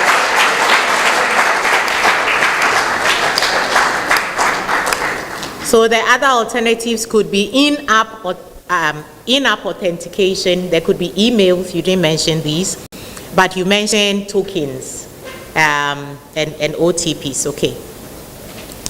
Academic City. How does regular software updating help to prevent cyber attacks on banking platforms? I'll take it again. How does regular software updating help prevent cyber attacks on banking platforms? So due to the consistent upgrading or the consistent improvement upon technology, it's easy for certain software to be hacked because of the lack of bug fixes. Now, updating your software simply means that you are eliminating these bugs and also improving the software to be able to make it easier for the users to make use of these platforms. Now, the consistent updates also improve the usability of the software, including the user interface. This also makes it easier for the users, even with a low level of digital literacy, to be able to make use of the applications. I'll give it to you for 15 points. Ultimately, these upgrades minimize the risk of being exploited by fraudsters. University of Ghana, what is the role of firewalls in e-banking security? What is the role of firewalls in e-banking security?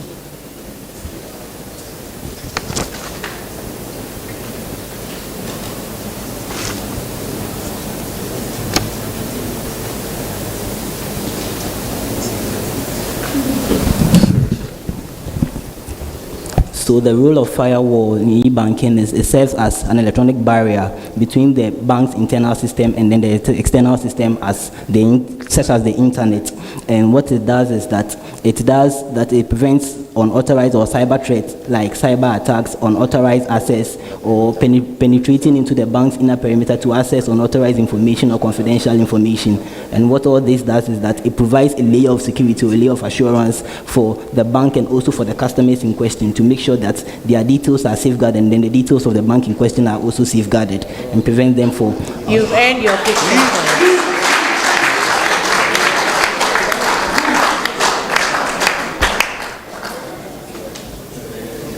Academic City. This is a scenario for you. A fintech startup wants to launch a peer-to-peer payment app. A fintech startup wants to launch a peer-to-peer payment app.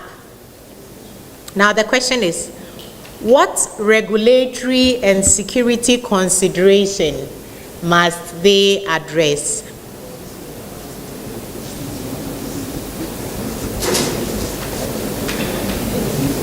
What regulatory and security considerations must they address? So the fintech institution must make sure that all of the users' personal data is secured, even when they are even when they are taking money from their other peers as well. Now, with that, in terms of the security, we also have to focus on the fact. Allow me to interrupt you and require you to pay attention to the question. The background is that a fintech startup wants to launch a peer-to-peer payment app. What regulatory and security considerations must they address? Okay, so they have to make sure that the fintech institution has to make sure that they follow already laid down regulatory regulations. Now, these regulations can be from the Bank of Ghana or from the the Financial Institutions and Specialized Deposit Taking Act as well. Now, they also have to make sure that they don't flout any of these already established rules in any of these. When it comes to the security of the users, they have to make sure that they follow the privacy, they ensure that the privacy of all the users they have to make sure that all the information from the users is confidential. They have to make sure that even during the P2P, that each of the users still has all of their information being secured. They can also implement QR codes being scanned to be able to link the PS as well, as also creating OTPs that will be used during each access of the app to be able to make sure that all of the PS are not in breach. Okay. I will give you 13 out of 15.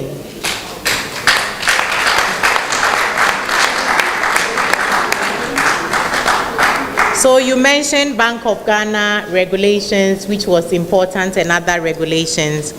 You did explain quite well the importance of protecting the customer information.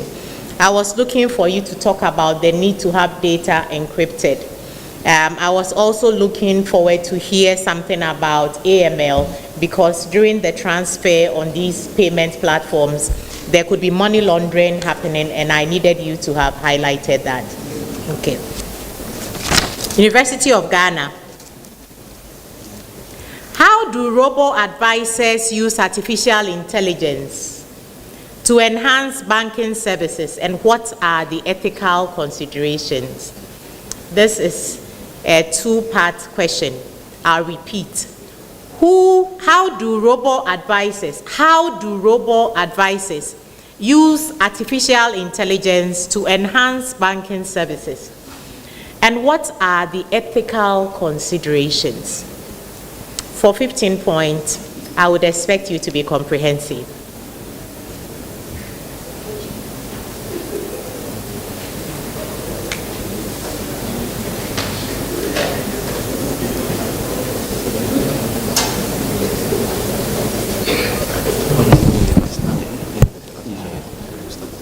So the robo chats or the AIs used, the robo advisors use the natural language processing, which is a means by which means that they understand the language in question, or the language actually being used, and then also machine learning in actually being able to communicate with this interface or communicate with this customers in question. And then also the ethical consideration is that they must ensure that all customer informations that are relayed or are revealed to these particular chats, robo chats, are actually kept, one, confidential, and two, they are also treated with the utmost integrity, or they are also treated, or all customers that interact with these robo chats have the most optimist performance, or receive the most optimist performance, that is fairness or equity on the part of the customers. So these robo chats, as some other customers are not enjoying benefit as considered to others, or there is bias in the responses to other customers as concerned to other customers. And then there should also be consistency in the replies or through. I'll give you the 15 points.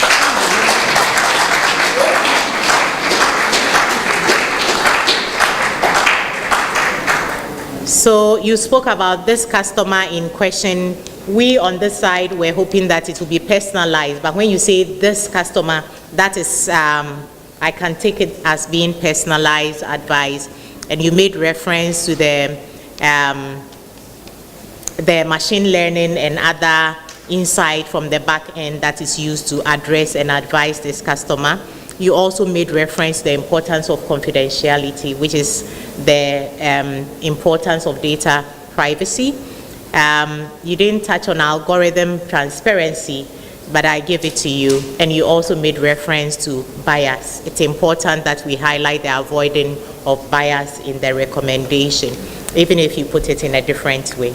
So that brings us to the end of round 2, and the final.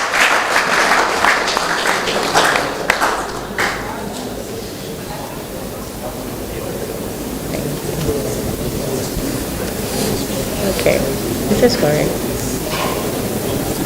Thank you. Thank you very much. So at the end of round 2, Academic City University has 43 points.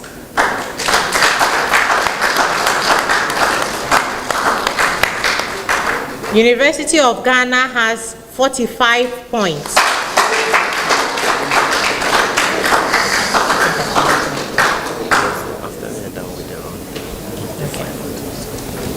I hope you are doing your cumulative scoring yourself.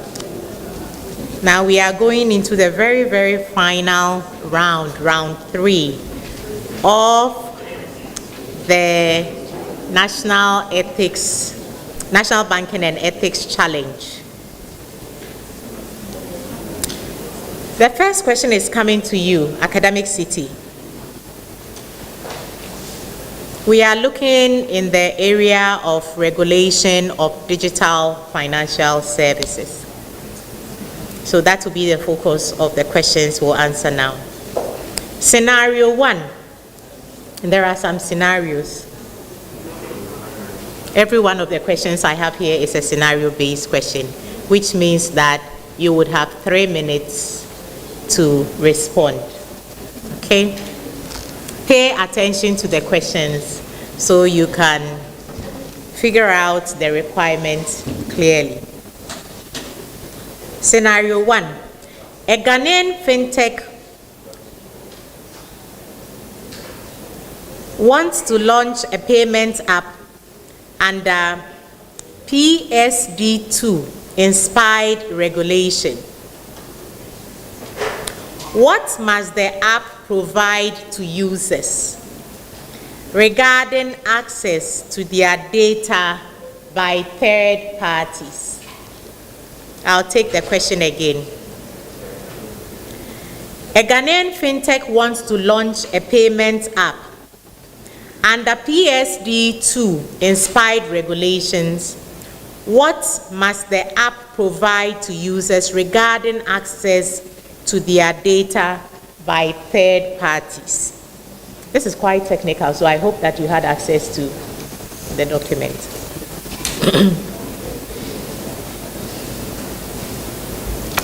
Third party wants to access their information under the PSD2 inspired regulations.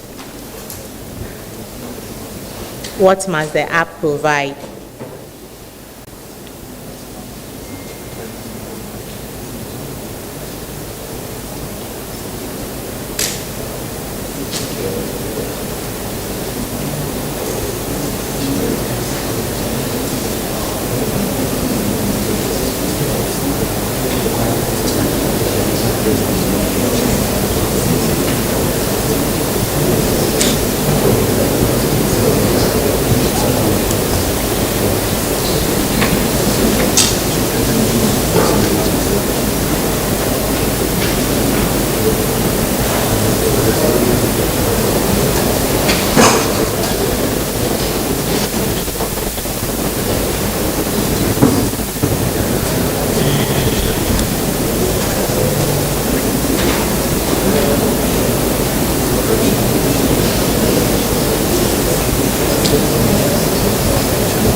Okay, so for the fintech company to start, under the PSD2 regulations, they need to make sure that the information that users put in is confidential and it's secure from any other third parties. We also have to look at what must the app provide to users regarding access to their data by third parties.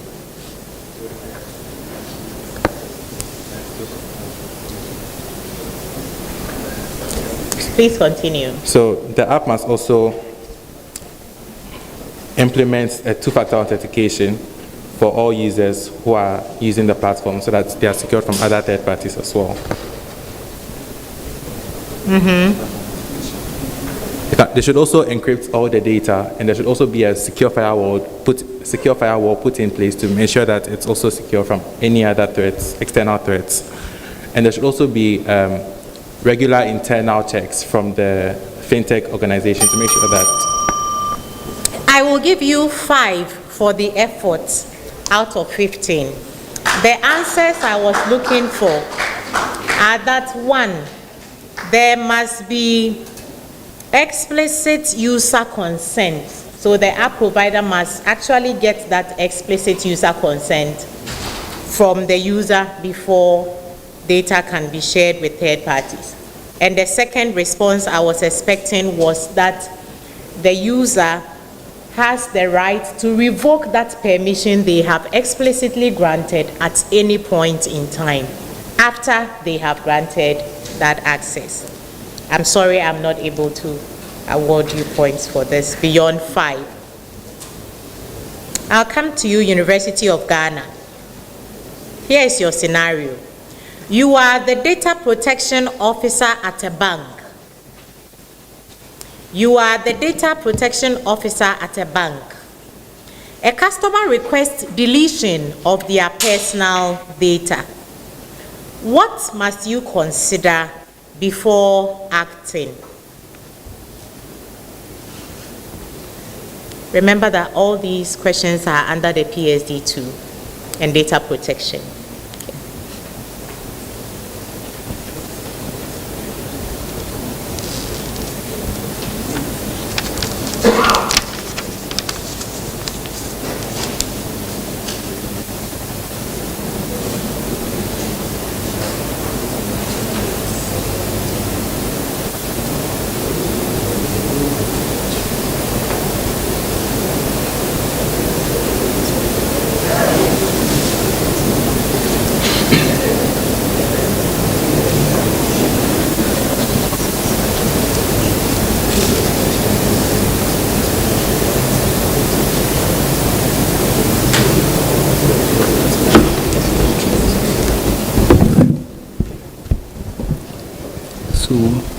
What to consider for the deletion, saying that first of all you consider the reason for the deletion, or what's the request for deletion, what is the reason behind the request for the deletion, and the bank are supposed to make sure that they've conducted all due diligence or gone through all the processes to make sure that the customer is not requesting for this deletion just to violate any rules, or they are within the stipulated guidelines required by the various regulators. And then as well as under PSD2, in as much as customers have the consent or the authority to revoke at all times, when this deletion goes through, banks are supposed to revoke all their various third-party consents or third-party licenses that is granted under this deletion in particular question. And then if the diligence goes through or the deletion goes through as required under the PSD2, they can actually go ahead and then revoke all third parties' alliances or the reason given to consent to the access. I am not convinced. So let's see if you can come again and redeem yourself within the time. Okay, can you take the question for us? You are the data protection officer at a bank. A customer requests deletion of their personal data. What must you consider before acting? So you consider first of all the reason for the deletion. And then if the reason for the deletion, the bank is supposed to do all due diligence, conduct all due diligence and checks as to why the customer is requesting for this deletion, to check they are not violating on any stipulated regulatories, such as probably money laundering, such as fraudulent activities, financing or counter-financing terrorism and stuff. If all these regulatories are through, or if the customer in question has not violated all these regulations, then the bank or I, as the data protection officer, can go ahead and then process this deletion for the customer. I'll give you 5 out of 15.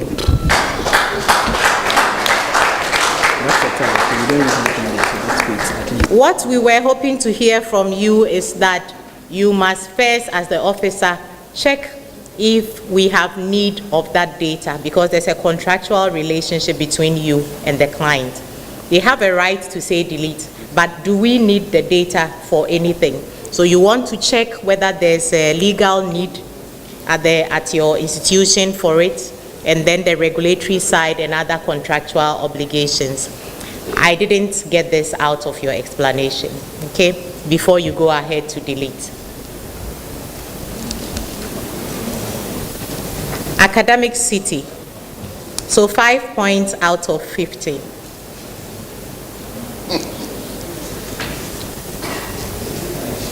They would have come to you explaining their reason, so this is not the time for you to check the reason as you explained.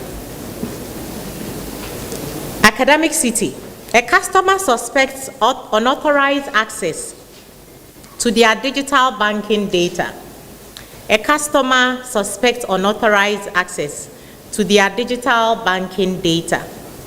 What is the bank's immediate regulatory obligation?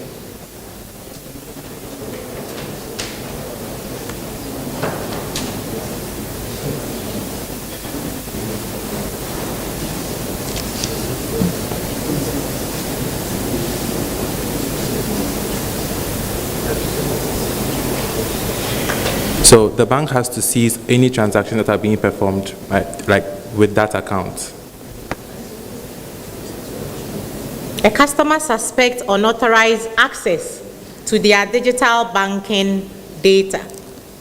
What is the bank's immediate regulatory obligation?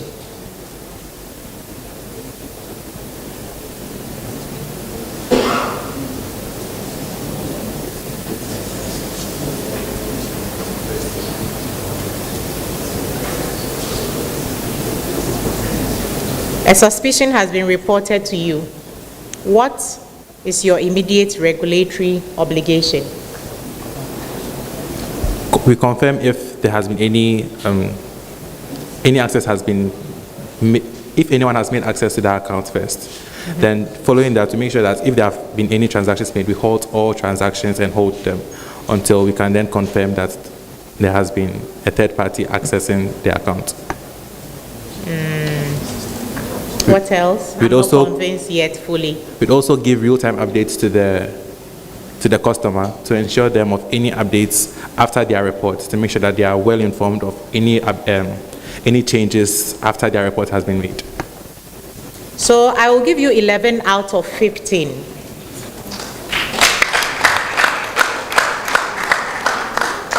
And this is why. The first thing you must do will be to investigate the breach which has been reported. You called it confirm, but I gave it to you. And then the next thing you must do is that you inform the customer that indeed per your investigation, this breach is there or it isn't there. I didn't get that sense very fully from you. And then you must report to the Data Protection Commission. This is a very important aspect of the answer which did not come out from you. So now we come to you, University of Ghana. The scenario is that a bank is planning to use customer transaction data for targeted marketing. What regulation must it comply with? And what is the first step? I will repeat the question. Pay attention to the different aspects of the question. A bank plans to use customer transaction data for targeted marketing. Obviously, they have cookies that has been monitoring transactions. What regulation must it comply with? That's one. And on the other part, what is the first step?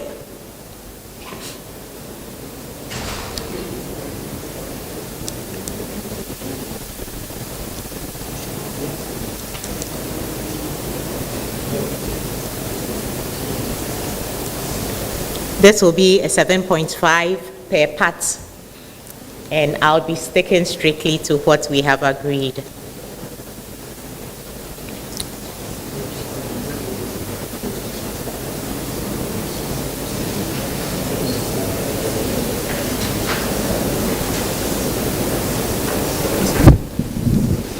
Okay, so the regulatory framework they're supposed to stick by is they're supposed to stick by the Data Protection Act 2012, Act 843, and then they're supposed to make sure that the first step they're supposed to do is to seek the consent of the particular customers in question.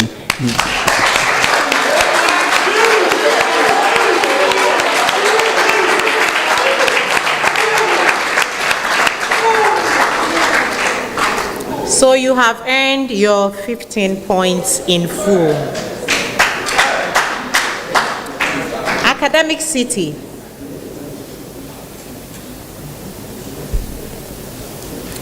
The scenario is that a third-party budgeting app requests access to a customer's bank account via open banking APIs. A third-party budgeting app. Your customer wants to be more financially savvy, so they are downloading a budgeting app to keep the tabs on their spending. Now, this tab wants to access the customer's bank account via open banking APIs. What must the bank verify before granting access? What must the bank verify before granting access?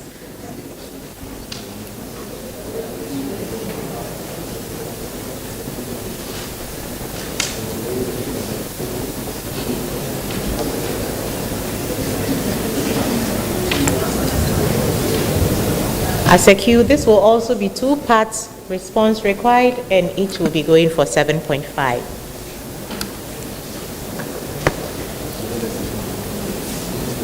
I'll read the question one more time. A third-party budgeting app is requesting access to a customer's bank access via open banking APIs.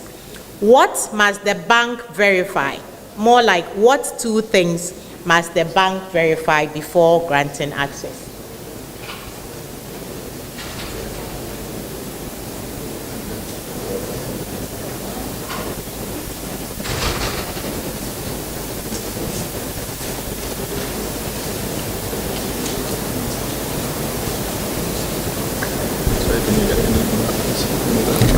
So the first thing to be done would be to make sure that the application that the customer is downloading is a secure and verified application, that it's not flouting any already established regulations set by the Bank of Ghana or any other relevant regulatory bodies. We also have to make sure that the customer is consenting to the use of this app.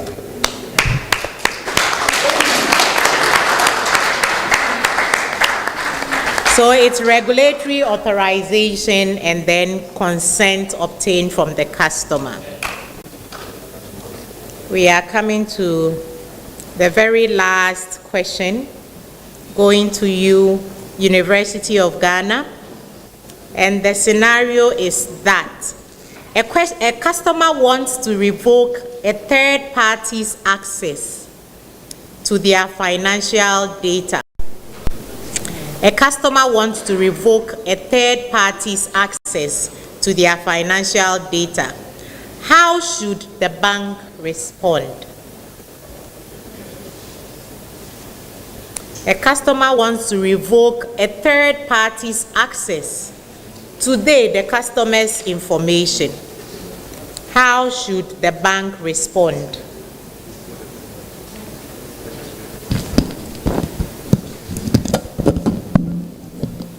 I'm expecting a 2-part response with each taking 7.5. Yes, I'm happy to. A customer wants to revoke a third party's access to their financial data. How should the bank respond?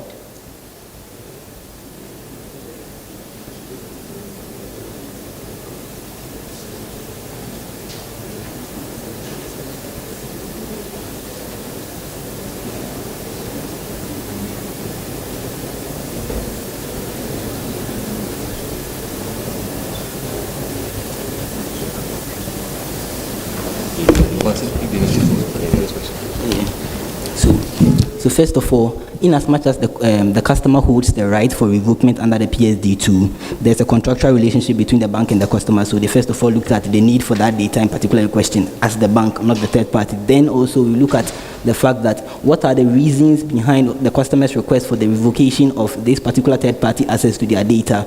If this particular reason meets all the regulatory and the contractual agreement between the two parties. Allow me to interrupt you. I want you to reflect carefully on the question and come back. I'm hearing quite some explanation, but so far nothing has come out. Okay? The question says, your customer wants to revoke a third party's access to their financial data, how should the bank respond? The customer would have given you whatever reasons.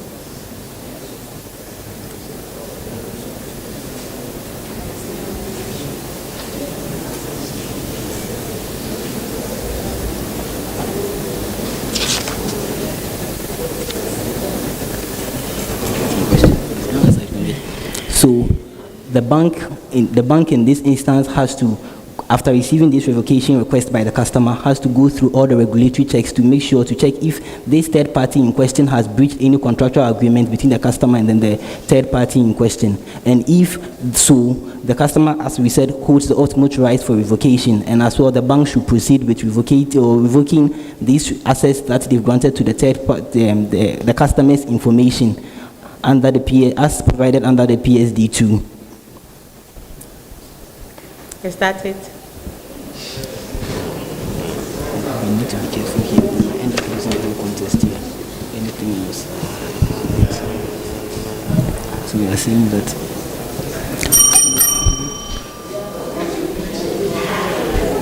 So the answer that we are expecting to this is that you will actually revoke immediately, because you are not the police officer between the customer and the third party.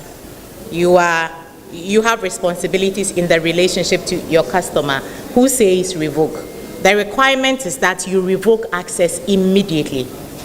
And the second part to the question is that you confirm that you have revoked the access to the customer.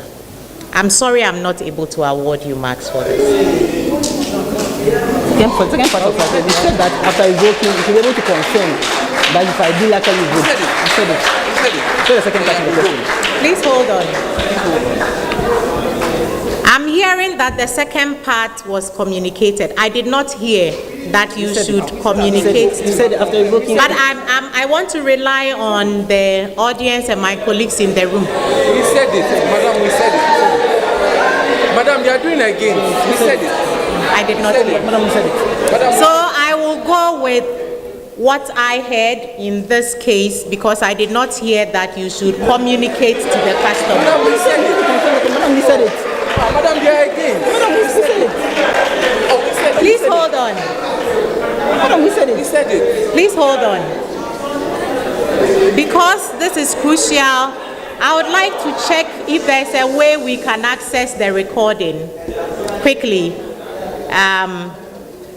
Let's access the recording quickly to see if this came through and I may have missed it.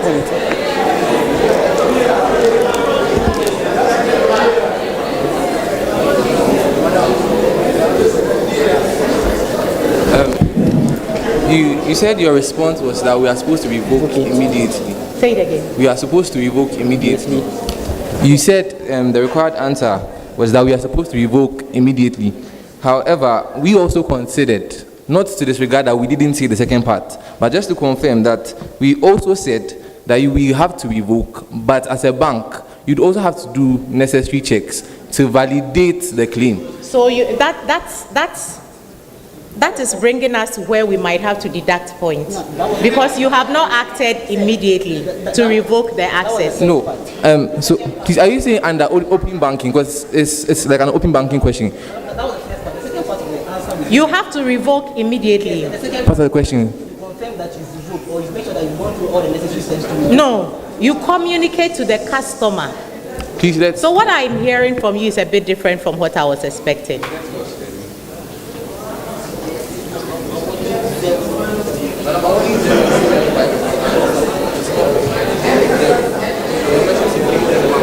I have push. Madam, please be consent to that. We are saying that you realize that for all the questions you've answered so far, you pick some of them out with your discretion. So saying that everything is wrong. Something they said had nothing. It was a two-part. Yes. So the first. And if you miss any of the parts, one part says revoke immediately, and you were going through due diligence. And the second part simply says communicate to the customer. I did not hear that. So if the recording shows that you said communicate that you have revoked to the customer, you would get your 7.5. for effort. The first question they answered was clearly wrong. There was no bearing whatever they said.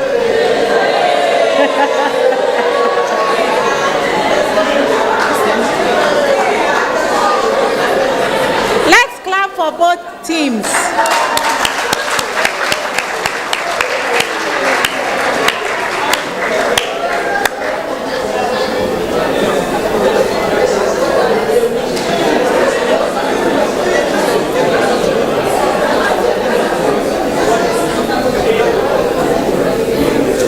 So it's a two-part response we are expecting to their question.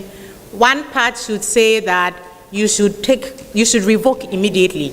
That means that you don't check anything, you don't dilly-dally, you don't do anything, you just revoke immediately.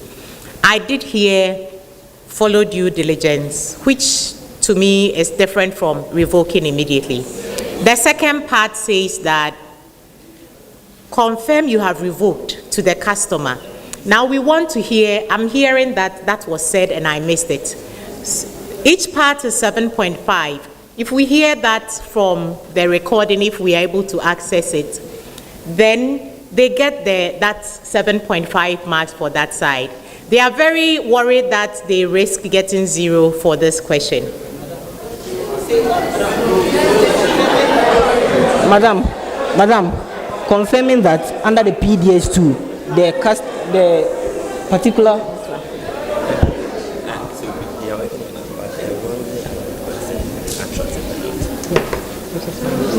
So that's what I was saying. But if we go that route, and I have been quiet on the fact that they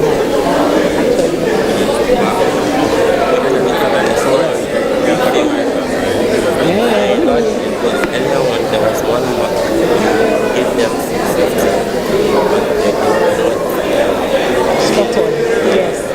So let's just hear that objectively they said communicate to the customer and I didn't hear it. If that's the case, and they said they get their 7.5.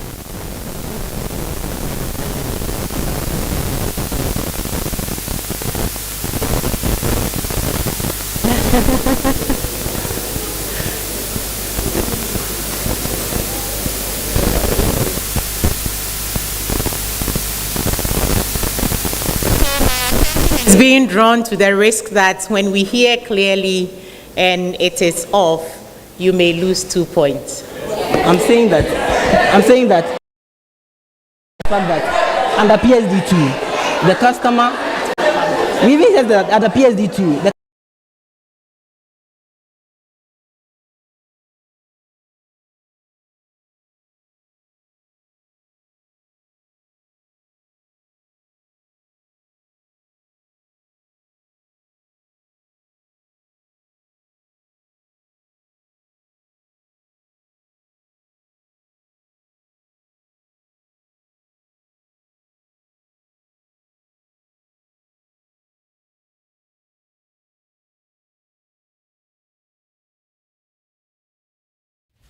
Did you know 90% of global investors prioritize ESG principles?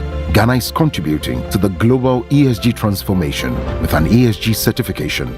The environmental, social, and governance certification was created specifically for the banking and financial services sector. We are able to train the participants to be able to identify what the risks are in their operations, how those risks can be mitigated, and then also know the opportunities in what they do. Having gone through this 10 weeks program, it has revealed a whole lot to me. Risks that already sit with us. I would say that we're more like undercover, but the veil was lifted. This has been an interesting program for me, and I think the program threw more light and shed more, gave a more understanding on how to apply those GRI standards within our reporting framework. So I think that was one of the useful tools for me. It's an important time to roll out an ESG certification to equip professionals in the industry, because the banking sector plays a catalytic role in the ESG or the environmental climate-related issues. And as a country, we face quite a number, particularly if you look at it from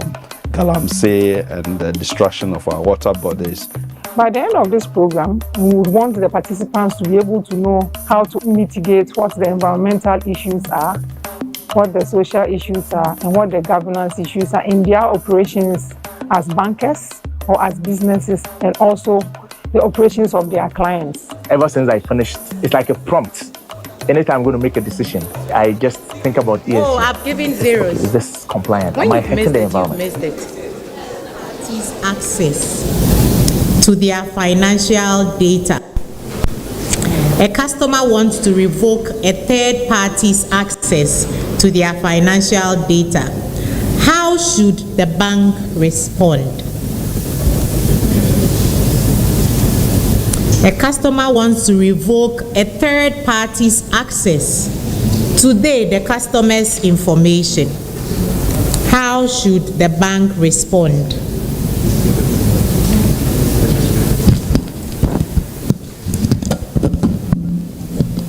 I'm expecting a two-part response with each taking 7.5.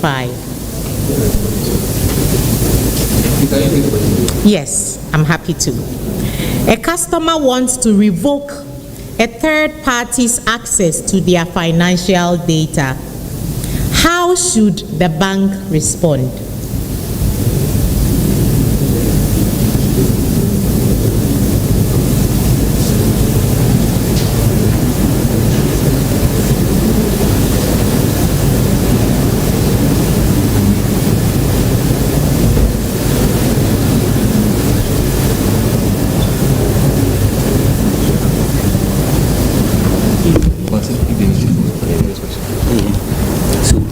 So first of all, in as much as the customer holds the right for revokement under the PSD2, there's a contractual relationship between the bank and the customer. So they first of all looked at the need for that data in particular in question as the bank, not the third party. Then also we look at the fact that what are the reasons behind the customer's request for the revocation of this particular third party access to their data.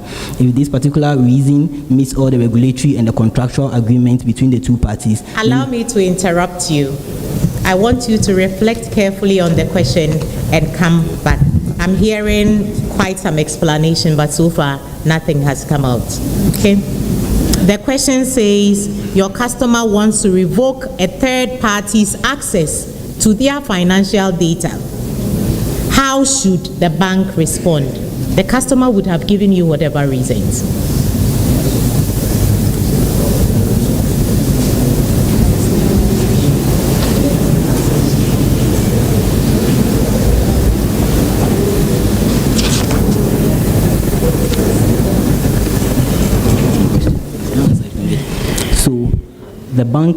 The bank in this instance has to, after receiving this revocation request by the customer, has to go through all the regulatory checks to make sure to check if this third party in question has breached any contractual agreement between the customer and then the third party in question. And if so, the customer, as we said, holds the ultimate right for revocation, and as well the bank should proceed with revoking these assets that they've granted to the third party, the customer's information under the as provided under the PSD2. Is that it? We need to be careful here. And the reasonable contest here. Anything else? So we are saying that.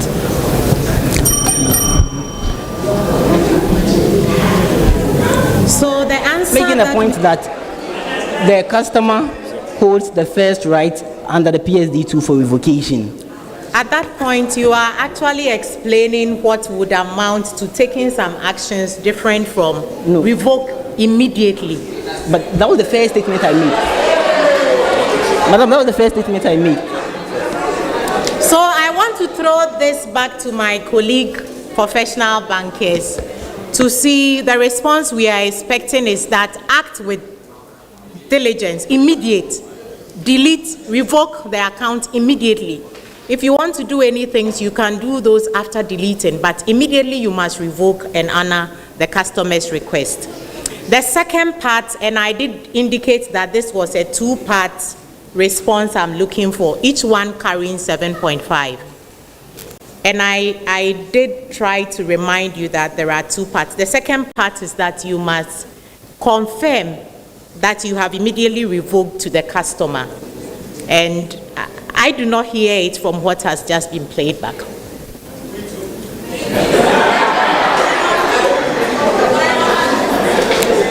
Now, the trick here is that there is a -2 penalty when the response is actually off.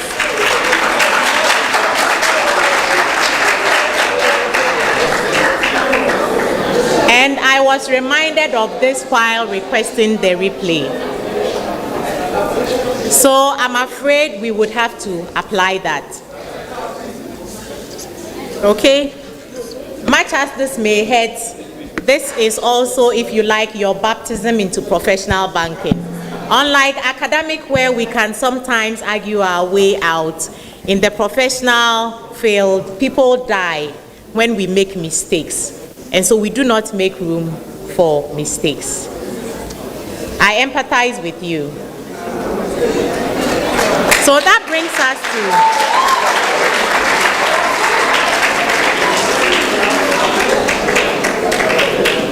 Thank you. Just pick it as how we play it in the professional field, and don't let it demoralize you. At the end of the third round, we'll look at the scores, and if there are any protocols to observe, given that this brings us to the end of the National Banking and Ethics Challenge. Do I announce straight away? Check with Patrick.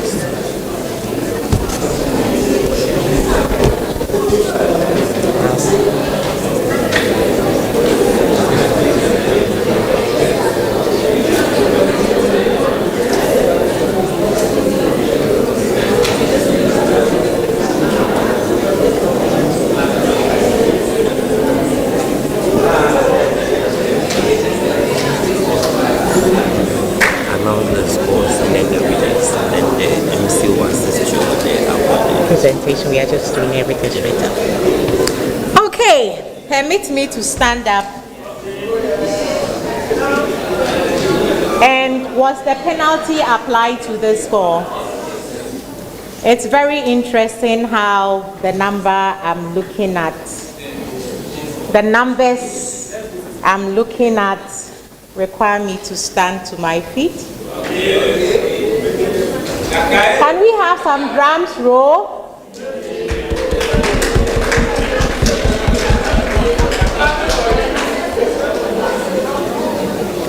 I will take your final comments on what you think your position is going to be. Are you the winner?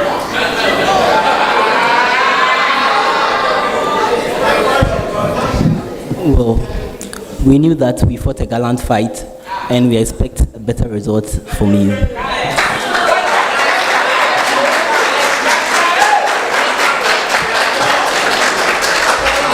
Did you say you expect to be the winner? Okay, thank you very much. Let's give it up to them.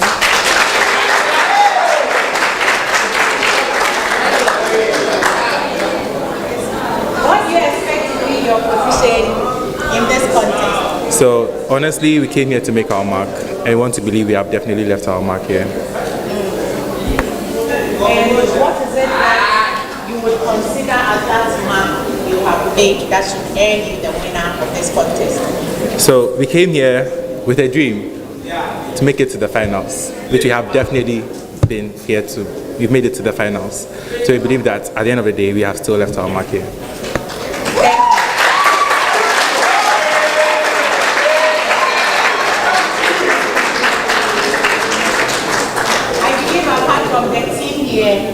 And myself, the rest of you, who do you think is going to be the winner?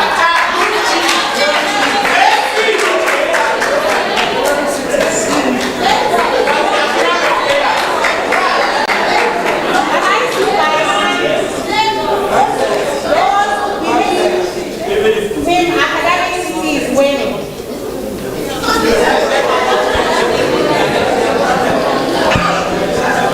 Thank you. I want to see those who believe Team Academic City is winning.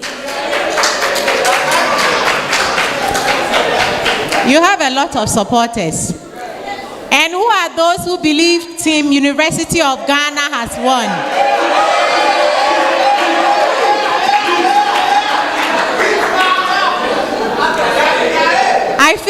I should take a secret ballot from my colleagues who have abstained from this vote. Now it is my privilege to declare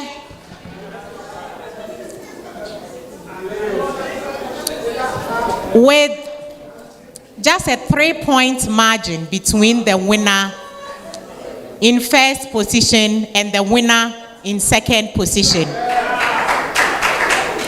Just a 3-point difference between the winner and in first position and the winner in second position.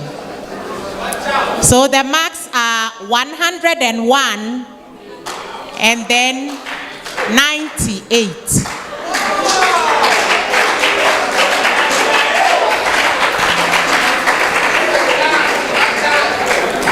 I have been focused on asking questions and doling out the scores without tracking the cumulative status. And Academic City is the winner with 101 points.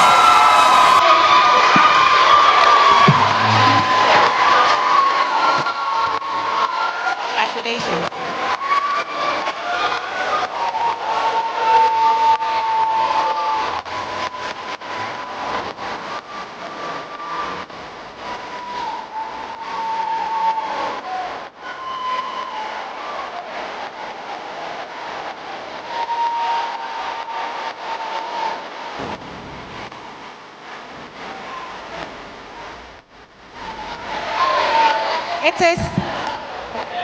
It is clear that the response to the last question by University of Ghana did cost them greatly, and also the penalty which had to be awarded in the end.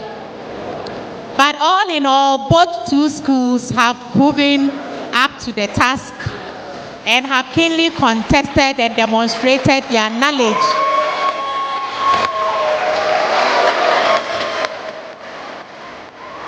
Congratulations.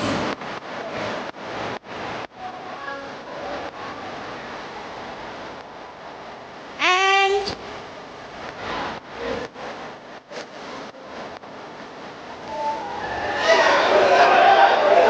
University of Ghana, you remain my alma mater.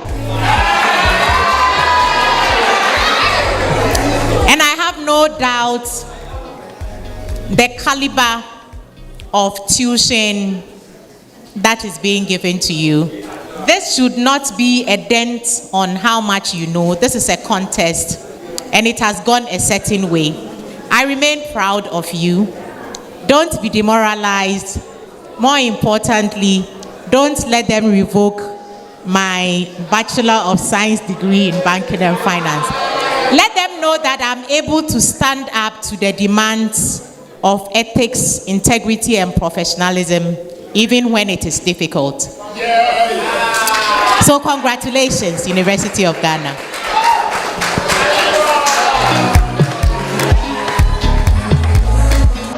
We are here for you. To our fellow contestants here, we are here.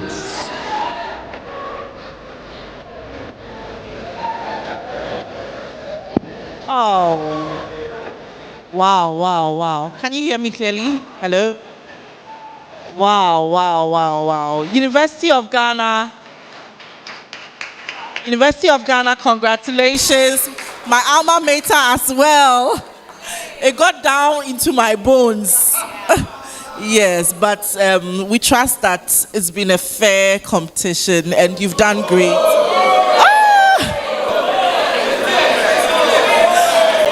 Congratulations as well, Academic City. I saw a lot of surprise on their faces when they were declared the winner. But well done, well done. Congratulations, you've also done very well. Okay, so I think that it's been a very exciting, informative, educative, and interesting challenge. I mean, as we evolved from round to round, different aspects of the banking and ethics were unraveled, and I have personally learned so much as a former banker. There were things that have enlightened me from this challenge. And I believe that we have all taken, hello? Can we have one meeting, please? Can we have one meeting, please? Thank you so much. I believe that we've all learned a lot from this contest, not just for contest's sake to go and make noise that we won or we came second or third, but for our personal practice as professionals in the industry. So very, very, very hearty congratulations to you, Academic City, and of course to you, University of Ghana. Let's do it better for them again. Once again, would like to acknowledge our sponsors and partners, BOG, First Bank Ghana, Zenith Bank, and of course our media partners, Joy Business. Thank you so much. At this point, I would like to call upon our CEO, Mr. Robert Jatto, to lead in the presentations to our winners. Please, let's receive him with a round of applause. And this is to kindly let you know that all participating schools, thank you, all participating schools will be receiving plaques for participating. So all participating schools will be awarded plaques for participating. So I'll hand over to him and then,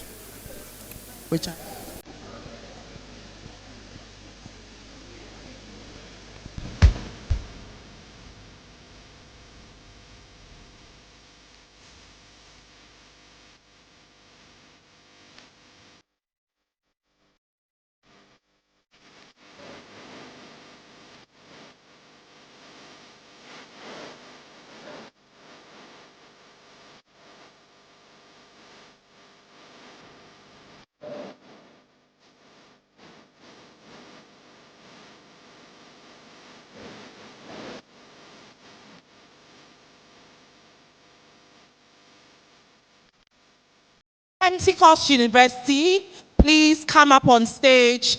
Participants and your faculty members, Pentecost University, come up on stage for your cash prize and of course your participatory plaque. Pentecost University, please walk up to Mr. Jatto and our quiz mistress to receive your awards. Oh, let's do it better for them for coming this far. Congratulations. Very, very well deserved. I think to even take the step to participate in such a challenge shows how well prepared you are for the industry. Well done, well done, well done, well done.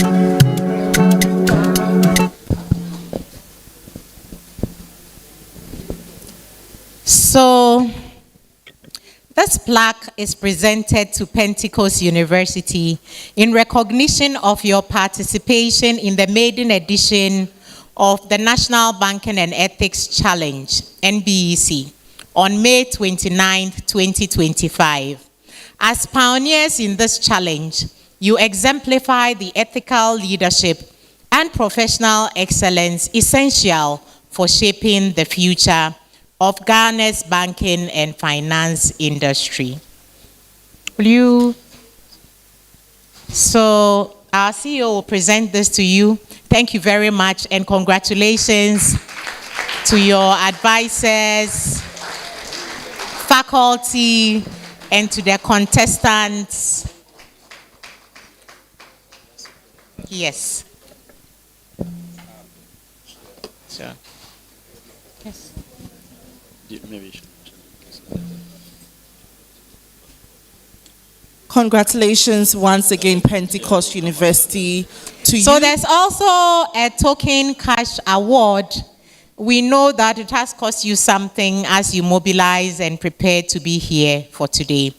And this is thanks to the support of our partners. We are happy to present this token to you. Will you do the presentation?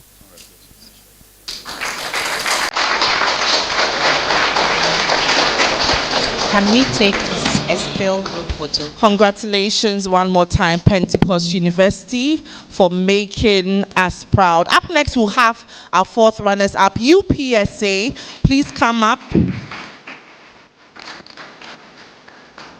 And we'll invite Madame Rosemond Amo, Council Member of CIB, to join our CEO to make the second presentation.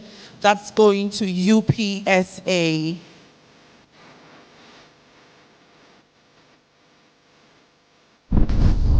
To our fellow contestants. Thank you, thank you, thank you. Thank you, Pentecost University. UPSA, please join our CEO for your awards. And once again, they are receiving a participatory plaque as well as a cash prize.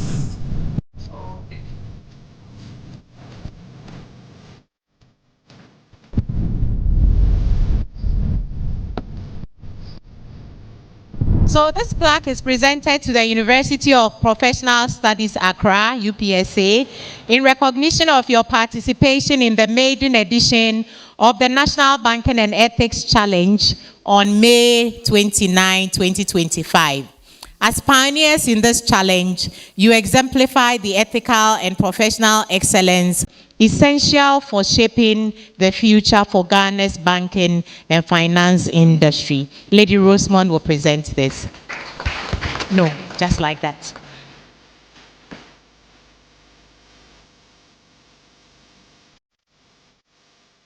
UPSA, congratulations for coming fourth place in the National Banking and Ethics Challenge. Well done to you. Well done, UPSA. We're proud of you. And they also receive a cash token.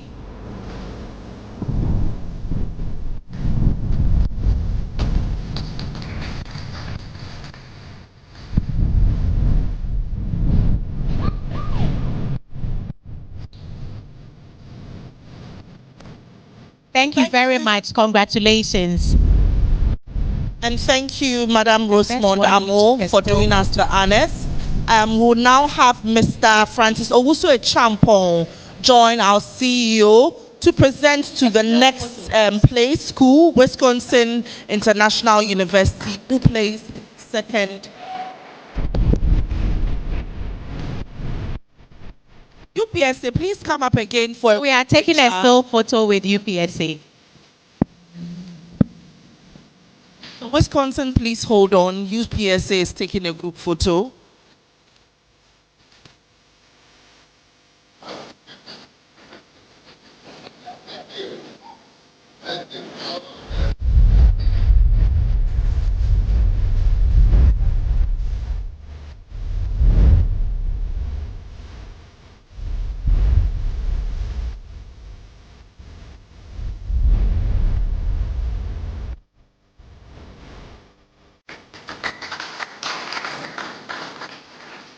Thank you, thank you, thank you, PSA.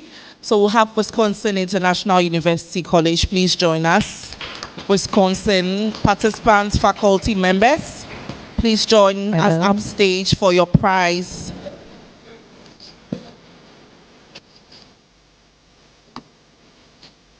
Oh, let's do it better for them. Wisconsin.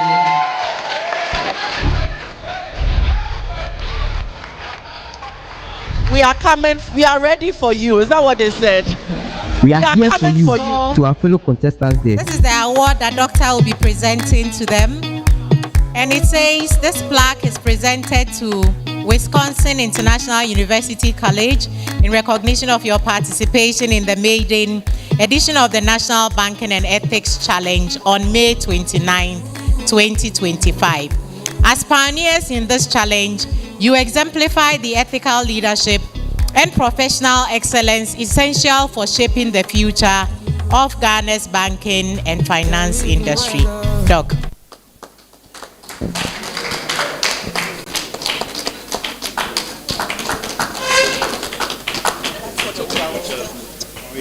Yes, there's also a cash.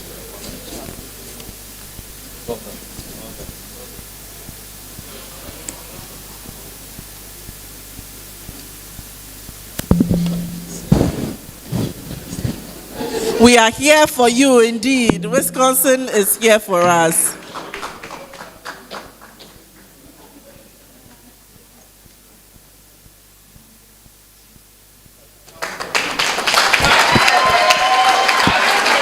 Congratulations, Wisconsin, sorry. At this point, we would like to call on the University of Ghana, participants and faculty.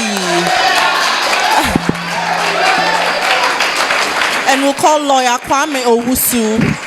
Lawyer Kwame Owusu, please join us upstage. Lawyer Kwame Owusu will join us upstage to make this presentation. Thank you.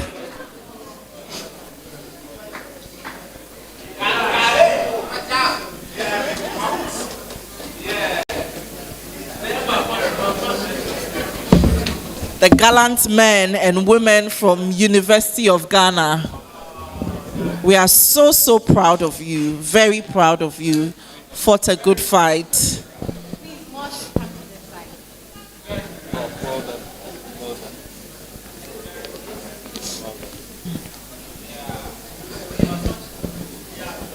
So to the Premier University, University of Ghana, this plaque is presented to you in recognition of your participation in the maiden edition of the National Banking and Ethics Challenge on May 29, 2025. As pioneers in this challenge, you exemplify the ethical leadership and professional excellence essential for shaping the future of Ghana's banking and finance industry. And I have to add that you have fought well. Congratulations.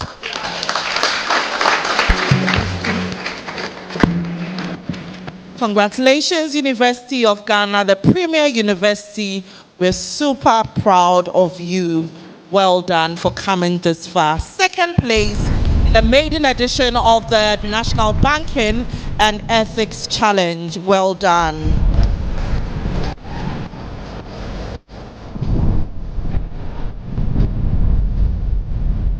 Yeah.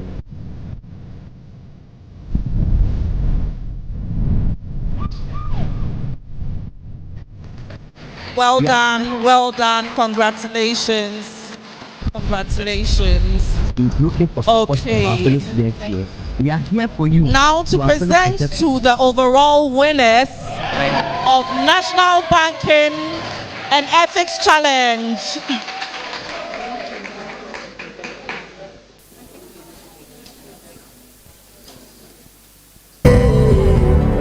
All right, lawyer, please not too fast. Kindly stay upstage. So we'd like to invite upstage all the previous presenters, as well as all members, senior members, council members, Anita, Elvis, all of you here, all the professionals here. Please join us upstage to make this presentation.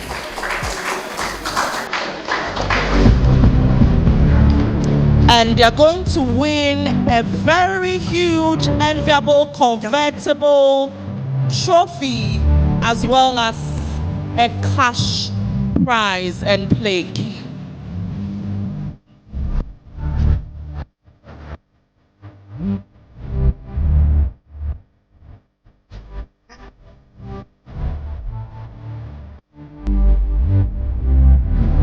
The song indeed goes with the occasion. Hello. This is the climax of today, of the history that we are making of many more to come. And we have our CEO of the Institute to present this particular award. And it reads, "This plaque is presented to the Academic City University in recognition of your participation in the maiden edition of the National Banking and Ethics Challenge on May 29, 2025. As pioneers in this challenge, you exemplify the ethical leadership and professional excellence essential for shaping the future of Ghana's banking and finance industry." They will, like the others preceding them, take a check, and then also they will be lifting up the trophy. And our CEO will do us the honor.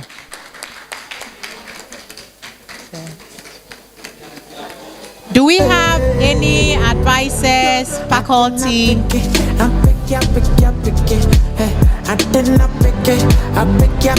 There's also a full scholarship package for the ultimate winners, which is our participants from Academic City University. So they'll also be getting this full scholarship as part of their overall award. Congratulations, Academic City. Woo!